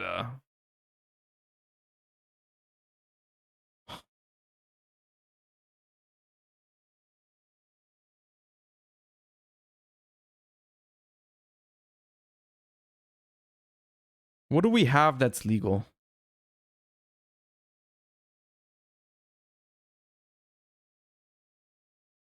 Or nothing. Blue? Oh god.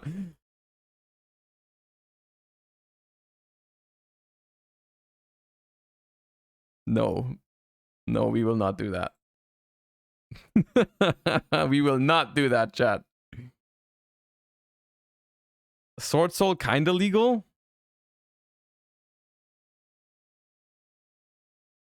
I mean, we could play Swordsoul in a different version. What's a different version of Swordsoul without the freaking Truedraco? Surely there is one. Like, that doesn't seem too bad.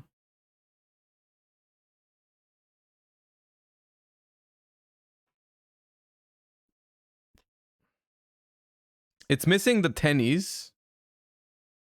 What about Virtual World? Virtual World. Oops. Virtual World.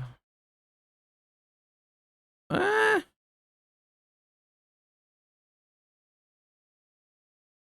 have Virtual World too.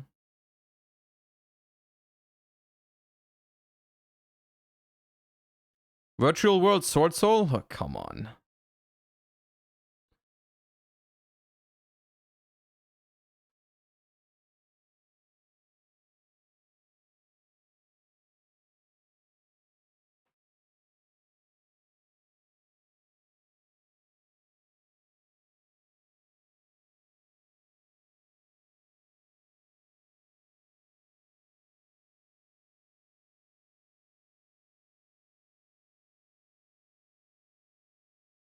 Could play Cross out, I'm not sure.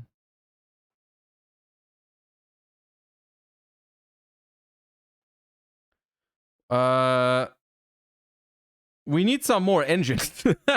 We only have 10 engine cards.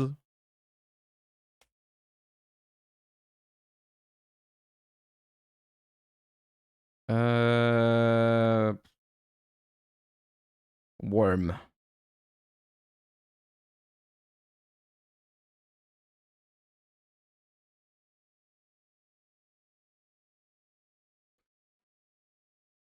The legal tennies and circle?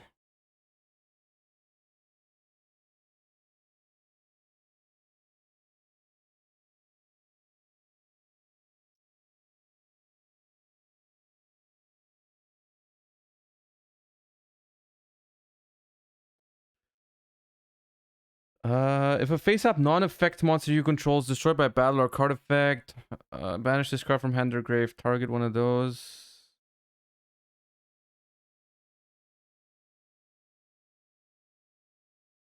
Then you can destroy a monster your opponent controls.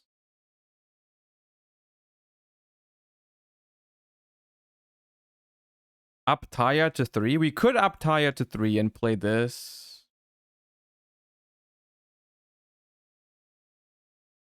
Where's Monk? Monk. Adhara. Heavenly Dragon Circle.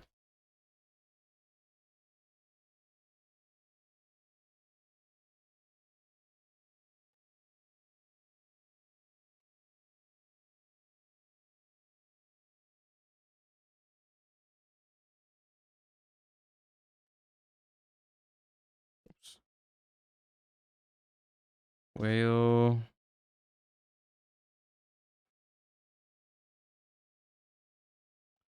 Crimson Blader, Barone.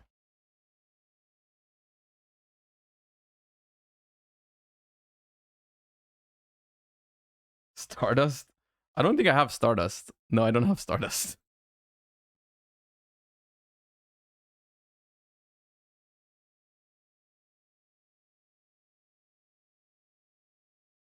Tenny Link 3?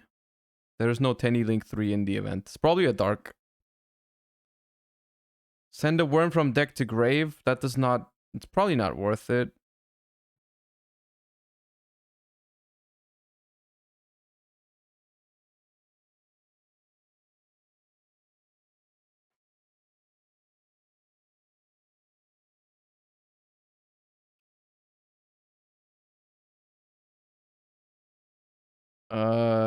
Before damage calculation, if your worm monster battles an opponent's monster that will spare some from the extra deck, destroy both that monster and discard. During the main phase, tribute a monster, special summon this card from your hand. If this card is sent to the grave as synchro material, target a card on the field or in the grave, banish it. That card just does not do anything. We might need 2 of this for grind game.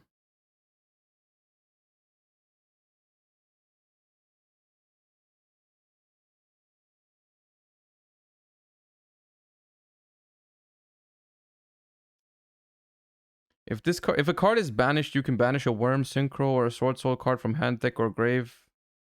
This card is banished, special summon a token.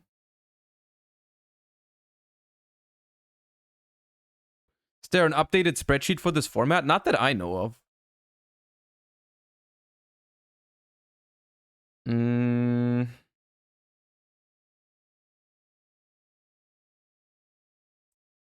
House Spice? Oh.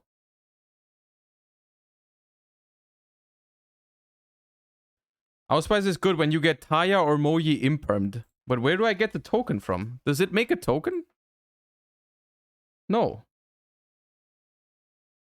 If they imperm it, then it doesn't do anything. We can play more tennies. What are the other ones do? Banish this card. When an attack is declared involving your face-up non-effect monster and an opponent's monster, banish this card from your hand or grave. That opponent's monster loses 1500 attack.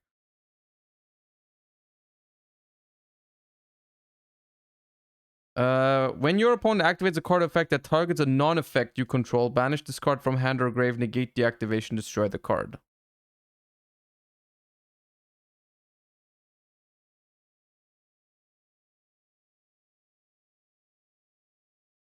Waterfall of Dragon Souls? Waterfall... That thing. I'm not sure if we can play that. Don't think so. I don't really understand why you are saying the red one is good.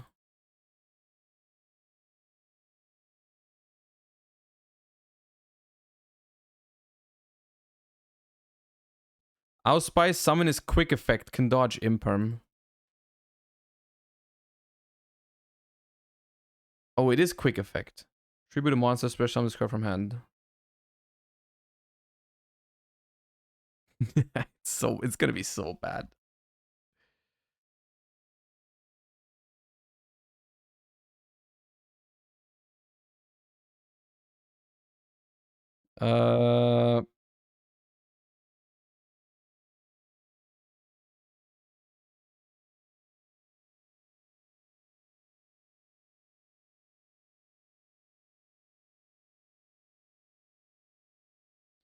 What am I missing in the extra deck?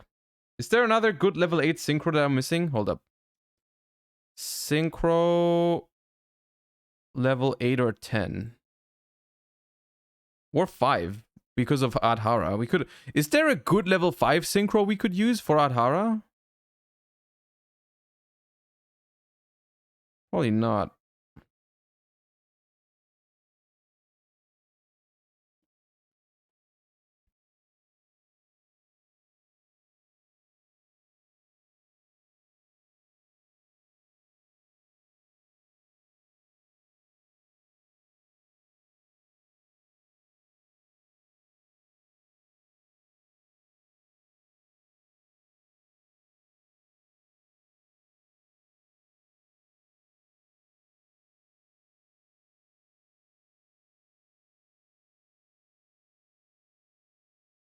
The options appear to be very limited here.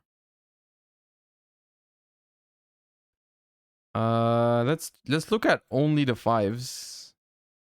Because then if there's a really good level 5, we could actually play more Adharas. Is there a world in which we can make Nat Beast in this? There's no Earth Tenny that's level 4, right? The Earth Tenny is Adhara, unfortunate.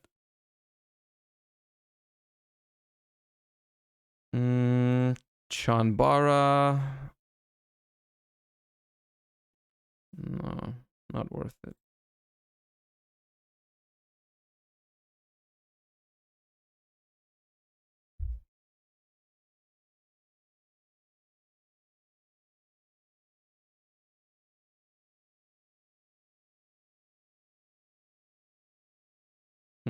We can play Chakanine Trident.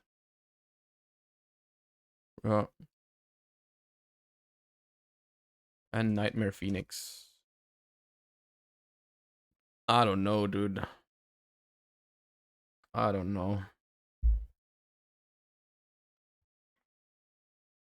I feel like we're down bad right now. Ah, come on. Stop it.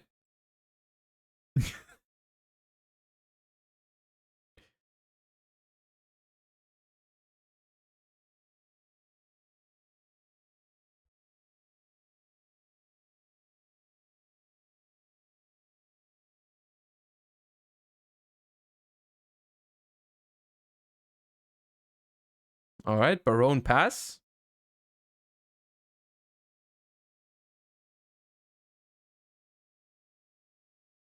Barone Pass, Gachi Hyper.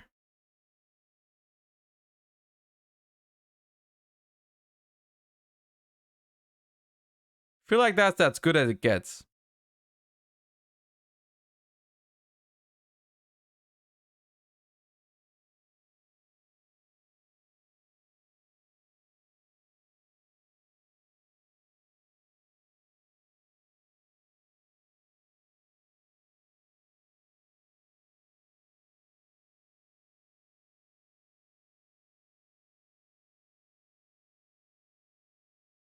And of course, they do not play into talents. That'd be outrageous.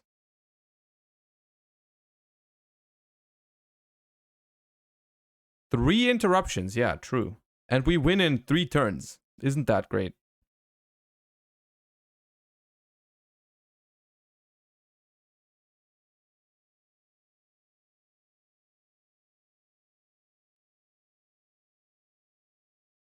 I'm doing good, Sirad. How are you? I could have a better time playing this Master Duel event, but other than that, I am fine.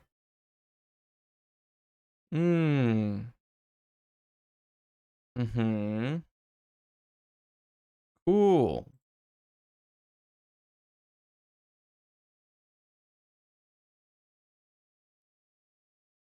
They will simply miss. They did not miss. They absolutely did not miss. They hit everything they could ever ask for. Cool, cool, cool, cool, cool, cool.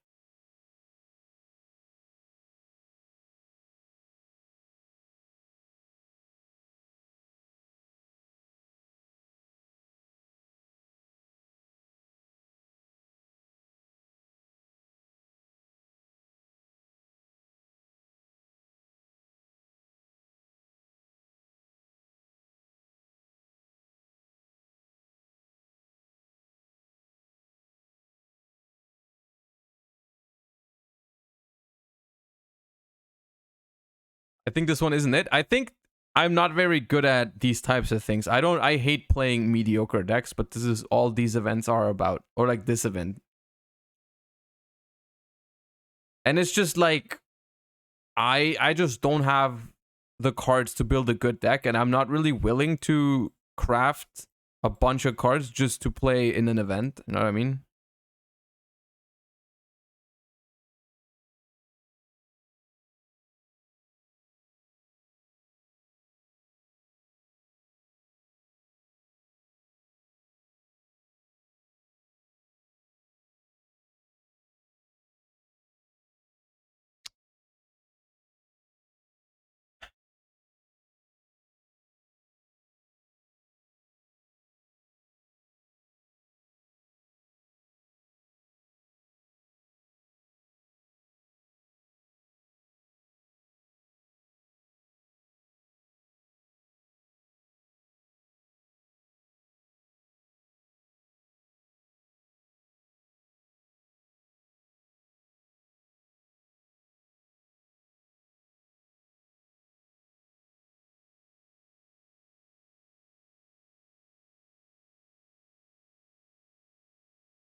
Wait, Tri-Brigade is here? We could just play Tri-Brigade? Oh, Lyrilisk Tri-Brigade even. Spare summon the Lyrilisk from hand or grave. That's... Oh, there's no Shureg. Oh, yeah. Am I supposed to imperm that? I don't want them to have... I think I will.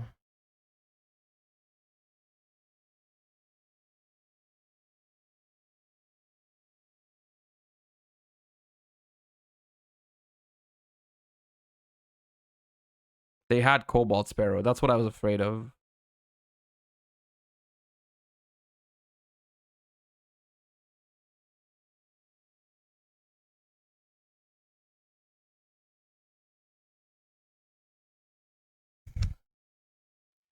Bro, this day is not my day. It's just like, what the hell? Oh my god. It's just not my day. And sometimes they still have a normal summon too.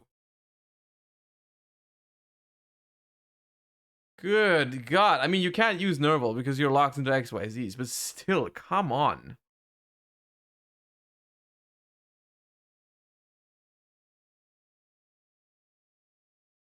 What on earth is that?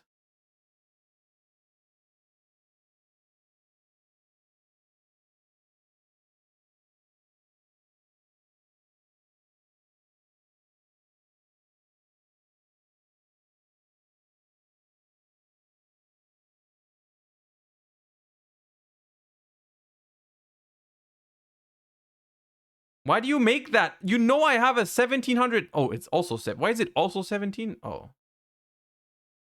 Wait, Taya is 18. You know the card in my hand. You know it's Taya.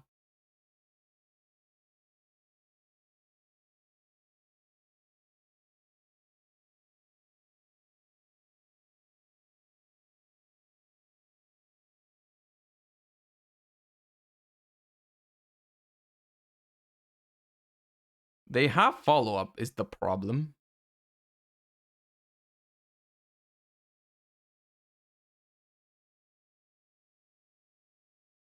They have hella follow-up.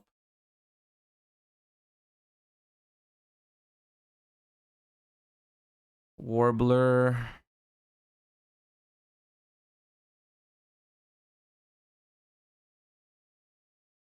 Taya.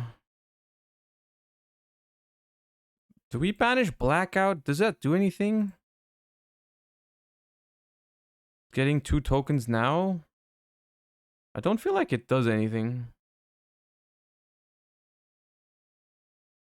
Don't think... We don't even have any good... It does? What does it do? Baxia lines. Brother in Christ. Oh my god. They said Baxia lines. Oh god damn it.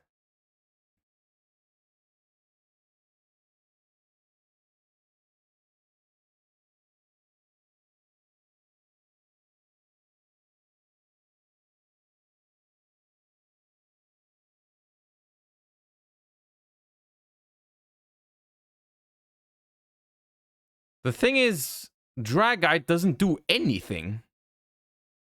Because they don't have spell and traps, but it's the biggest thing we have, so I'll just make it.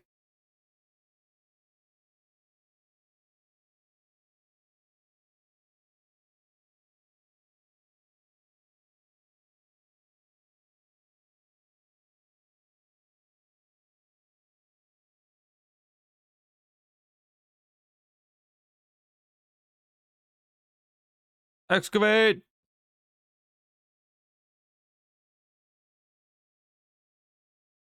We missed. Unfortunate.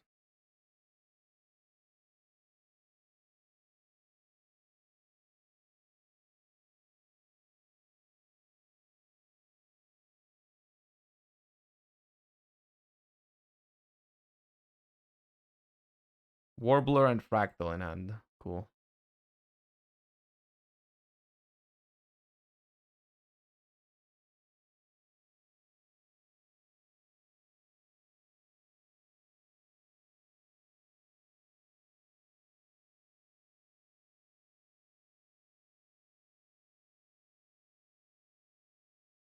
I don't think I'm going to be happy in this event today, but it is what it is.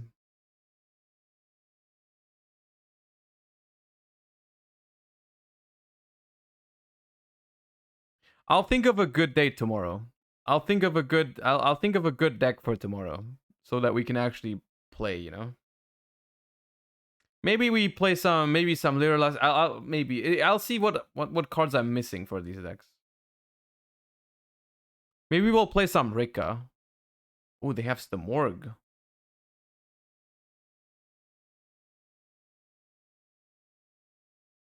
If you want free wins, just play Emancipator. People insta-scoop to it. I don't have the cards for Emancipator. I'll have to check how much I'm missing.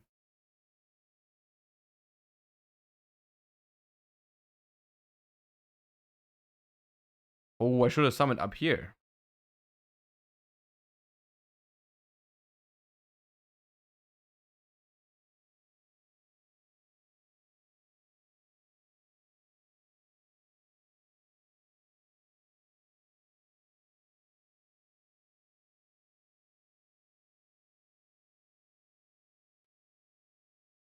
So this is 4K. Can they put a 2300 beater up? Are we just dead?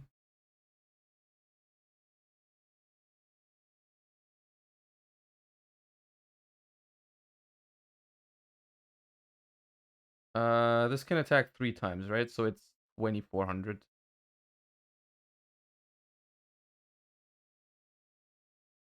think we died that, right?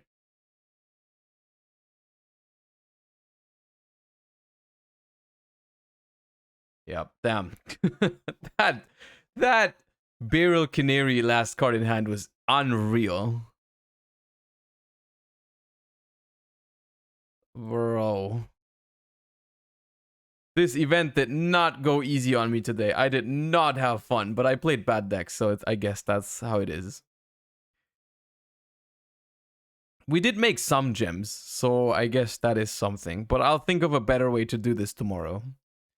I will think of a better way to do this tomorrow. Okay, like I said earlier, I have to leave a little bit earlier today. Not like I want to keep playing.